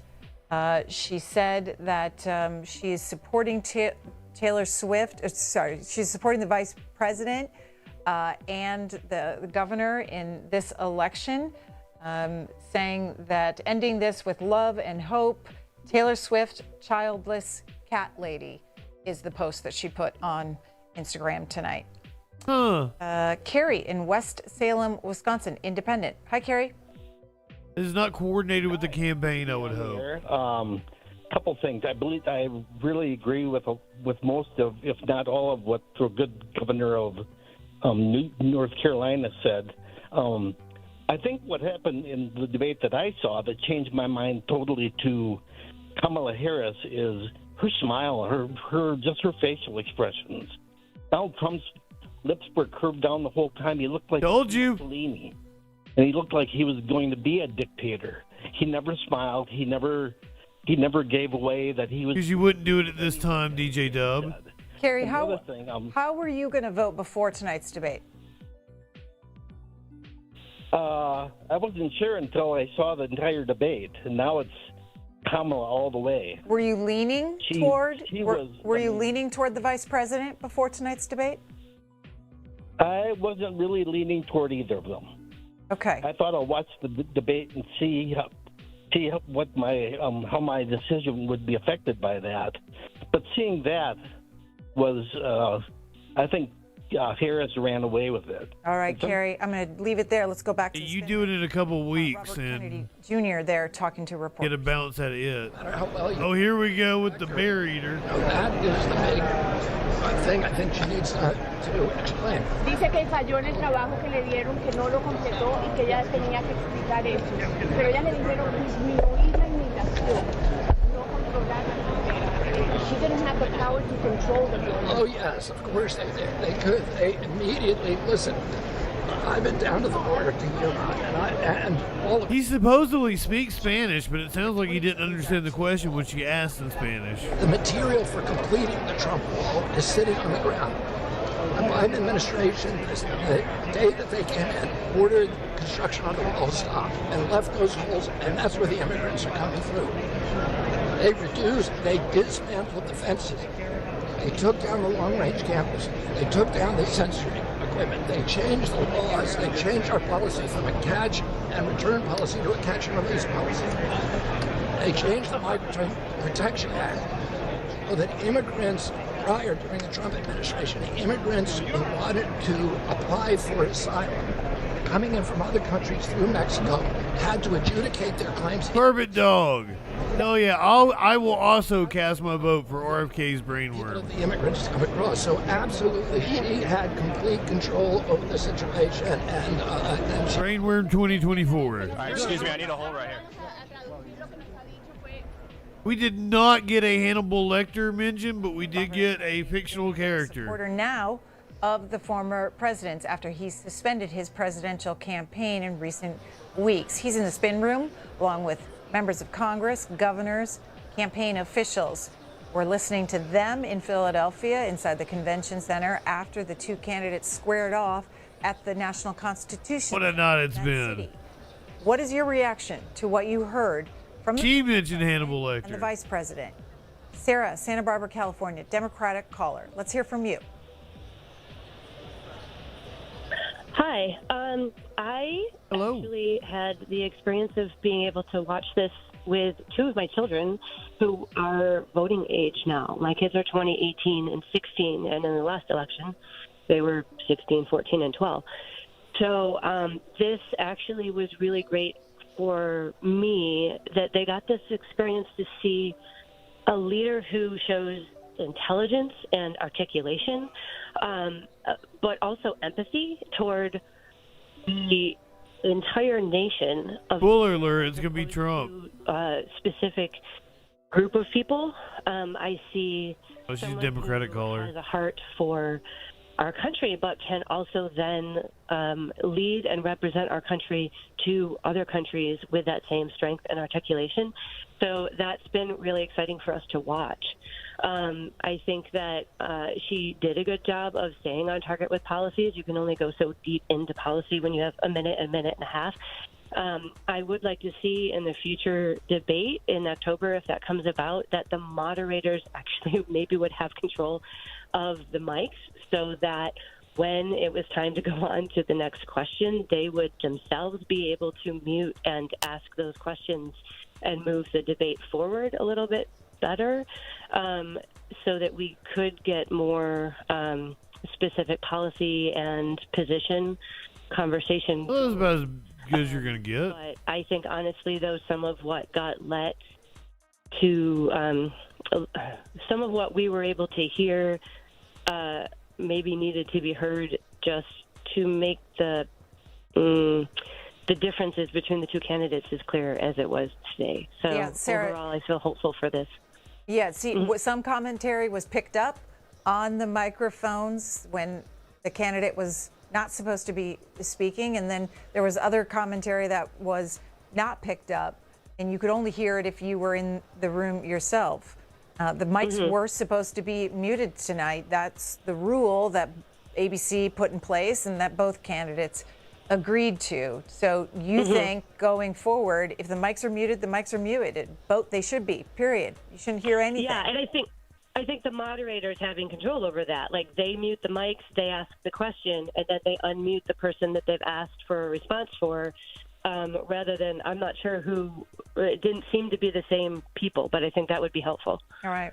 Sarah's thoughts in California. They're a Democratic caller. Thanks, Sarah. We're going to get more of your calls. Get a nut job. Coming up here on C-SPAN, so keep dialing in. No, Greta. Text us as well. You can post on X with the handle at C-SPAN or on Facebook.com/C-SPAN.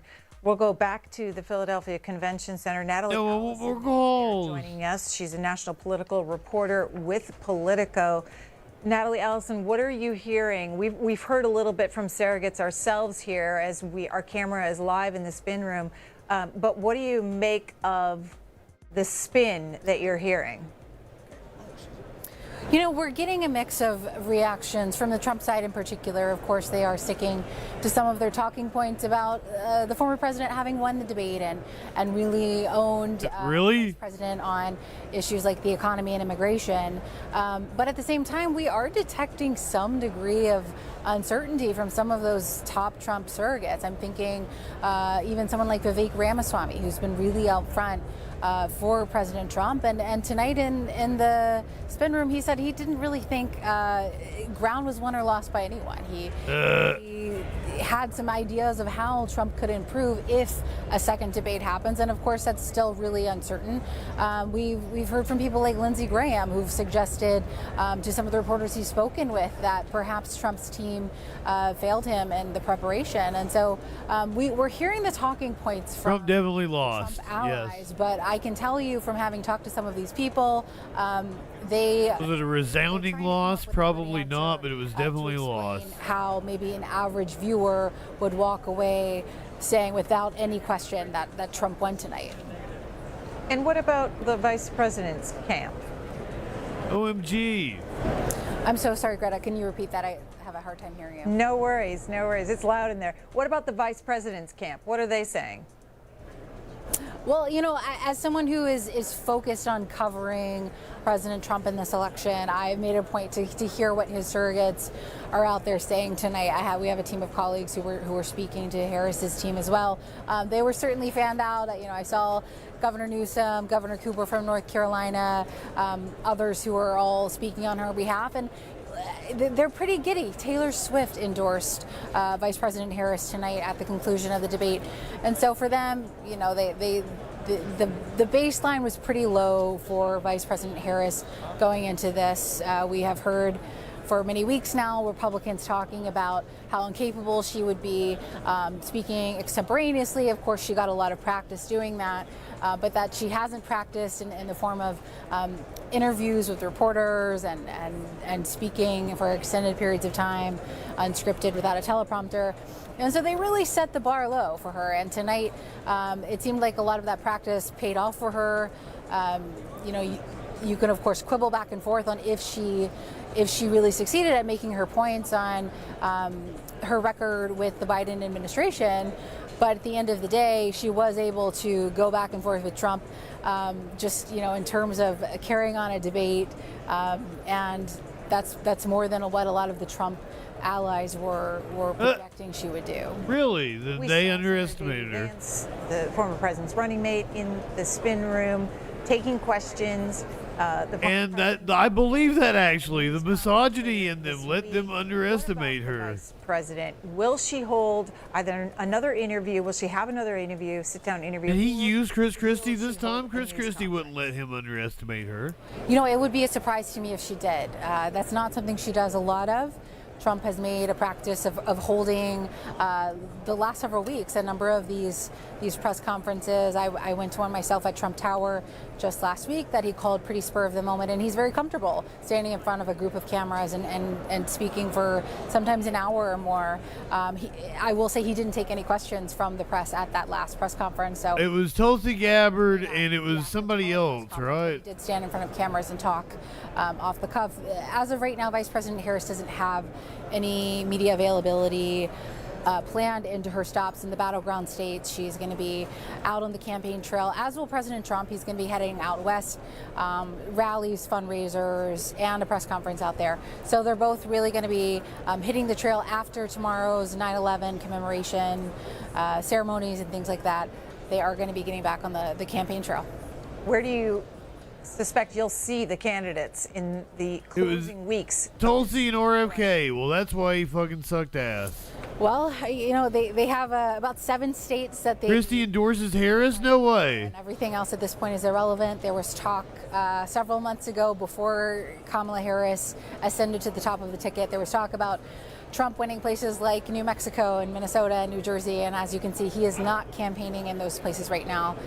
He is going to California this Wow! weekend. That's where he's holding one of his press conferences in Los Angeles. But how'd I miss that one? Is for a fundraiser, a top dollar fundraiser that he's going to be going to later that happened in August. You can expect to see them in places like Arizona and Nevada when they're out west, and when they're in the south, they're going to be going to Georgia and North Carolina, and then of course we're in Pennsylvania now, here, Wisconsin, Michigan. Those are the places we are going to see these two candidates and their surrogates, their running mates, focusing for the next several weeks. And at this point, there's not much of a reason for them to go anywhere else. Natalie Allison writes for Politico, national political reporter. Follow her reporting on Politico.com. Thank you. Thanks for having me. And as Natalie Allison was saying, there are campaign stops for both candidates in the coming days. Tomorrow, folks will be marking the 9/11 anniversary. And then after that, you can expect rallies. Joe Biden is going to do a 9/11 tomorrow. As she was talking about to pick up. This is what the campaign looks like for Thursday. Governor Walz in Grand Rapids, 7 p.m. Eastern Time on Thursday. The Vice President, she'll be in Charlotte at 4:30 p.m. Eastern Time, then in Greensboro, North Carolina at 8 p.m. Eastern Time. The former president is in Tucson at 5:30 p.m. Eastern Time is when we expect to hear remarks from him. And then on Friday, the candidates hitting the trail as well. We'll show you that. Trump going to L.A.? Go back to the spin room. And I believe the former That's absurd.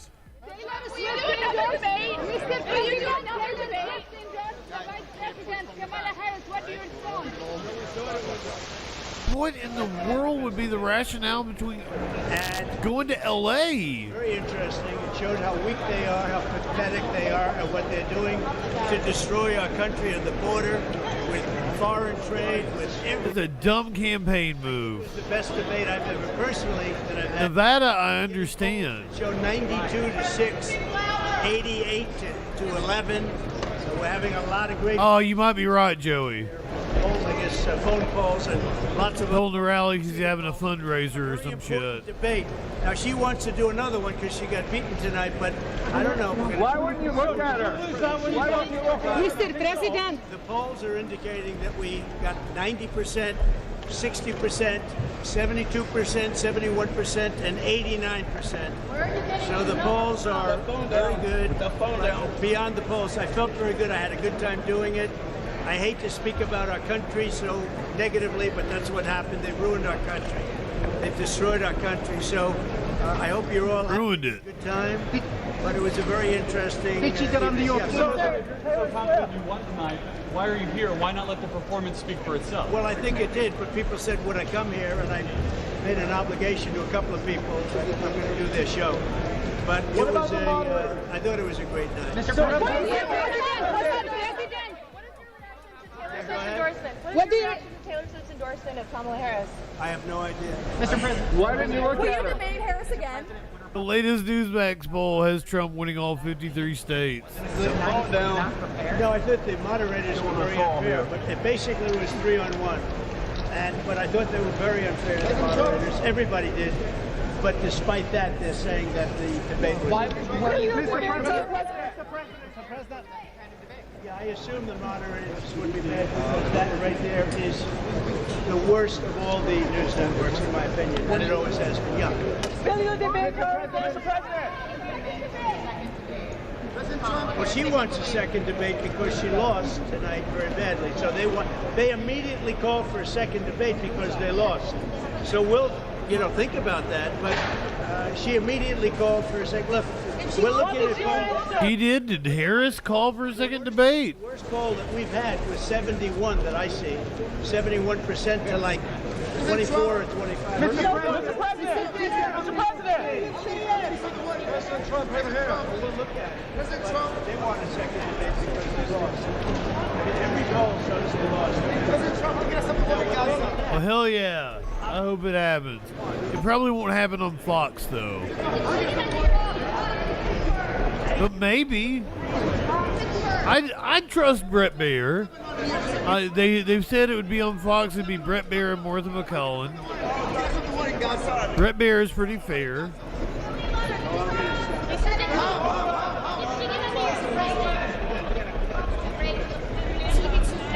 I personally would go to Fox News, but that's just me. I like walking into the lion's den. I want Greg Gutfeld. That would be a move.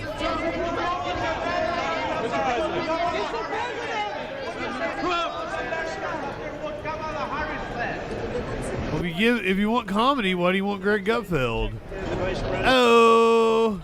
You know, the office of the vice president. Certainly, Mr. President, we can't hear you over here. If you take a look at it, she was terrible with respect to the president. She's trying to get herself away from Biden, and she wasn't able to do that tonight. I think it was a big thing. They wanted to disassociate with Biden, and they weren't able to.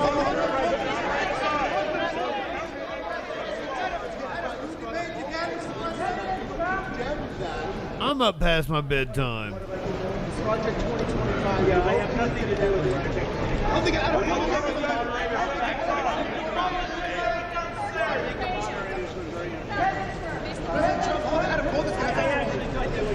I'm so gonna eat, play video games.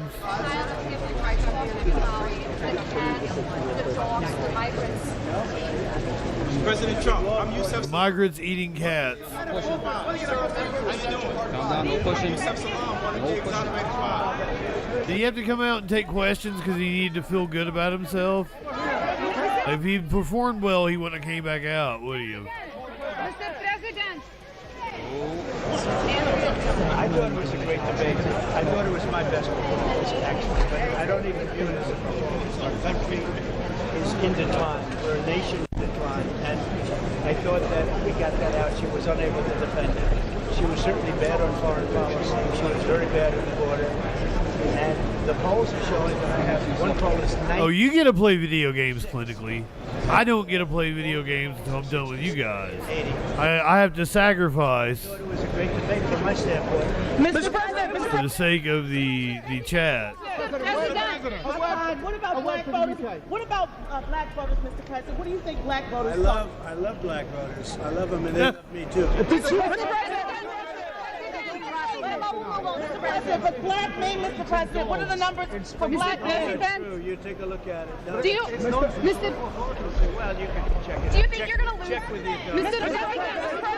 I called into C-SPAN during the vice presidential debate. With these claims about eating I really cats? don't know. I've called into C-SPAN several times. The clips are on the YouTube. I say the truth. If I lose votes or gain votes, I don't care. But They've let me plug the Troll Patrol. I thought it was very good. I thought she was very weak on foreign policy. Did she was ruffle very you? weak I on don't feel like fighting it tonight.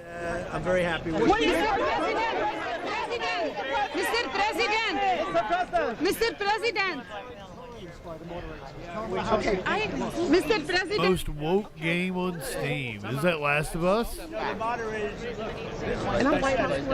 Last of Us Part 2. Specifically. Step back. He was weak on cat eating. Everybody got to step back. Got to step back. Mr. President. Kanye, yep. Ain't.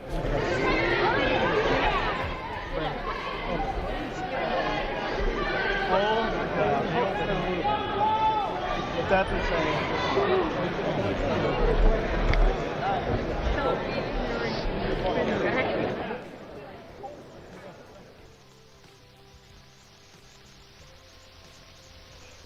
Oh. You can see the many. Oh, you haven't played it yet, DJ Dub? President as he comes to the spin room to advocate for himself. Fantastic game, but it's long. Like, I don't think a game that's that emotionally taxing President should be that long. Here tonight saying It's so good, One but like it's debate, a long slog. performance, and he said that the vice president is calling for a second debate because he says she lost. Your reaction to the former president there and his debate performance. What do all of you think? Meanwhile, Vice President Kamala Harris and her husband Doug Emhoff traveled to a debate watch party where their supporters had gathered. She addressed the crowd. Here's what she had to say. Okay. I told you she was ready.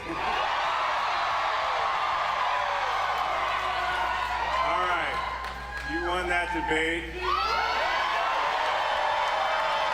You totally won it. But we haven't won anything yet, right? So we got to take this energy, we got to take this momentum, and she showed everyone, especially Donald Trump, what a real leader is. And now we're going to take this momentum for the next 55 days so I can call my wife the next president of the United States, Kamala Harris! Start with the woke ones. Hey, Billy!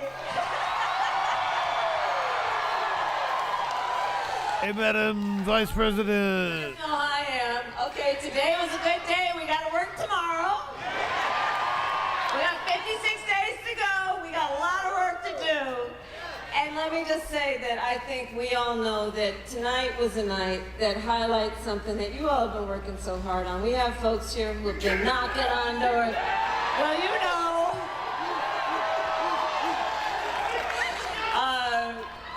But we have a lot of work to do, okay? And tonight, I think, highlighted for the American people what's at stake. I started the debate by talking about it, and it became apparent, I think, throughout that about an hour and a half, that, look, this is very much two different visions for our country. Ours, which is a vision for the future, and Yes, this is indeed live. past and taking us Takakiku. said on the debate stage, we are Welcome in, my friend. back. We are not going back. And so we know what we're fighting for. We know what we stand for. And that's why we know what we're fighting for. We're fighting for the dignity of all people. We're fighting for the dignity of work. We are fighting for middle-class families. We are fighting to uplift people, understanding Dilf, what's up? the leader is not based on who you beat down, it's based on who you lift up. That's what we stand for. And so we got some work to do because, listen, I think that we think today was a good day, and it kind of was.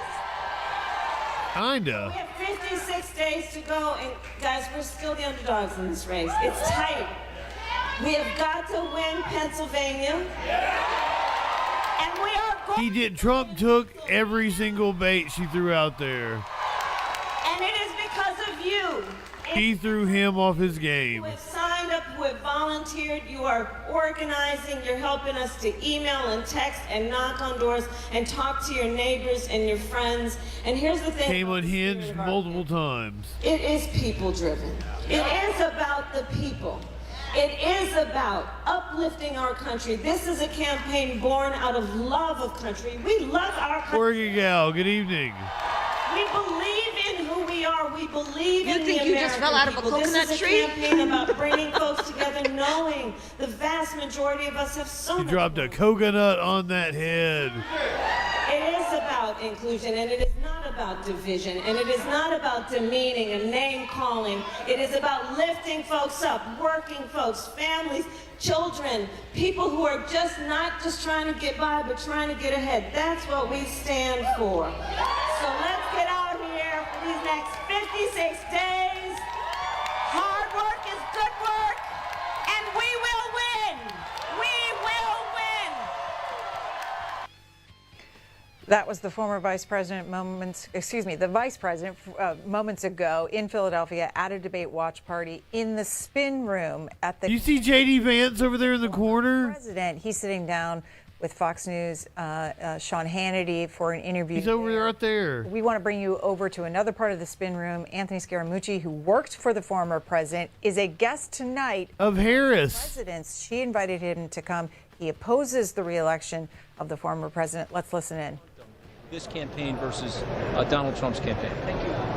Hi, I'm from Adweek, so I just have to ask really quickly. Do you expect to hear any lines from tonight in ads going forward? Like, what's a particularly good ad line from your team? I'm probably not the best person to ask about that, but I can tell you though. I can tell you the one. Odd job, John. Good evening. The one where she said that we are close. More 420 is needed, by the way. About us that unite. Let one up, tip one back. And I'm hoping that it won't just be the line, but it'll be her facial expression and her body language, because it was very empathic. It was brilliant, actually. Right. Was there a moment that stood out to you overall? Like, what moment that you'll never define the night for you? There were three big moments in the debate. The first one, which he explained what he does at these rallies and how horrific these rallies actually are, and how people get bored and they leave quickly. I think that unraveled former President Trump. It really did. That's where it got the most contentious. Explained what America actually is and how he disavowed the Constitution, and she went through when she was talking about his rallies. What's wrong with him actually, and how the insurrection should have never happened, and he sat on his hands. I thought she did a really good job of that. And then the last thing I think she really did a great job of, and you may remember this in the debate, she was explaining to the American people what she wanted to do. It was a very healing, very embracing message. And for those reasons and so many more, she won the debate. Thank you so much. Thanks, Scaramucci there talking to reporters, saying he believes the vice president who he's supporting is one. This dude's a total grifter. Everybody knows that, right? The spin room in other areas. We saw the former president sitting down with an interview with Fox News right now over on CNN. His running mate sitting down with Sean Hannity. Talking to that network. The spin room is full tonight with reporters and surrogates getting the real-time reaction on the ground to tonight's debate. We are including all of you. Hooch Hunter Unity Ticket. Oklahoma Republican. That's something Warlord would say. Hello. Hi, George. Hello. How y'all doing? Hey, George. Good. What'd you think of the debate? I love Trump. He did great.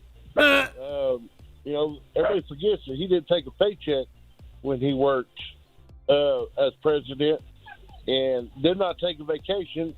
The only thing he did was play golf on Sundays, which the White House was closed down.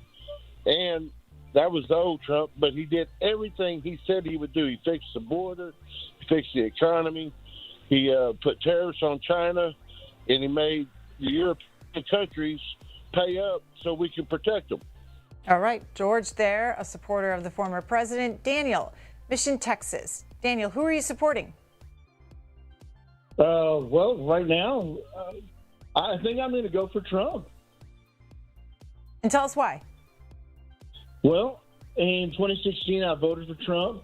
In 2020, I had friends and family down here in South Texas talk to me, and I went with them to vote, and I voted for Biden, and I was way better off back in the Trump days, and I think I want that back again because things are hard right now.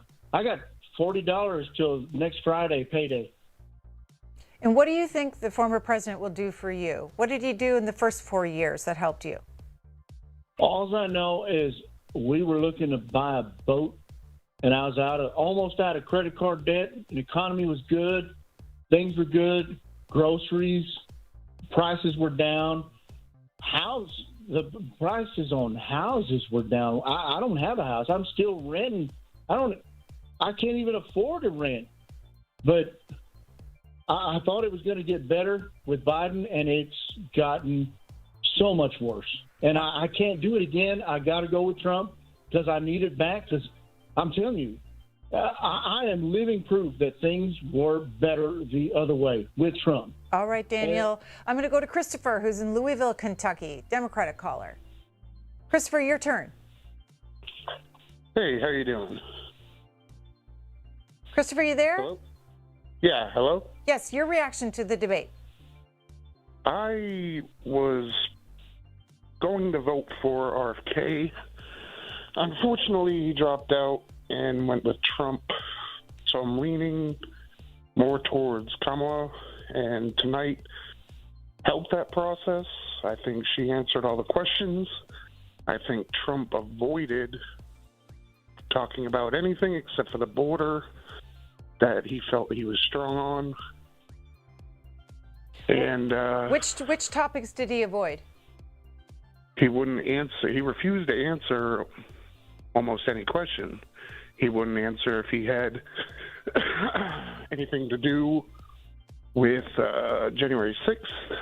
He wouldn't answer how he would handle if the decision come across his desk about a national abortion ban.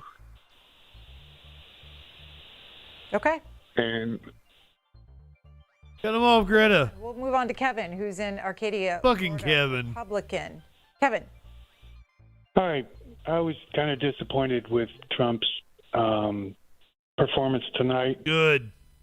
He had so many opportunities when the vice president was talking about child care subsidies and all these spending packages. He could have easily just rebutted and said, we have $1 trillion every year that we pay in interest on our debt. You're going to add to that, and it's sooner or later that's going to become untenable. You can't. I have 0 credit card debt now, and I do own a house. Because Clinkley's neighbor Should have stuck to the economy. You think he should have stuck to the economy? I think he should. He has strong points. Yeah. That he could use. He gets fixated on certain things, and he kind of dropped the ball tonight, in my opinion. So, Kevin, let me ask you this. Probably both Avalon. A headline that said Harris baits Trump in multiple times. First debate. Do you think that that's accurate? Yeah, I think that she did really well. She is a polished politician, and given time to prepare, she will do well. I think it's night and day between where she was at in 2020. Doesn't have time to prepare. She gives up word salads, and for 2019. I think that's probably a lot of why she doesn't do interviews with the press. She doesn't want to be caught off guard by anything. All right, Kevin's thoughts there. Republican in Florida. Back into the spin room, Governor Josh Shapiro talking to reporters. Oh, God. Can you give us And that's where we bill. There's probably going to be like a couple more calls, but not enough for us to stick around through Josh fucking Shapiro. Tomorrow is 9/11. JustinFREAKIN. I'll save it for tomorrow. They're so good. I wanted to get to it earlier. Tomorrow is 9/11. JustinFREAKIN always puts together a banging 9/11 special. Apparently, Joe Biden going to do a 9/11 tomorrow. I'm going up to my granddaughter's birthday in New York. Then we're going to watch the debate. And then tomorrow I'm doing 9/11. I spoke to the vice president. She seems calm, cool, and collected. I think she's going to do great. And I'm not going to tell you what advice I gave. I'm going up to my granddaughter's birthday. No Tone, stick around. Then we're going to watch the debate. Don't leave. I'm doing 9/11. I spoke to the vice president. She seems calm, cool, and collected. I think she's going to do great. And I'm not going to tell you what advice I gave. I'm going up to my granddaughter's birthday in New York. Then we're going to watch the debate. And then tomorrow I'm doing 9/11. Joe Biden going to do 9/11 tomorrow. No, before you go, Tones, I have a fantastic police chase that we watched earlier in the stream. If you weren't here for it, we're going to watch it again. Because this was only 3 minutes. How was this only 3 minutes? It took me that long to get through it because it's just so fucking amazing. Bo Magana, good evening. S11, everybody turn your body cameras on.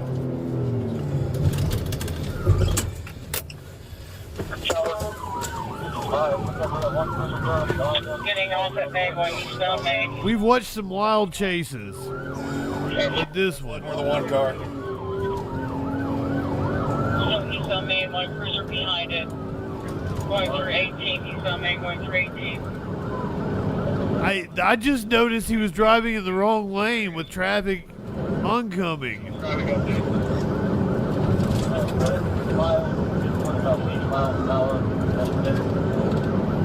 This is so dangerous. Go! Traffic is miles, he's doing about 80. Is that him slowing down? Coming up to Wilson. Topper said he can't report it. 121. Wait till you see what happens. You're good right. Keep an eye on the car ahead of him. How many cars we got behind it?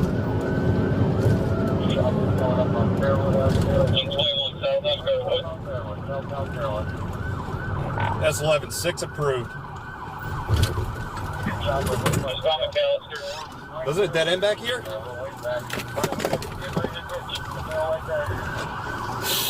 Go, go, go, go. He's bailing right now. No, he's not. And they're saying he's bailing. He's not bailing. He's gonna head back. He's gonna come out on Main over by the towers. Eastbound Main, eastbound Main.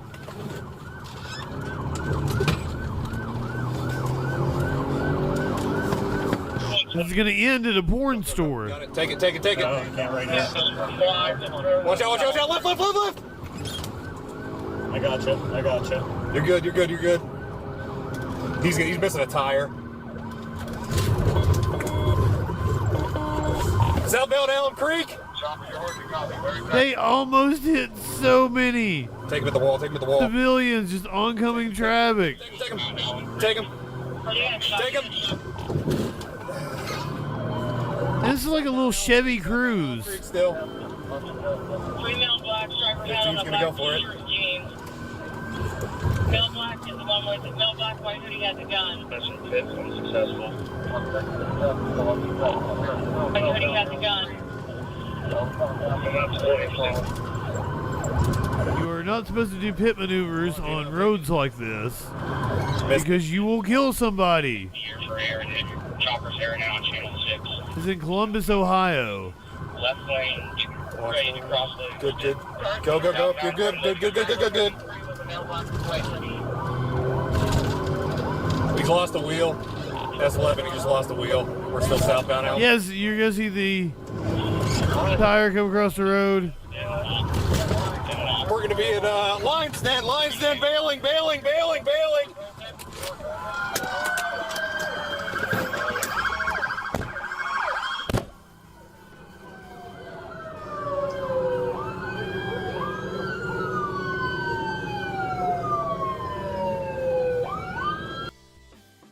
Hold on. First of all, we gotta go back here. We got multiple things going on. The tire going across the road is fantastic. We're gonna be at Lions Den, bailing. Porn store. The suspect's car. They bail while still in motion. Keep your eyes over in this section where one of the suspects runs. The cop hits them. Bailing, bailing, bailing, bailing.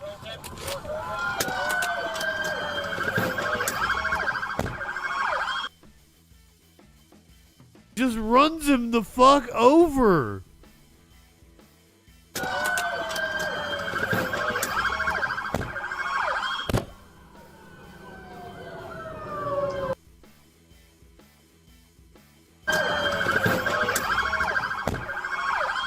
That, if you did that to a cop, they would charge you with attempted manslaughter or attempted murder.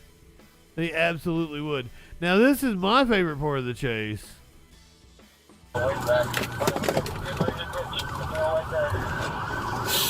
Go, go, go, go. It seems like that dude did that on purpose. How in the fuck do you even... He wasn't even going that fast. Was it a dead end back here?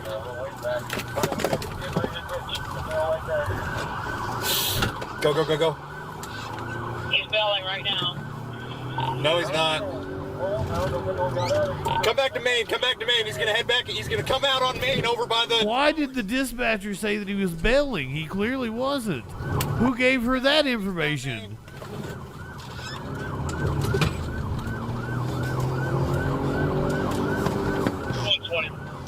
Go, go, go. Got it. Take it, take it, take it. Oh, can't right now.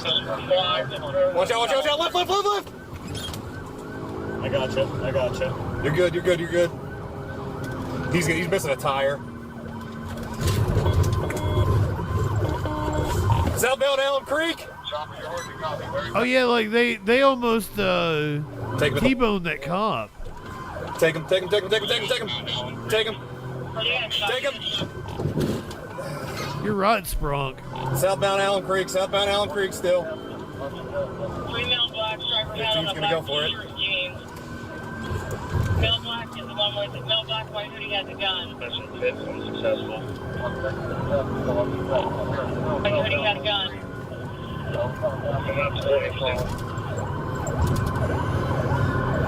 Come on, Gino, take it. Come on, Gino.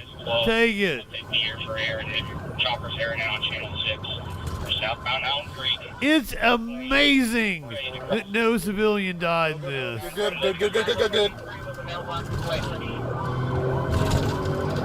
He's lost the wheel. S11, he just lost the wheel. We're still southbound Elm Creek.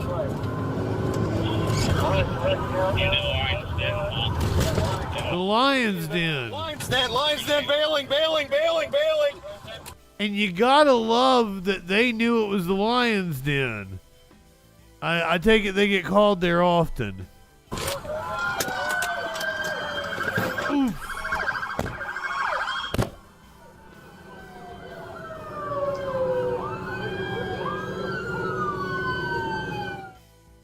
I don't know if that unseats my other favorite chase, where the woman was very close to being naked and got out of her vehicle, got something out of the trunk, parked multiple times. She's very nonchalant. I really liked that chase. That was in Columbus, Ohio, Dustin. This is in Alaska. This is Mo Mountain Mutts. Because you deserve Puppy Bus. Otis, Echo, Carl, Louie, and Badger. And here comes Mina. Good morning, Mina. Hi. Good morning, girl. Good to see you. Happy Monday. Good girl, Mina. We got Yarrow. Yarrow. You're all over the place. Girl, go sit by Otis. Yarrow, back here, girl. Up. There are 6 Lion's Dens in Columbus. Miss Olga. Hi, friends. This is booming for Lion's Den. Oh my God, look at Dasher. Good morning, Fish. Fish? Hi, Fish. Good morning. Fish. Right next to his brother. Look at them. Good morning, Jake. Jake. Morning, buddy. Go on to your seat, bud. Do any of them have booths? Bless you, Fish. Maru. Good morning, Amaru. How are you doing? Hi. We have not watched this video. I know Amaru. Morning, boy. Good morning, Bama. We've watched many puppy buses.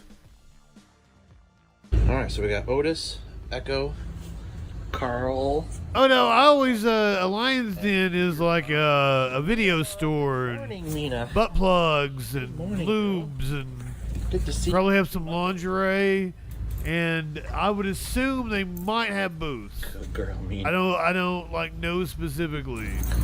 We got Yarrow. Some do, some don't. Maybe I don't know about the Lion's Den chain. Girl, if some of them have Otis? booths. Yarrow, back here, girl. Up. Good dog. And here we have Miss Olga. It is a superstore. It has a lot of shit. Here we got Dasher. I would assume they've diversified.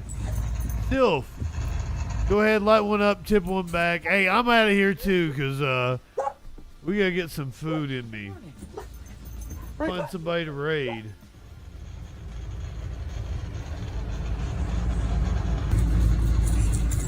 I guess there's only one option now, isn't there? Buddy. Watching on Twitch or heading over to Echoplex Media. Got some soups for your evening. As if I haven't tortured you enough. Fish. Go ahead, light one up, tip one back. It's alright to have a little fun before you hit the sack. I'm JustinFREAKIN. We'll see you tomorrow night on the 9/11 edition. 9/11 9/11 edition. The Troll Patrol live.